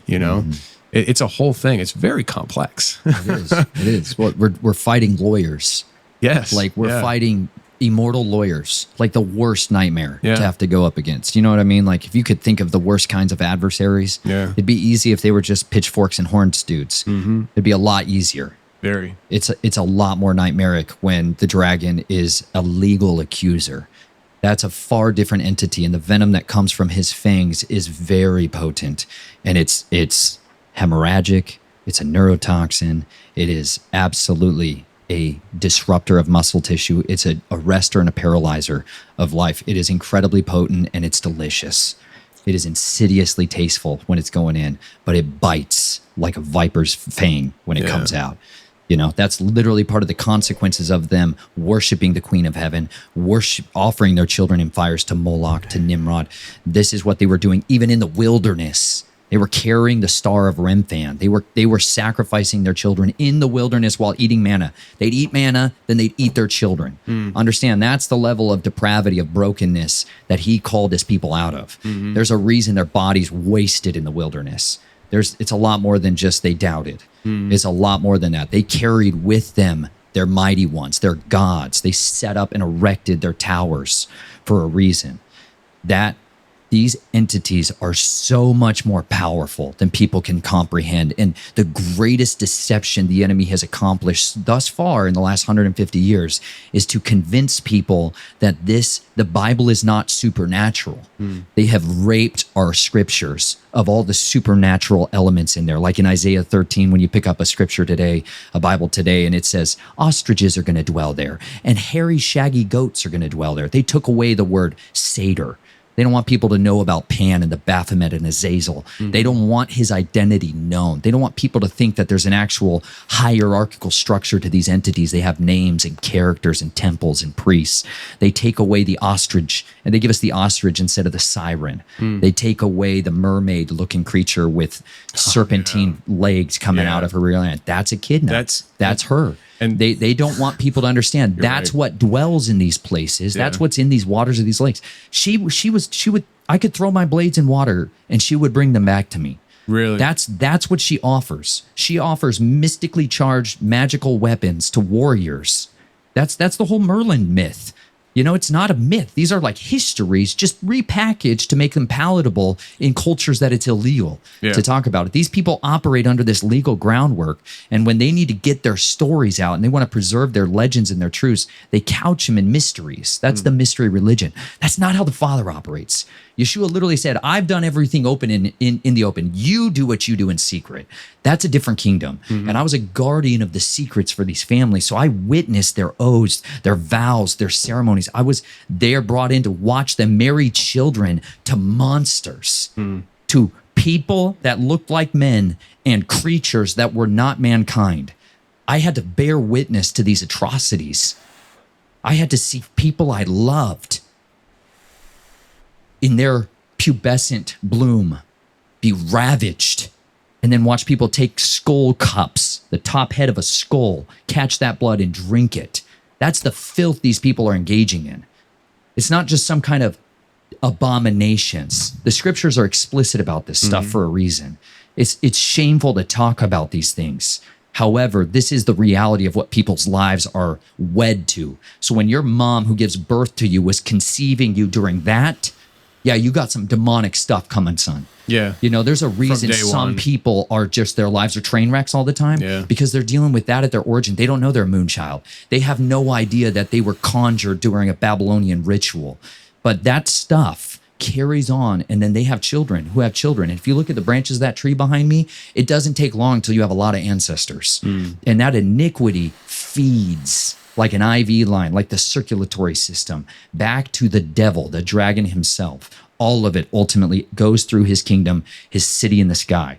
That's his reign.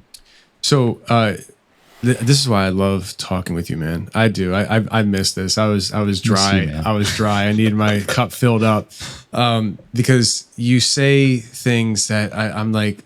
So coming in today, I was like, all right, well, I have an idea this way. We'll take the conversation. And I'm like, nope, throw it all out. Just let it rock. So you brought up a couple things here that I want to kind of reverse on because especially with the audience that we have, like I know they're interested and curious as to what you just said. So you're talking about mermaids, right? So I have a friend of mine who hopefully soon will be in studio talking about his run-ins with mermaids all over the world. And it's not that he was interacting with them like you were, God has just given him the eyes to see, and it's like he sees. He has it on video. I've seen the video. You see this humanoid head peeking out of the water, broad daylight. I think off the coast of California, and I think off the coast of California. I don't remember where it was. Anyways, it goes down, and right when it goes down, this big flipper comes up, like literally manifestation of your classic idea of like a mermaid. And then there's also the spiritual side of those things. But maybe you could go into what you referenced about throwing a weapon into the water, bringing back supernaturally charged, and what that looks like. Maybe talk about who or what that is doing that. You referenced the siren, but also you hit on the idea of the mixture of monster and what I think you said, the way you said it, perceived to be human, kind of that mixture. Are we talking about basically, Genesis 6 happening today? Is that what you're talking about? The idea of like mingling of seeds? Well, let's break that up into two parts. Please, because if I get lost in the weeds on the mermaid stuff, circle me back. I'll try, but try to remember. Strong we got Jack as the backup. Jack will have to. Jack's got backup. Thanks, Jack. There's a strong We're about to dive down into some filthy, crazy stuff. Okay. So children that come from this is why bloodlines in these families are guarded. They actually matter. Most of us are raised in a culture where it's irrelevant who your dad is beyond what's on your last name when you fill out forms. That's Western American culture. The families guard their covenant of their seed line because they have a ranking structure within a actual hierarchy. They physically sit on a big family tree on a branch that's their rights. They're patriarchal or matriarchal. Some are children of motherhoods and others are children of fatherhoods. And they have different ways of operating and following. There's mothers of darkness, which comes down through a very different sectarian line that's often associated with Azazel and Baphomet and this kind of stuff. And then or dragon worship. Then there's patriarchal ones where they're just following down the father's lineage. So the mothers of the fallen, the mothers of darkness and dragons, they look after their children and custodians. This is what's called a familiar spirit, family spirit. But there is a physical right that a child who comes from the actual bloodline of these nobility has to interact with them that outsiders do not have. This is why certain people can enter a secret society and be advanced in rank and elevated at an extremely rapid pace because they physically have proofing in their bloodline that they've gone through heraldic proofing to verify they have claim to this specific individual. Without that, you're not going to be granted access to these higher rituals. These rituals require you to be able to produce blood that has that seed in it. My contention is that seed, more often than not, is a marker in the spiritual realm that unlocks the doors to these spirits to have access to your life. So when people go in and they invite these spirits in, they swear these oaths, like one of the rituals that they'll use for this, the worshipful master, he wears it looks like the eye of Horus, and it's got a blue eye in the center of it. And they basically, the initiate or the one who's trying to come into it, he sees a sheet of paper held up, and he can't read it. They tell him to read it, he can't read it, and it's blank. But basically, he asks him a way of seeing. Basically, I'm blind, I can't see. And he has him place the initiate his hand on that symbol on the eye. This is the eye of Ra, right? Mm-hmm. This is the dragon. This is Azazel. He places his eye on there, and then he says, now basically, I give you your sight. That's the fire that they're all obsessed with, these Luciferians. It's the ability to see in the darkness where the masses cannot see behind the veil. Then they turn him around, and he sees paper with all this writing on it from these spells, these incantations, and now he's been given the gift of sight. That ritual is a blinding to that man, because now he has bound himself in iniquity to Satan. He has now pledged his fidelity to the dragon. And the vision that he's been given is only going to come through the scales of the dragon, physical things that go onto people's eyes and augment their vision so they can see into the spiritual realm, and they can see into the ultraviolet. They can see into a frame of light that our human eyes are not given for a reason. The Father banned us from that in the garden because he loves us. Right. And he does not want us to dabble with demons. It's not for us. He has heavenly hosts that are more than capable of dealing with these things. We don't need to be shooting ourselves off into astral planes to make war. It's a very specific design that he made us for. Dang right. Yeah. We got a great priesthood job to do here, and it's more than enough work to do on this earth. He's got his guys to do that labor for us. But when that opening of the eye happens, that person now has in their bloodline, in their union, a door that's propped open to the kingdom of darkness. And if his son tries to break out of it and take the path of redemption and deliverance, all of that comes after him. Well, there's similar initiations that take place with those that have a heraldry to the mothers.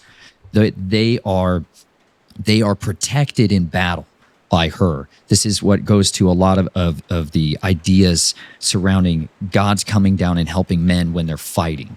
Echidna has this ability to go through bodies of water. She can teleport herself into bodies of water all over the world at any given time. It's like a kind of a false omnipresence. But if you are caught up in a situation and you need a weapon, if you've made an offering to her, which is what it is, it's a sacrifice to her of one of your weapons of war, she will give it back to you at a time of your distress or the time that you call upon her. However, the pregnant pause on the end of that is you must return it with blood. So when you send it back to her, it's got to be bathed in the blood of your enemies. And this is literally, once I go back to, they need that to live. They need that to live. Under the London Bridge, where these chambers are set up, where the dragon would come and these other entities would come, they had slits between the cement so that the blood would go down into Lake Havasu City Lake to impregnate the waters, to feed the goddess and to give the feeding to the dragon. That's the defiling act of what's happening, and why it's so powerful when people begin to pray and ask the Father to forgive the sins that have been committed in this place, to break the power of iniquity, to forgive the sins of our ancestors all the way back to Adam. Because at the end of the day, no matter what kind of womb we were grown in or came from, we can still petition the Creator to apply the blood of Yeshua to go all the way retroactively to undo the workings of these wicked ones. And that is the weapon of mass destruction against their kingdom. That's how you rip the tree up by its roots. So you feel free to keep going in any direction you want. I just want to clarify, because you just said something that I recently have been seeing people, I don't know where I've seen it. Maybe it's been brought to me that we get emails about it or something, but we got to stop for a second and just clarify to people so they understand that the things that we're talking about can be undone through the blood of Jesus Christ. So I don't remember what episode it was, but recently I had done an episode with somebody and something was said that made people feel like, wait, are you telling me there's no hope for me? And it's like, no, I would never say that. And I operate on the assumption that you understand that. So I just want to put it out there for people. Some of the things that you're saying and stuff, like if they feel like they're following the same line, like there is absolutely redemption available. And you've been either brought up or even just in a spiritual sense brought up, manipulated to believe that's not possible. How many times do you hear people say, you talk to somebody and you're like, hey man, well, this is my life. So you're like, hey man, can I talk about Jesus? and they're like, well, Jesus can't save me. I've done a lot of bad things. And it's like, that's a lie. Whether you've learned that from parents or grandparents to the demonic entities that have their teeth in your shoulder, that's a lie. And so there's redemption for everybody. And I just wanted to say that because it made me think recently we had that. And I was like, I'd never want to paint a picture for somebody to think that they couldn't be redeemed, So anyways, I don't know if I just hijacked That's it there. So good. The best thing you can hijack for us is the gospel to every creature. Yeah. Mark 16. He said, go therefore into all the nations and preach the gospel of the kingdom to every creature. Yeah. Your religion. Some of us don't believe. We are humans. Some of us are radically convinced we are irredeemable. That's what I think it and was. I think it was the idea of Rh negative bloodline being a Nephilim there's type. all that stuff in there. Yeah. But what about clones? You know, Yeah. what do you do with clones, and what do you do with people that were genetically engineered? What do you do with transhuman? What do you do with the people that are hybrids? Like, these are people I talk to. I talk to guys who are actively consuming blood to live. You know, I'm trying to Because minister to they're them. active vampires. They're real vampires. Yeah. Like, they're not human. Yeah. They're not. They have Were they humanity. human at one time? They have humanity, right? But they also are carrying a completely different set of genetics that's not from man. This is the sons of the fallen still exist here, and some of them just have bastard sons that don't know who they are. Many of them. This is why 23andMe and Ancestry.com gets billions of dollars from Mormons and from secret societies to finance the collection force of looking for their sons. They're looking for their children. They're terrain mapping the environment before they harvest us. That's what they're looking for. There is a path of deliverance and redemption for anything that desires forgiveness, that desires to be in a covenant with the Creator, Yahuwah. They can have that relationship back with Him no matter what you've done, no matter what you've been through, no matter what's happened to you. There is a path of salvation because the blood of the Lamb, the words of our testimony, are the most powerful weapons that we have been given as soon as we are set free from the fear of death and holding on to our lives. I had to be willing to let go of what I was promised. I went through hell over and over and over and over and over again. I watched my family and children who were completely innocent be desecrated. And I watched the people that did it grow in power and praise and get presidential nominations. It breaks you when you witness things like that. It makes you enraged, and I wanted to burn them down. I wanted violence for the rest of my life. And you know what? There's someone who will come along and offer you violence. There's someone who will come along, and he came along to me when I was sitting in a sandbox in my parents' house in Flagstaff, Arizona, Patterson Boulevard. It's a little child playing in the sand, and a man in a suit walked up, and he sat down next to me. And he had a presence on him that was nothing like anything I've ever experienced in this life. It was a man of complete authority, total confidence, absolute sovereignty. Most people don't interact with kings. They've lost a sense of understanding of what authority and respect looks like embodied. But he had a dominion about him, and I knew he had the kingdom of the earth under his feet. This was the devil sitting next to me, and he looked like an ordinary man, but when he spoke, it was power, it was beauty, it was elegance, and he offered me power. He offered to complete me.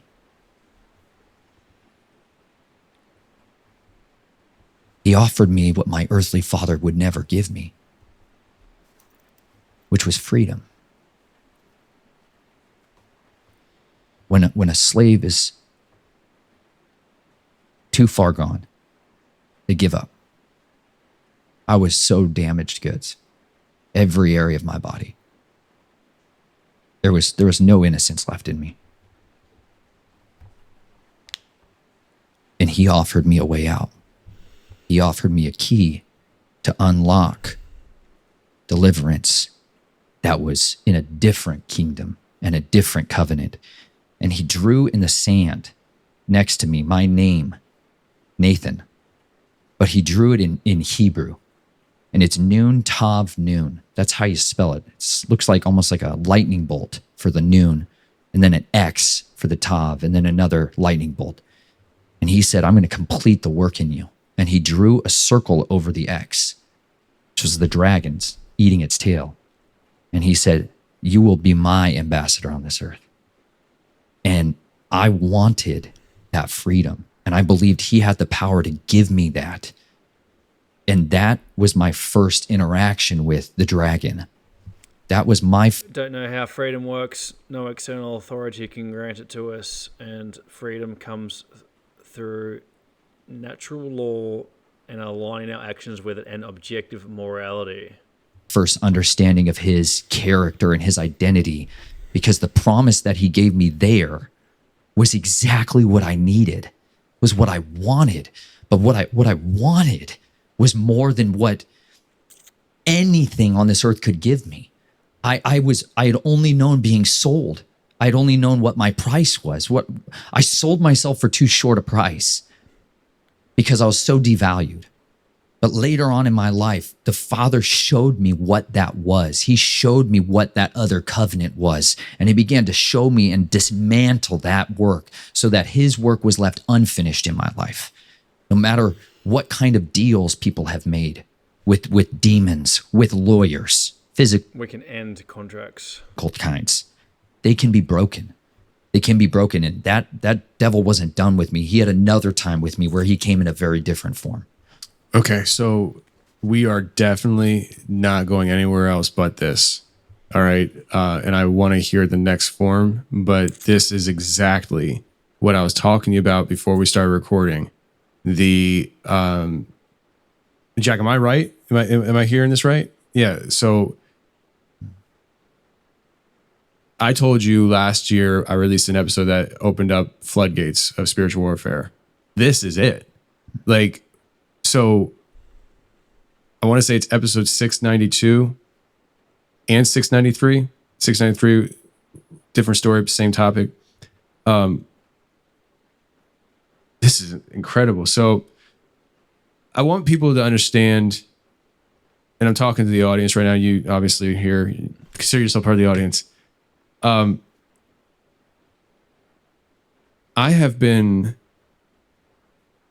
not good with organization, okay? But I did just hire a manager, so he's going to help me. But I'm terrible with keeping track of things. I can't tell you how many people I've talked to that in one way or another have gone through a recruitment. And one of the guys sitting at this table started manifesting Lilith about, a year ago? We had to cut the cameras. But 692, the listeners probably know this. If you don't, listen to it. It's about this guy who was a child, like you, who found himself walking through a cave system. We haven't even touched the underground yet with you. Found himself walking through a cave system. And it opens up into, if this is my recollection, and sometimes I get the stories crossed because I hear very similar things. But it opened up into a large room, and there's a man standing there dressed in a suit who is recruiting him to work for him. I have a friend, JR, in Indiana, who was, as an adult, having sex with his girlfriend. All of a sudden, he's gone, walking through a cave system. He gets to his big open room, and he actually hears a voice saying, "You're now entering the throne room." Man dressed in a suit, recruiting him to work for him. He rejected. He said no. He found himself back in his bedroom, and as far as I know, hasn't been recruited since. The kid accepted, and it started this entire life of supernatural warfare. I believe he was operated on by what was labeled by him as angels and Nephilim. I believe Nephilim, fallen angels, more than likely fallen angels. But he was operated on to give special abilities.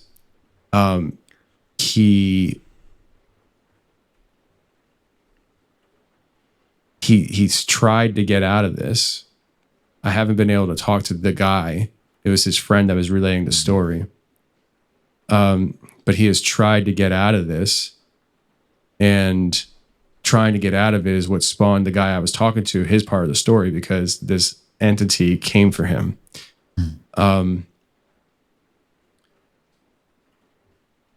What you just described is so similar to what I've heard before. And those are just two people. I have another guy in Indiana who I've never even talked to on the show or anything, like maybe one day.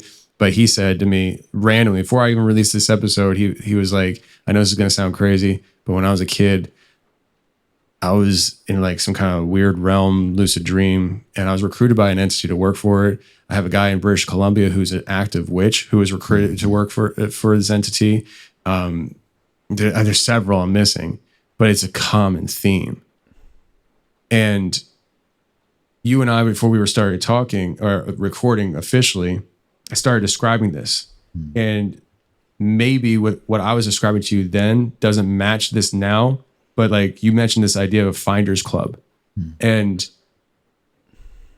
my brain started glitching when you said that, because calling it the Finders Club is probably one of the more accurate ways that I view this. And you have no idea, dude. Like, I have yet to find one person who has been recruited by the same entity. It's always a different entity. And when you called it the Finders Club, it goes right into my line of thinking and what I've been trying to convey to people, which is like, yes, Satan versus God, fallen angels, all this stuff. But there is like levels to this. And if you're heavenly angels and you find the will to rebel against God, I gotta think you got an ego enough to think that you're better than your peers. And as much as we're in a war of God versus evil and all that stuff, I think there's sub-wars that are happening, that these entities are warring with each other, the Finders Club, trying to pick people, recruit people to come work for them. Change teams.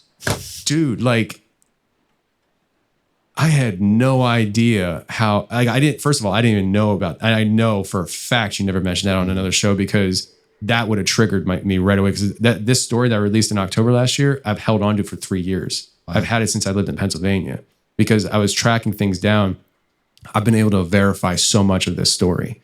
And without going into great detail about all that, I want to just bring it back to, like, this is the direction I want to go right now, because this story from last October that I released, and the sub stories that I've uncovered in what you're saying, has been such a molding thing for me in my life to understand how deep the warfare goes. And I mean, I don't understand. Like, I mean, listen, I'm trying to understand. Like, I'm not a theologian and stuff, but I have this like bubbling sense, if that makes sense. Like, I don't have the words to articulate what I feel inside about this, but like, I passionately believe every day I wake up is a day of battle and war that I've been born into. And stories that you just shared and the stories that I just shared are manifestations, visual representations, story representations of what that war is always. And I need people to understand how serious this is. We talked about the idea of supernatural existence and people not believing it. Like, you have to understand, it doesn't matter what you think. Right. It doesn't matter. This is reality. And the more we get closer to the end, the more the supernatural is going to spill out into this realm. And you will, at some point, have no choice but to understand, to acknowledge that it's real. You said before you sat down, we were talking about the kids and how the kids are going to see things that beyond our wildest dreams. And when you say kids, I could say my kids, your kids, to their kids. I don't know. But I do know that the future generations are going to experience and be exposed to the supernatural realm in ways that I only talked about on a podcast. Yeah. And so It will be their normal. Yeah. It will become their normal. And it's all reversing back to what it used to be. Back to Babel. Dude. So giving that word vomit to you, Wow. I feel free. Vomit. There's no vomit there, bro. That was pure. I needed to lay that out to you so you hopefully understand where I'm coming from on this. I've never been recruited. I 100% believe people have been recruited. They are being recruited. It's active. It's happening. And they are trying to come to collect what they believe is theirs. And this initial guy that I talked to about his friend, he tries cutting it off. I guess he thought he did it right until it wasn't right anymore. And this entity came collecting. I've heard people describe man in a black suit several times to the point that I have a hard time remembering who described what it was wearing, but a lot of times black description, it's wearing black or black suit. And I used to think when I first started looking at all this, I was like, what is this entity? Is it Satan? Is it an ancient god? Now I'm coming to understand the man in the black suit or the man dressed in black isn't an entity. It is multiple entities. And I strongly believe that they are in competition with each other, the Finders Club. And you saying Finders Club, like I wrote it down and then you telling me that, I had no idea that, and maybe the Finders Club is something completely different, but in my brain, the way it's connecting, I'm like, that's essentially what these entities are doing. It's like a competition of finding their next slave. Mm-hmm. And their next ambassador. Perfect way to say it. Much different than their next slave. He elevated me from slavery. Do you understand? It's like when a king comes out and sits in a field with a slave, he has something in mind. He has a different agenda than what the slave thinks. What was I thinking about that day versus what was on his mind? Could not be more contrasting. Cannot even fathom the disparity between those two mindsets. But what was in my mind was desperation for justice, willing to do anything to have one shot at one of these perverts. Just I wanted to die killing them. That's it. That's all I wanted. I wanted to die. That addiction to death was because the first covenant I entered into was with death. It was with death. Different entity, critical information, Anubis, Anut, Hermes, different entity. The final enemy that is thrown into the lake of fire is death. He will be consumed. That's not happened yet, y'all. That entity was my first covenant. Well, that entity was created in the garden. It said, for in the wisdom of Solomon, the envy of the devil, death was conceived. That conception point for death came through the birthing womb of envy, lust, covetousness. So when I saw the devil, I had lust, like lust. When I saw him the second time, I was consumed with lust. Like I was looking at the most beautiful thing that I'd ever seen, regarding it with just a desire to be it, to put it on myself. I was caught up between these two worlds because one side of me was a harbinger of death, but I was being invited to be elevated to a bigger kingdom, to the dragon's kingdom. And this creates animosity. This creates tension because my familiar spirit, not death himself. I've never witnessed what I believe was the actual entity death. I believe I only ever interacted with one of his messengers, one of his servants, a spiritual being who had physical powers, but not death. He sent his princes. The devil didn't. He came to me, and this was an act of love to me. It's communicated to me love. Like I mattered enough that someone who actually regarded me would sit down and talk to me rather than just confuse me more. But when the next time I saw him was in the London Bridge, and inside the chambers that are beneath it, the foundations of it, they would set up throne room, literal throne room with a black throne. And that had gold, like almost like a obsidian color black granite, but then it had this fine gold inlay, just beautiful, and it was like light almost emanated from it. It was just beautiful. This was under London Bridge? Mm-hmm. Okay.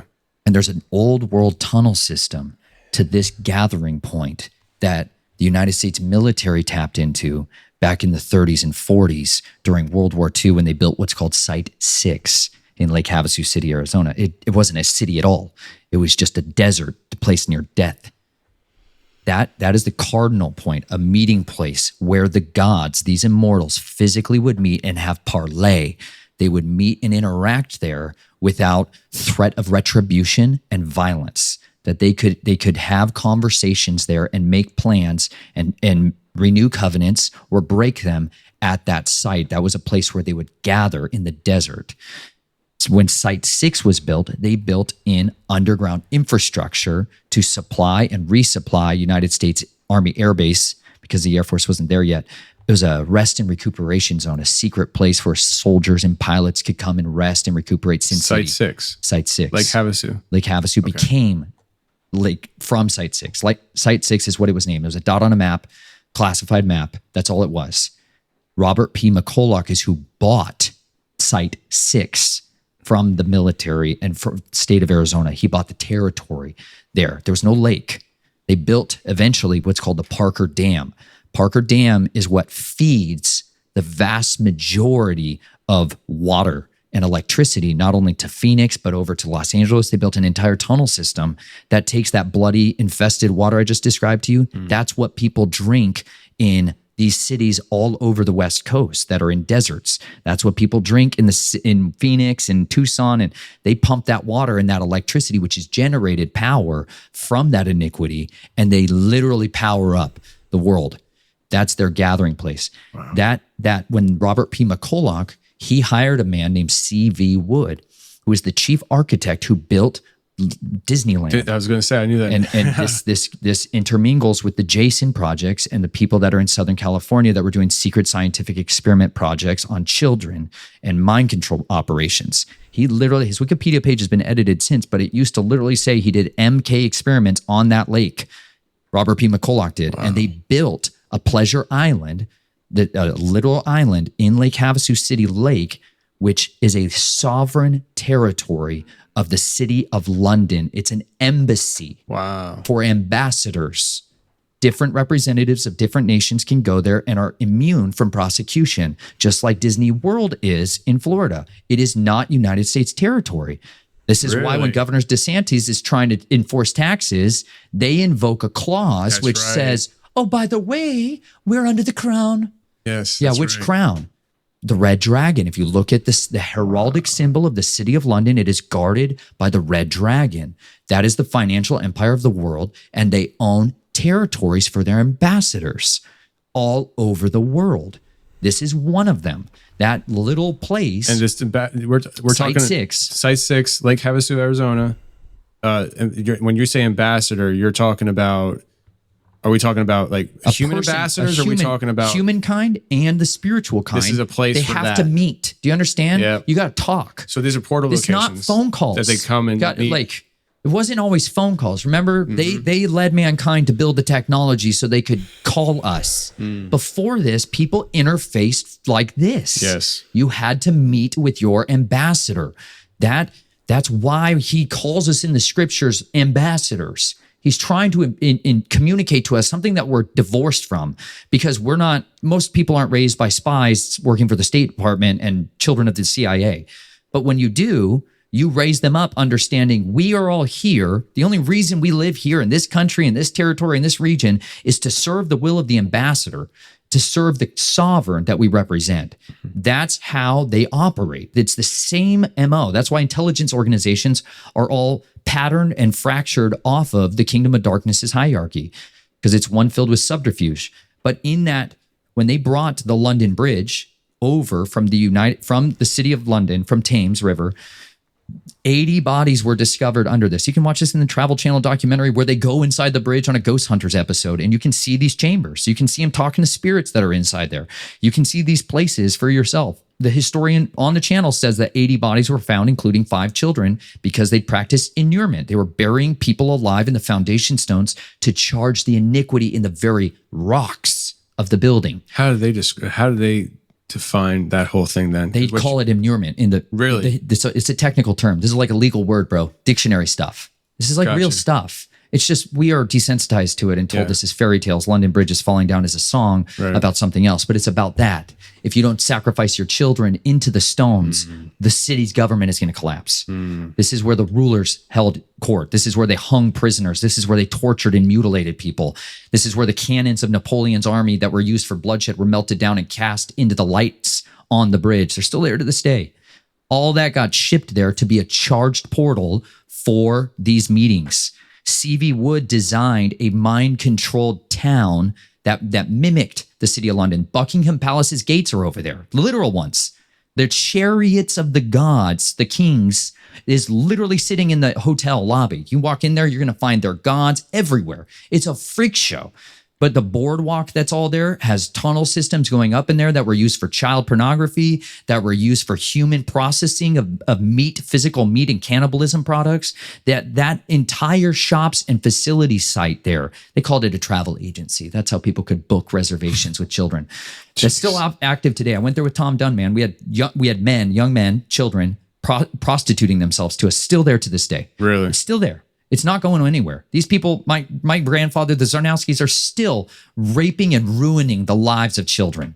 Every freaking day I'm out here doing this is to try to shine a brilliant light to try to protect the innocents who are still getting victimized. I'm not doing this for me, man. I want to watch those children be set free. I want them to be vindicated. And I want the villains to burn or repent. Amen. You got a little bit of time left, you know? Yeah. But that dragon who sits over those thrones really meets people there. And that's why he was so venerated there. This is wild. This is fascinating. So so London Bridge, Lake Havasu, obviously other locations, right? These are meeting locations where we could say the middle ground, right? So it's like designated ground where we come in our physical, they manifest from their place to have these meeting locations. I'm assuming you had this recruitment and were exposed to these locations after the recruitment. Is that? Yeah.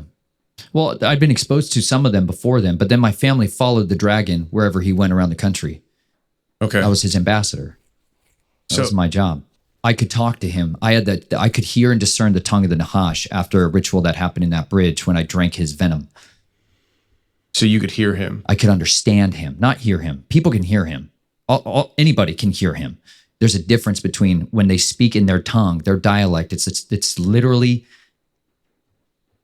It's confusion to us, like normal ears. But I went through very specific rituals with the Ophit. These are like the serpent priests, very freaking perverse dudes, creeps. I've been around freaks. These guys were different things of binding themselves with,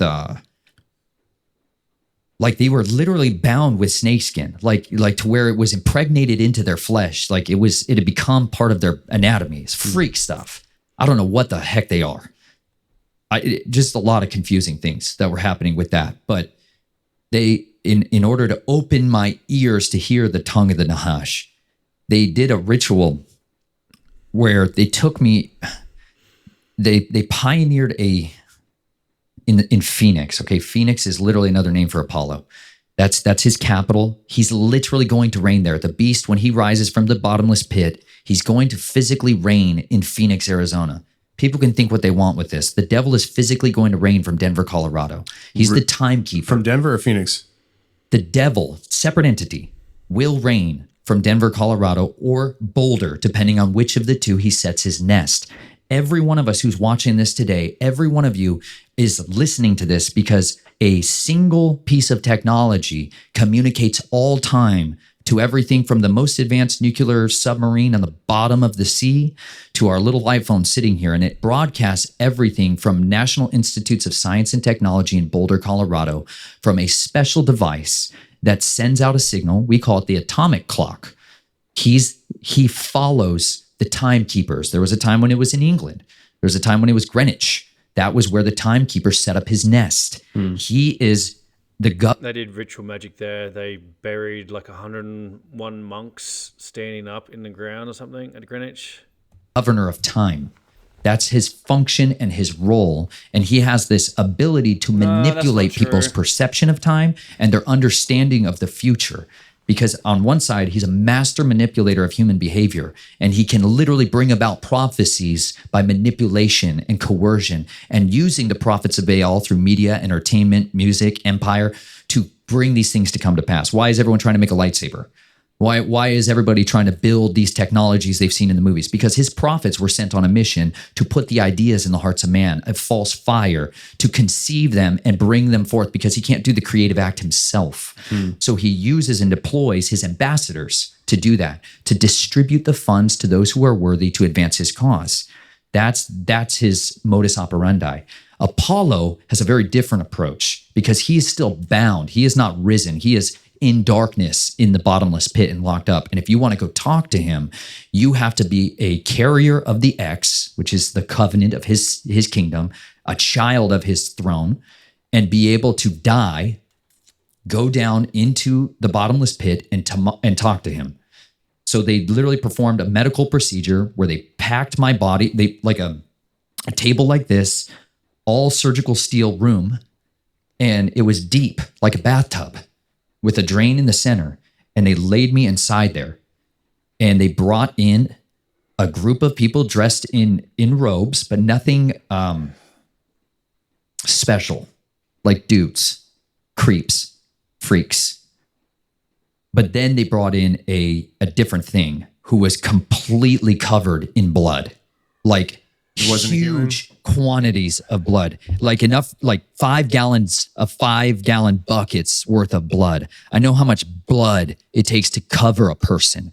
And he was covered in blood, like he had stood under a shower and bathed in blood, red, vibrant, fresh blood. And he was not human, not like the others. And then another one of those came in all in blue, like sapphire blue, cold as ice, devoid of life, not charged up whatsoever. And one stood at my feet and the other stood at my head. And they began to bring in this piece of equipment, which was huge, like a rolling refrigerator. And they brought it into the side of the table. And they hooked me up to an IV and ran my blood into this machine that was like a similar to a dialysis machine, but different. And then they began to pour buckets of ice onto my body, filling up the tub. Meanwhile, these guys around are chanting and doing this incantations in the tongue of the Nahash, which sounds like gibberish, slow motion video that's run backwards. And it's very disturbing. But as they pulled the blood out of my body, I began to go into hypothermia, and then I went into cardiac arrest until they pulled the blood out of my body and were cooling it down further inside there till I died. And when I died, they were casting me into Sheol. They were casting my spirit down with this ritual to go and speak to Apollo, to go and talk to him. But there's and this, I say it, man, the earth is honeycombed. It is a massive cavernous system of worlds that are down there. And I am familiar. Reminds me of Alex Jones on Joe Rogan, where they are turning off their hearts to make interdimensional contracts With some of them, but nothing like what I saw in here. It was like a sea-size space with a cavity that was vast, and I was on one side of it, and there was no way to get across this lake. It was like a pure lake of confusion. You're dead right now? Oh yeah. Okay. Oh yeah. Biologically dead, spiritually alive. Biologically heart stopped. Whatever else freak is occupying or doing whatever with my body up there. This is a real medical procedure. They actually do this stuff. They pioneered it in Phoenix with these cults. That's where they started doing this procedure form. It's one they use now for medical procedures on a regular basis.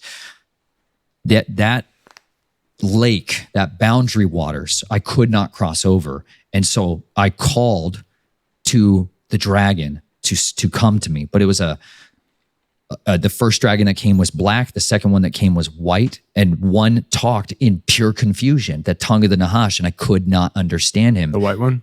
The black one. The black one. And the white one had a means of communicating to me normally, like English. And he offered to me like an egg, but like the sun, bright, glowing. And I ate that and I could understand him. And once I understood him, they took me across this waters of chaos to a literal throne room, a literal palace, all this black stone with that gold inlay. From England? The same thing? Like underneath the London Bridge, I think you were describing. Similar throne. Okay. Similar, same stone. Okay. I would say whatever that stone is the same material they're getting out of the earth. Gotcha. Not like I'm obsessed with stones. Love them. I hunt them all over this country. Never seen a stone like it before or since. I've seen lots of black granites, seen lots of obsidians, volcanic glasses, indokyanites, all kinds of stuff. Never identified a mineral that's like it. But in there, it was cold and empty of all things you and I would associate with joy. Like a presence. Have you ever been in a complete soundproof room where there's nothing? Like nothing. And that's what it felt like. Everything I stepped on, everywhere I went. And there was ultimately a throne room with that Apollo there, like a man, just a little taller, but just a man, not dressed up, just a man. And he had red priests next to him. And he prophesied to me who he wanted to recruit, who he wanted to be promoted, and who he wanted killed. That was what I was given. And I was given his instructions in my mouth. And at that point, I was 33 minutes of this time where they had me out, was brought back to life physically and came out of the pit, was literally brought out of it. And I believe by an angel, you know, I don't know what team. I have no idea, dude. I don't know. I don't know. Something, a man lifted me out of it. I don't know who he was. I don't know his identity, but a man lifted me from that pit. That when I came out of it, I was speaking the tongue of Nahash, and they were writing down the interpretation of the tongues, the names, and the places that were given for the people that were to be recruited and the people that were to be killed and the people to be promoted. That's what I went through that ritual to do. That opened my ears to hearing the Nahash. And I've had to deal with them sending people or spirits through technology speaking the tongue of Nahash since. And it's not a language we want. Tongue of the Nahash through technology. Yeah. We're going to go there at some point for sure. Heck yeah, man. Because I have the headphones on the table for a reason, because it gets weird. We had some exactly. I guess exactly. you've been subliminally preparing me for that conversation. Oh, how perfect. Nathan, I love talking to you, man. I feel like there's not a whole lot of people in this world that can carry that actually can verbalize the intensity that I feel inside. And so comes with price. You're talking about, I wrote it down here, recruited, promoted, killed. Are we That's the finders. That's what I was going to say. That's the finders. Okay. Finders, keepers, losers, weepers. That's their club. Wow. So who do they leave to weep? Widows, orphans, fatherless. And then they recruit their children by the very same hands of the person that killed their father. So that kind of perversion. So, all right, if I'm trying to identify a finder, would it be Apollo? Would it be you, or the ones that you gave the interpretation to? Well, Apollo does not have dominion on the earth now. He's physically imprisoned in his kingdom. So it'd be one of his minions. He's in the bottomless pit until they unlock him and let him loose. Is he one of the angels from like Jude 1:7, I think, where it's like locked away from the transgressions that they did? He's not an angel. He is a man who became another thing. So he's not like a fallen entity. angel. He became another thing. Oh, you're saying Apollo? That's Nimrod. Okay, so I don't know. I don't know the legend. I don't know how to describe it, but the history of Apollo. Yeah, I mean, obviously, he goes by Dionysus. He goes by a lot of different names. Remember, Yahweh's weapon at Babel. They built a great city, which was the throne of Satan, the Eye of Ra, physical city. That he would ascend into the heavens with and live as Mount Olympus, we call it in other mythology, physically live in the sky in a cloaked city. That's his city in the sky that you'll see referenced all over, like the Death Star that's going to come back when the Father casts him down to the earth. Woe to you, inhabitants of the earth. because the God of this age has come down. The dragon's come down and he has great wrath. He's only got 42 months. But his shot caller on the earth is going to be the beast who rises. That's Apollo. It's not some Nikolai Carpathia and Tim LaHaye and Jerry B. Jenkins Left Behind series brainwashed America and the world to think that it's some dude who's going to just show up one day and be real politically active. Not that guy. It's named in the Bible explicitly for a reason. It's not like questionable thing. Death follows him. That's Anubis. That's the jackal-headed god. That's the false prophet. It's plainly said in the scriptures. They are going to come and Yeah, that's not my understanding of Anubis, though. physically inhabit actual thrones on the earth. The dragon, the devil, Azazel, is going to give his power, his reign, over to Apollo. They won't go by these names, right? They'll call him like the Traveler. They're going to call him celestial hosts. These gods, these aliens that have come. The guys who gave us life. Thank you, Prometheus. Those guys. That'll be much more the narrative that's conducive for their agenda. But these X-Men, like they are literally children, bloodline inheritance children from Nimrod, the tower. Others come from other gods, other immortals that taught the secrets of heaven.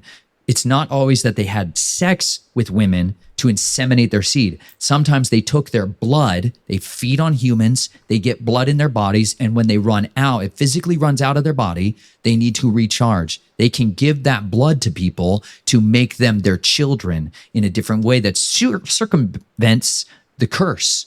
They're lawyers and they're looking for loopholes. And if they let you drink their blood and not inseminate you, they've got a way out from the judgment. And so that's one of the ways they do it. The other way is they teach mankind how to use specific plant hormones like auxins and cytokines to augment growth. This is where a lot of the giants post-flood came from, is genetic manipulation through the use of plants. Hence why I brought the plants. Are those going to make me grow big? Some of those will kill you instantly. Oh, some of those will kill you, and one of those will kill you very, very, very slowly. I'm not sure if the camera is picking up now. Okay, good. It's Okay, like, Jack, go get it. Yeah. Go hunting, Jack. Don't touch some of those. You don't have the immunity I do. I will not. I really strongly recommend it. I thought I smelled something different. That's nice. Here. That's the Mariposa. That's beautiful love flower. Okay, that's for healing trauma. That's what Yah gave us for medicine. Those little pink fluffy umbrellas of life.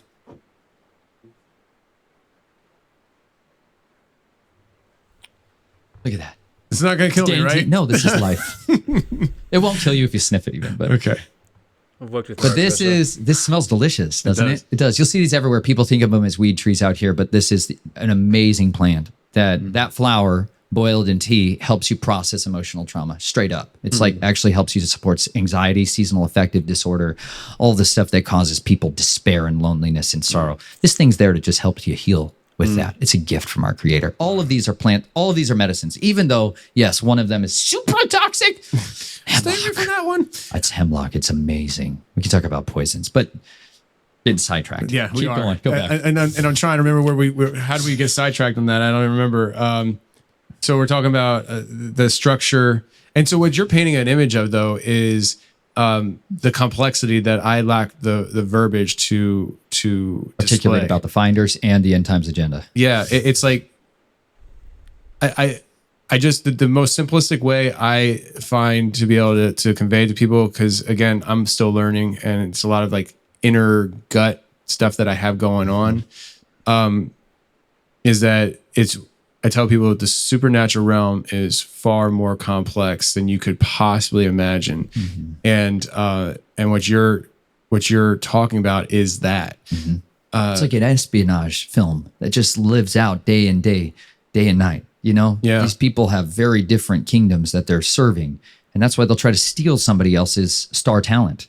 When you wake up in the morning, not you per se, I mean, yeah, you, but anyway, I'm just talking people in general.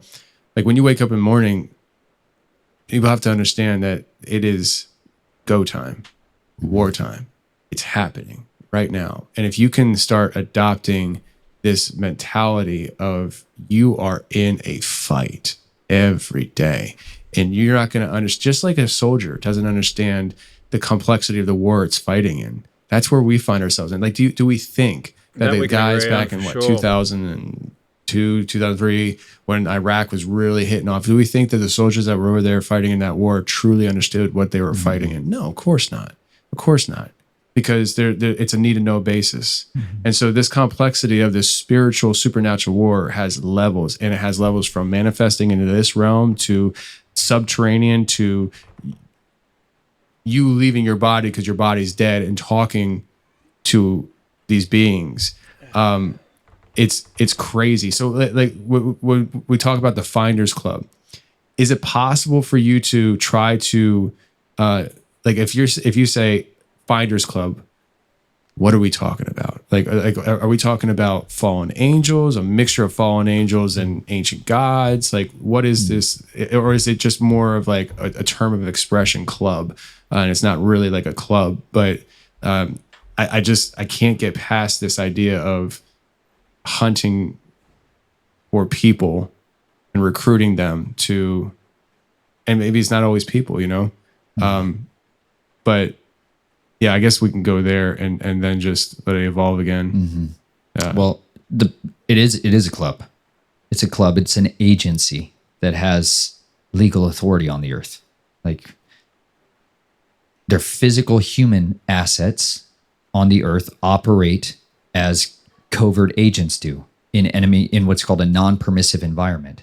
So they are trained physically to operate as a spy because what they're doing is physically illegal in the countries they're doing it in, which is taking people out of their current life, sometimes very violently, sometimes kidnapping. It's not always such a gentle invitation. Sometimes they are collecting children that have been named in ritual, like what I just described. There's rituals that are done with different deities, different gods being invoked, who have names that come onto the priest's lips, who they go and collect them. They will steal them, kidnap them, take them by force, and bring them to the coven. This is how children are fed into the Finders Club. There are other times where they send out recruiters, okay? The recruiter's job is to persuade and make an invitation to somebody who has a positional status that's not often high up in worldly terms. That tends to be somebody that is mid-level in their life. The recruiter, the person they recruit is often not at their peak. You know what I'm saying? They're not There's on room the number to grow. one. There's lots of room to growth because you have this person's been dealing with lawyers when they're at their peak for a long time. And they've heard lots of lying offers come their way. It's a lot more difficult to impregnate yourself into their life and parasitically feed off of them. They've had to deal with parasites for decades. Whereas people, before they go onto a meteoric rise, they're open and willing. They're willing to make a deal. Lots of people today will post videos of them saying, I will sign on the line. I'll do it. Problem is they will. I got somebody coming in the studio a few weeks that was offered that opportunity. Yeah. Yeah. It's got consequences, you know, but their job is to they're a headhunter. Their job is to bring in the talent and bring them back to the cult. So this can be different cults. I've seen cults and covens that were operating specifically for the United States military. That's all they brought in talent for the military. And this starts as children. They send out their Finders Clubs through programs like GATE, Gifted and Talented program. That's where they will impregnate finders, psychologists, counselors, school therapists. That will literally be their recruitment hands in the physical organizations of the education system. It's also special eds and the disciplinary side of the equation. That is a place where they are bringing recruitment. Then you have the secret society ambassadors, and their job is to impregnate themselves into various oath-keeping fraternal and maternal organizations, whether it's the Daughters of the Eastern Star or whether it's people that are Rosicrucians. They will insidiously sow themselves in, like Jesuits do, into every one of these and look and talent scout those that may not know they have bloodline inheritances that are privy to them. That bloodline inheritance, remember, is the iniquity. It's a lot deeper on those people because it goes back to the time of the origin point of desecration on their bloodline. That's what they're looking for. It's not because you are a god in their minds. They're looking for you because the battery bank, when we drain you physically sometimes, when they physically pike you and drain you, is way more potent for a product that they can sell. Spiritually, it enhances their rituals. That recruitment agency is insidiously sown itself all over the place. This is the president's spiritual advisor. That's her positioning. That's her positioning, is to be like Balaam was for Pharaoh. That's the magicians that were contending with Moses, his sons. That's finders for the fallen ones. So that others will call it the network. That's more of the maybe more scientific kind of methodology. But in every arena of our society, the finders have impregnated themselves to do their duty, which at times is silent killing, which at times is active recruitment. And at other times, it's the eradication of a familial line. They just take out the entire family? Every man, woman, and child, animal, everything, like harem. They're going to desecrate it and blot it off the face of the earth. They are devotees, bro. Christians are embarrassingly soft. 99% of the time. I love being in the body of Messiah, but I hated the weakness that I saw therein. I did not want to go and join his kingdom because his people were soft, weak cowards that were scared of demons. You gotta be kidding me. Like bottom rung of the ladder, bro. This is like entry level crap. This is nothing. There is power that is so much mightier. When I saw the dragon in his form, he was like a god. Beautiful. A form of purity.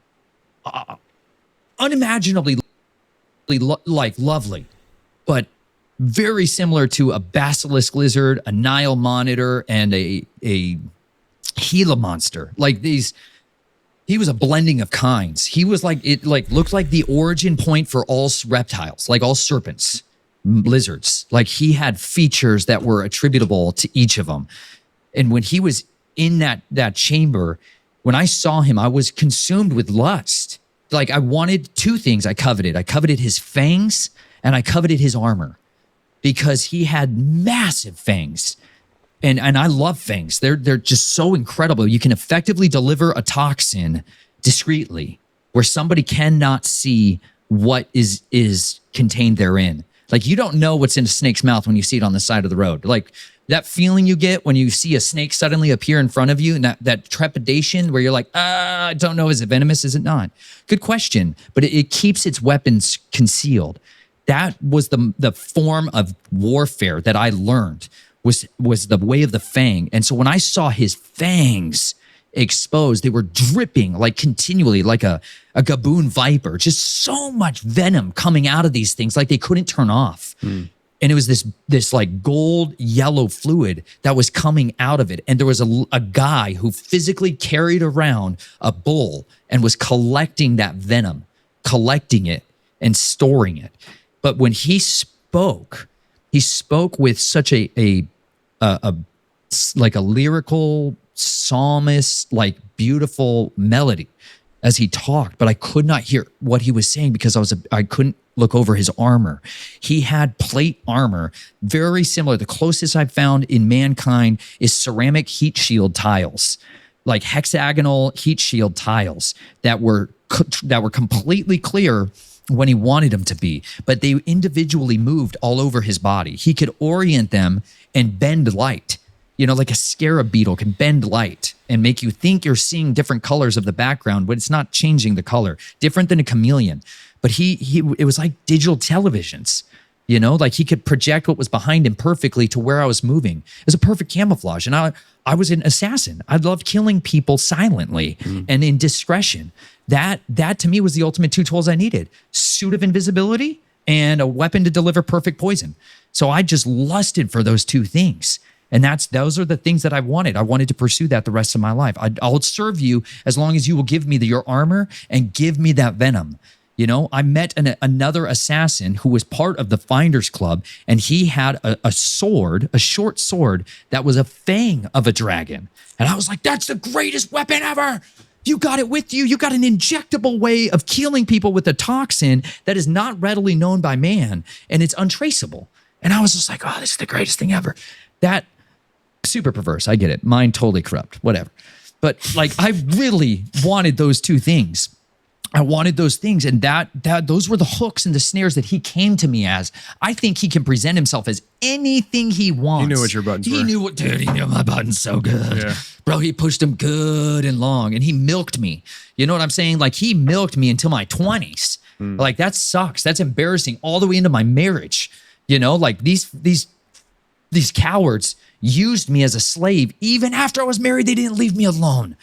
Like, this would have been a very different war if they had not come into my bed and brought this filth back to my house. Big mistake. You know, I got a lot more on the line now than I did then. At that time, I would have just killed all the people on my list and moved on, and we could have settled debts that way. But now I'm going to do it a totally different way. I'm going to fight the way that he tells me to fight from his scriptures, because the word of Yahuwah is living and active, sharper than any two-edged sword, piercing through, dividing the soul and the spirit, the bone and the marrow, the joints. It is the discerner of the thoughts and the intentions of the hearts of man. Every creature is laid bare, naked before it. I serve him because he gave me clear instructions. Yahweh Elohim Sevaot, the Lord God Almighty. He said, do this and live. You do this and you die. He said, if you try to preserve your life on this earth, you're going to lose it. But if you give up everything, you give up the inheritance, you give up your mother, your father, your family, your lands for my name's sake. Yeshua's like, Luke 18, I'll give it back to you in this life and in the age to come more than you could even imagine. I took these words as promises that were not deceptive, that weren't pushing my buttons. It's like simple.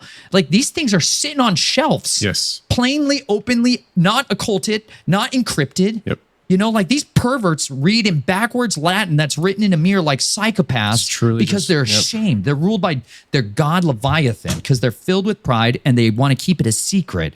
And it's just cowards. These are all freaking cowards from the top of the pyramid to the bottom. Every one of these people are nothing but a coward. They fear death. They're filled with the fear of death, and they're trying to prolong their judgment. Judgment's coming, and he has a name. He is coming riding on a white horse, eyes full of fire, and he will consume them with the breath of his mouth. And I want to bathe in their blood when they finally reap what they've sown. Man, you got that warrior spirit. I love it. I love it. Okay, so you brought up something that I think we hit on a previous episode, but we might want to just hit on it just as briefly as possible.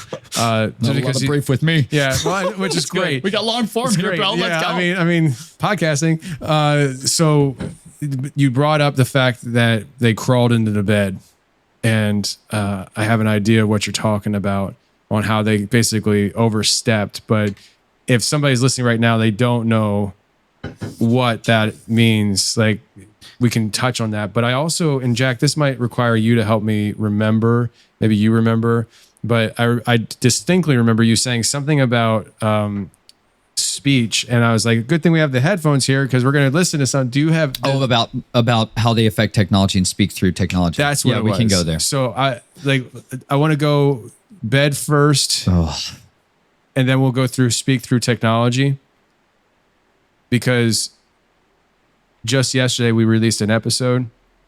Me and Vicky Joy Anderson, loved her dearly, dear friend of mine. She and I talked about dream hacking, and I was going on some rant. I didn't even listen to the whole clip. I had so many people tagging me yesterday, and finally last night, like, I don't know, midnight, I finally hear it, and I'm ranting about something, whether or another, and you hear this voice come through. And it seems to be pretty intentional. And I wouldn't mind your perspective on it before we move past that whole thing. But let's jump into, first off, the overstepping that they did. They were operating underneath, this is what we do, and we are going to, pull the strings. But the equation had changed for you, and you had something else that you were living for that made you do. Basically, you pulled the wild card out. You know, I don't think they were expecting that either. But if you could just explain to people what it was that kind of triggered you to kind of fight back with the word and not do what they, because you said, like, if it was under other circumstances, I would have just ran through the list, done, move on. But that was no longer the case. It's still not easy not to think about that a lot. Because I still can see what they're doing. I still have many eyes and ears out there of people who did not step out, but are loyal to a different covenant, but they've been ordered to stay behind enemy lines and be spies inside the house. I know what they're still doing, and it's disgusting. Pride blinds people. That's the spirit of Leviathan, Leviathan. These are all the Satan. This is why they try to take someone's name and yoke it to these other gods, to these other entities, and bring you into their dominion, because we have what they can't ever receive, which is mercy. We have repentance as a weapon. And they are confounded by it. They are confused by love. Like they're sincerely confused. You know, like, you ever been dumbfounded? That's a real thing where you're like, I'm kind of struck dumb right now. I feel stupid. What the heck is that? You've encountered something that was so far out your paradigm that you don't have a category for where to put it. Love is that for them.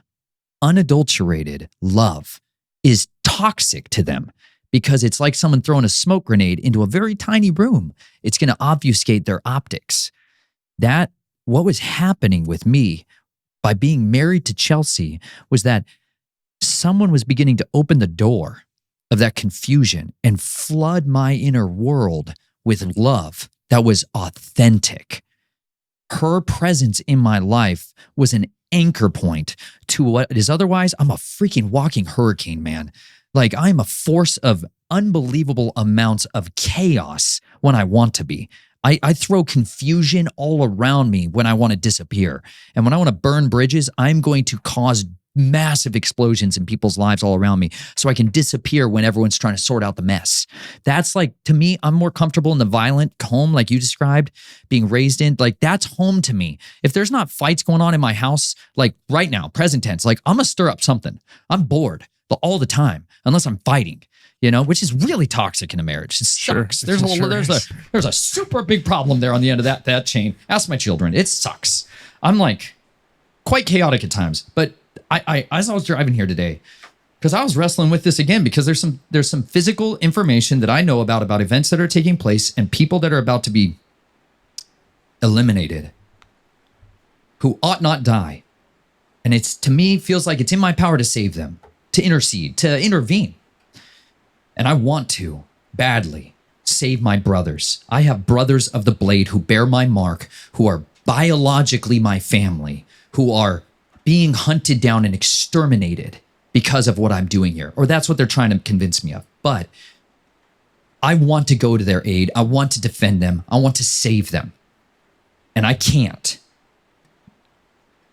I can't fight that way anymore. And I have to be so careful to not step outside of what Yahuwah has called me to do. Because if I pick up these, if I go back, man, and I start picking up these tools again, and I start laying waste to their empire that way, you're in their camp again, and you're under their dominion, and then they can do whatever the frick they want to you. Makes sense. And my wife is very careful to lovingly encourage me, don't go back. Like, he ransomed you out. He bought you out with a great price. The blood of the Lamb ransomed you out, purchased you, and gave you deliverance. Don't go back. You know, there was a council meeting that was up in the Appalachian Mountains that I wanted to go to so freaking bad. And I just, I was going to go and I wasn't going to tell her, you know? Because I want to save my brothers. I want to tell them my testimony. I want to tell them about the deliverance that's available to them. And I want to rebuke these dragons. And I got some hemp pants in the mail that day. Super nice. Super nice. I'm an all natural kind of guy. And I've been on a wait list for these hemp pants for like 18 months, and they showed up that day. And I was like, Jabooyah! And they're made for like martial arts kind of stuff. So you're like, this is I was like, bro, you know. And they wear black. I never wear black unless I do the work. Bad day. No, I wear midnight blue. It's a way better color in total darkness. Trust me. Okay. Tuck that away, bro. Trusted. It's a pearl. It's a pearl. You and I still need to go wander around the woods one we time. do. Yeah, we do. buddy. Let's go to the Devil's We'll Courthouse. talk about it after we're done recording. But I got these pants on and I was like limber as a weasel. I felt fantastic. And I was like, this is what I've been waiting for. It's so dang hard that people can't make hemp pants. Fast forward. Called New Vigil. You ever heard of this? Provigil, so. any of these things. Doesn't sound familiar. Okay. I'm not But he coached me on basically what I needed to tell the doctor, because he's like, we're going to be keeping you awake day and night because you're going to be working for us. We got to keep this secret. Mm-hmm. So we're going to put you on a drug called New Vigil, and you're going to tell him you have shift sleep disorder. Go to the doctor. He's going to prescribe you this drug. You're going to take this. It'll allow you to operate at 100% effectiveness with days without sleep. That's where I heard it from last time we were talking. That's what you told me about this medicine. Yes. So there's people. This is a family formulate. I tried that and hated it. I knew a chick that was making like 50 grand a month back in the day saying that. Compounds, stuff that comes from the biological excretions of humans, are used to make this drug. Okay. So it's their family business. My family profits off that. There you go. That drug, though, unlocked, bypassed the gates and the safeguards that had been built into my system to try to get these other parts of my personality to present themselves so that they could access the information, like a walking vault of secrets. They want the classified secrets for a lot of the locations of their dumps. That's what my dad wants. Super corrupt individual. He wants to weaponize it. That was what he was trying to access. The man he sent to bring that out of me, we call him TikTok with the clock. He's a hypnotist.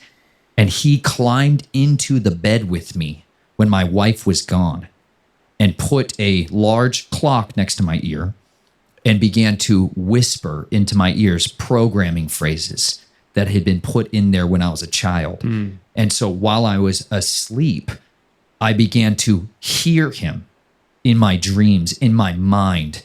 And when I came to consciousness, it was as if I was back in my memories from when I was created as a boy, as a 9-year-old. And I was then divulging all the information of what he wanted to find out about. That crossed the line. Because when I came to consciousness after that, pouring sweat, blood coming out of both of my nostrils, my eyes were burning like I'd been held open and chemically held open for hours. I was filled with rage and wanted vengeance because I know who that man is. And I know where he sleeps at night. And I know where his family lives. And that's real easy to burn. That's what hemlock's for. Or monkshood. So that's the line they crossed. And I mean, I don't remember the TikTok part of this. I've never shared that ever publicly. Okay, so all right. Which just triggered a line of thought in my mind, because everything has reason, purpose, naming, all that stuff. And the idea of the hypnotist, the TikTok, it makes you wonder about the whole TikTok app, you know? It was strange when I saw that name pop up as the name for a platform. Or Meta. My wife had a dream about Meta's being the name with an Ouroboros years and years and years ago. It's really interesting. So the app TikTok was purchased years ago, but it used to be called Musical.ly. And it was just it was an app where kids did stupid music dances. It was back when I first started the podcast, and I was doing a lot. Are you familiar with Gary Vaynerchuk? No. He's like an entrepreneurial type guy. He's very vulgar, but he's just like, just do it, man. Just do it. Just go and do it. And so I was like in my truck, driving a truck, trying to build a podcast. I'm like, yes, just do it, you know? But he would talk about this Musical.ly app. And he's like, it's social media. Just get on it and do it. I'm like, I'm 30 something years old. I don't want to go on Musical.ly, but I was like, I'll give it a shot. And I made some kind of video. I didn't dance though. I was just in my truck and there was a music thing. I don't know what it was. Anyways. Somebody find that video. Challenge accepted. It's not embarrassing. I know, but it'd still be fun. It's an origins point. Should be on the wall. I could probably find it. It's like your first $1 bill. You know, like put it on the wall, bro. Humble beginnings are good for us. Yeah. I bet I posted it. I bet I could find it somewhere. If I can find it, I'll put it. I'll put it on the wall. I'm not. It'd be worth ain't it. no shame in my game. But then that thing just like faded away. Whether it was actually a thing or I just didn't care about it. But this new app comes out, TikTok, and I find out that it used to be Musical.ly and it was purchased. And now what you're saying, it just makes me like, I wonder if there is a connection. I don't know, maybe not, but like, what's the point of this TikTok app being called TikTok? Why is it called TikTok? But when you consider this man being called TikTok and him being a hypnotist, well, what does TikTok do?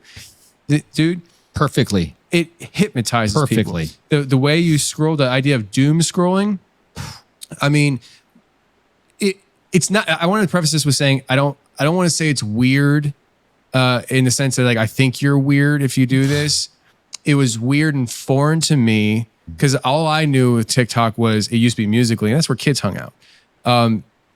But this TikTok idea that these grown adults were openly saying how they go on TikTok and they'll be lost for hours.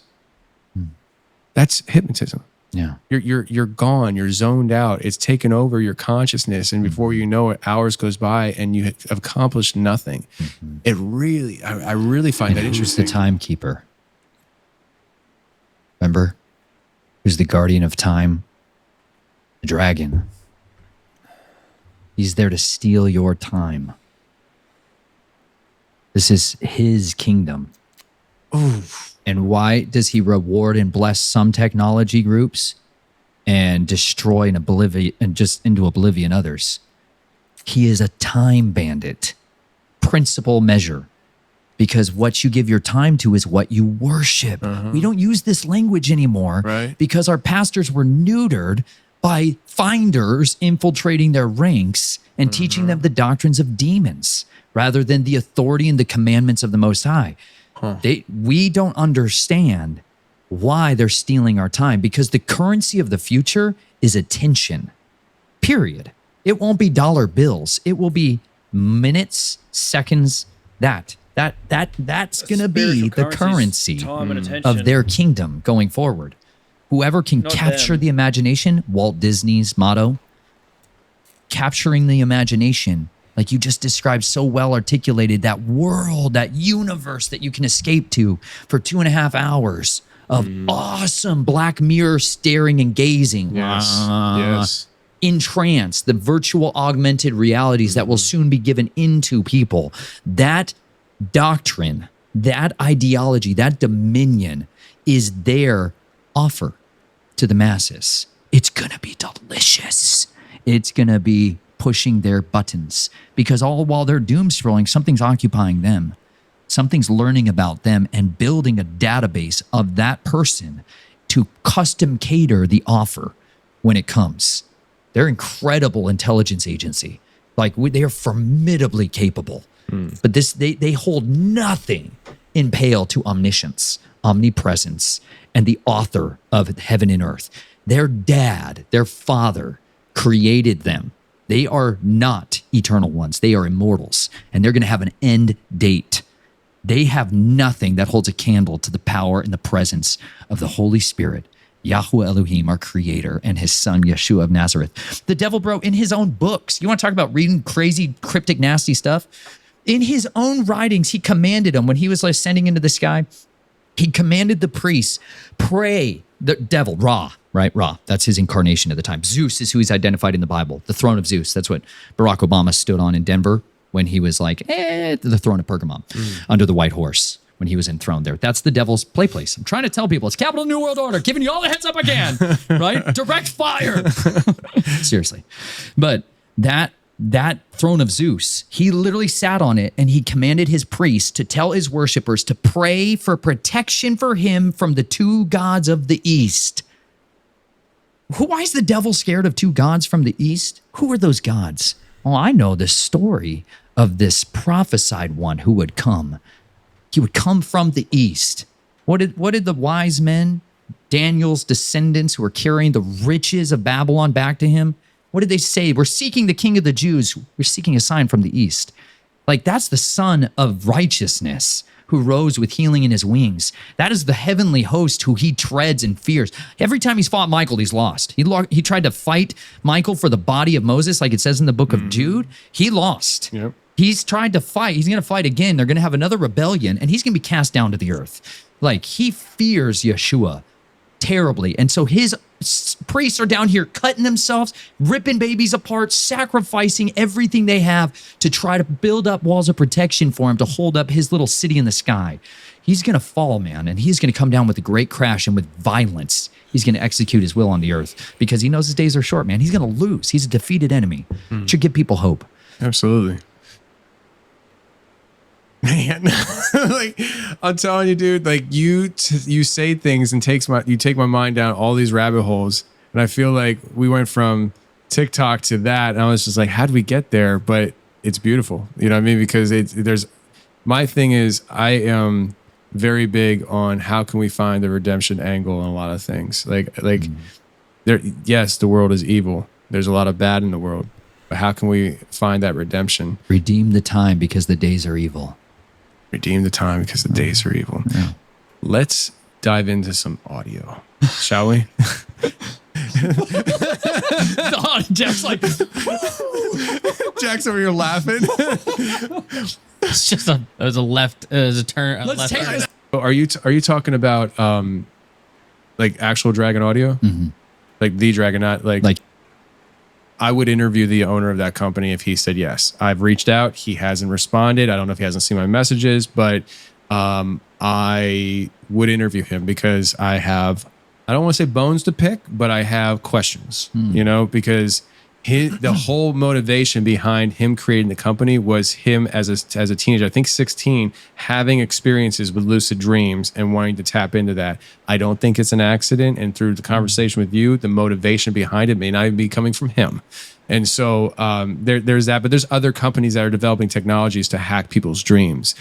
And this whole interview was going that direction, and Jack has everything preset, I'm assuming, but the audio, I only heard a little clip, so maybe Jack has a little bit more for context purpose, but I know I was ranting just by the tone of my voice. I was going on one of the Tony rants, and there is a voice that comes through.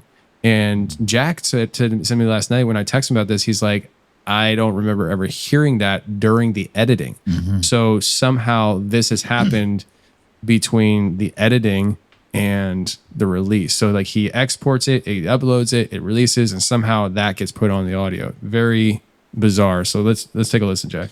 Okay, so this is with context, just so you guys are aware. I also have an ISO version of just the voice, and then I have it slowed down as well. So I can play all three of those when you're ready. Yeah, give it. At its roots and foundations, the means of communing with other realms, other entities through the air is a divine right that was practiced through ritual magic, incantation, prayer, meditation, through all these other means up until the time came when these demons specifically began to teach mankind how to make devices to talk to them. The first images ever used on like a television screen that you and I think of today were the Knights Templar's cross. They were literally channeling these spirits to give them technology to help them have access to their realm. But it was a two-way street, and they were being manipulated because there's obviously levers to pull on somebody to make them give them what you want. They wanted a form of technology. Most of the time it's military or it's for financial gain. And that exchange is what has progressively been building this technology that we have.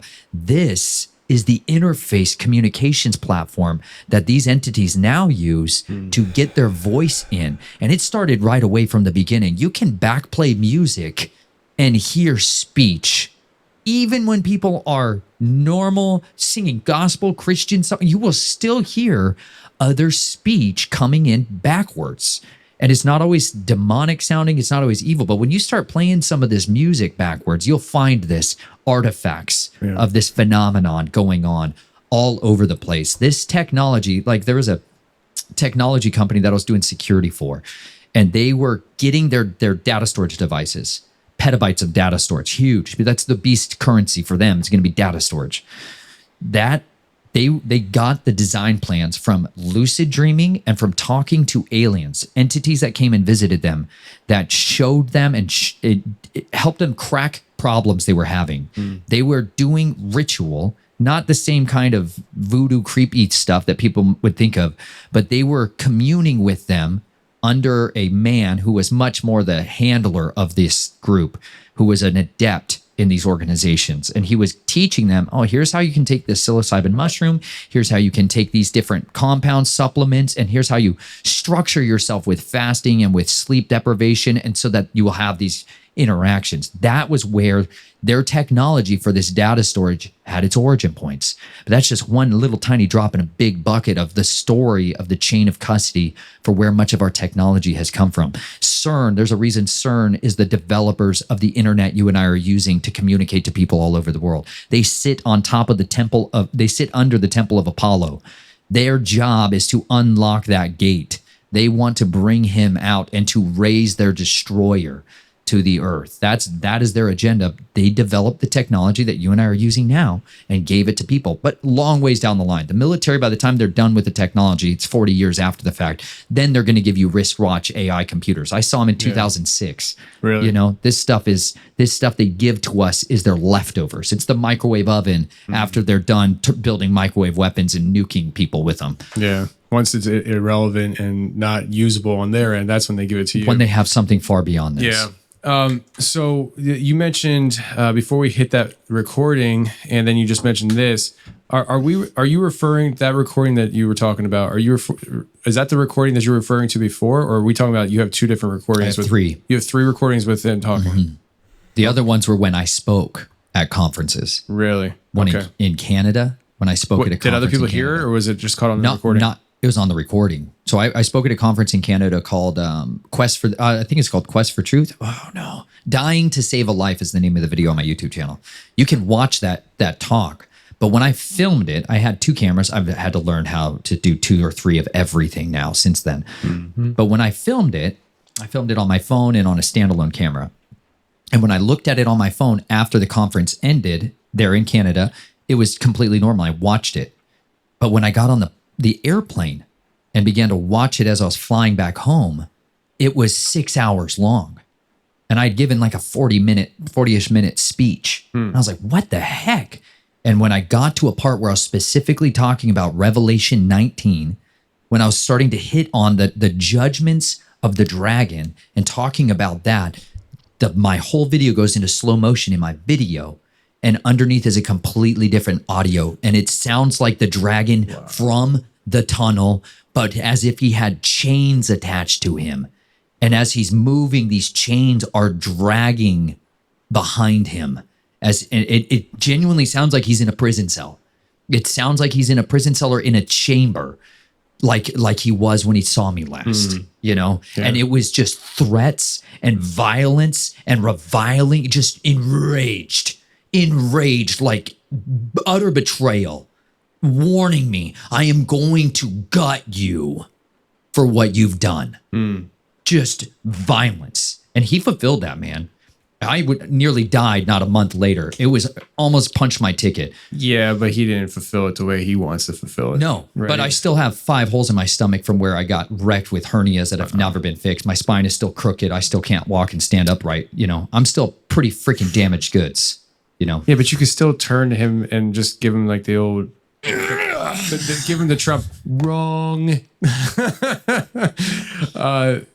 Still scary, bro. I called people and I said, I think we're going to need to pump the brakes with the podcast and go on cruise control. We're going to just, we're going to do what we need to do to stay afloat. But I don't have the time. I'm not going to have the energy to put into the show I needed to be focused at home. Wrong, because since her diagnosis and coming down, it started before that, but so did the diagnosis. We just didn't know it at the time. Like there's this relation when it came to so when I first started the podcast, I didn't have a clear understanding or call as to what my task was, other than start the podcast. And so that's what I did. And we started collecting people's stories, and I'm like, okay. And I'm dealing with social rejection from my local church. You know, and I say social rejection because it's not like they said, stop doing this or you're going to hell or anything like that. It was just this socialization that dwindled. Mm-hmm. And if there was socialization, it was talking about this show, but in a tongue-in-cheek manner. And so I started, like, I was really struggling with, like, I know what I'm doing is what I'm supposed to do, but I don't want to misstep and do something that's going to dishonor God at the same time.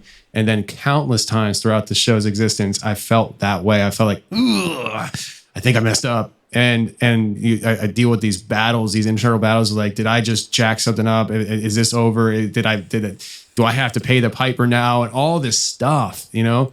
And I do believe that there are times that I've said things on the show that I regret. But thank God that His grace covers that. And I ask that. I mean, it's really played out so beautifully with you. I mean, literally, you are a warrior. You've been designed to be a warrior, and they hijacked your design for their purposes.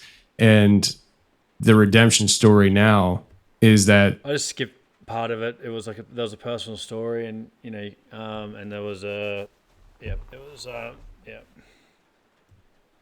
rest of your life is wartime, fulfilling what you've been created to do, but through the means that He has designed for that to be. And you were talking about earlier the draw to go and use the blade, but you're doing it the Lord's way. Like, and if you would have gone and done it the old way, like, I forget how you described it, but like, it literally is like, it's stepping down a level, you know, like it's not even as effective as the way the Lord has called you to do it. You know what I'm saying? And so there we have it, guys. Kind of, I've skipped part of the end of there. I think it was fizzling out a bit there.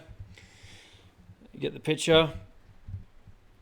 I know I didn't talk much on this, but I wanted to provide this as foundational knowledge and learning for trauma-based mind control and the dark occult forces, and so we can all be more aware of the levels of what's going on, and always remember that we have everything that we need inside ourselves, and we have our own magic.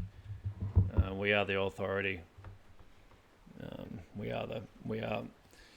Yep. Much love, and thanks so much for watching. Like and subscribe. Until next time, bye for now.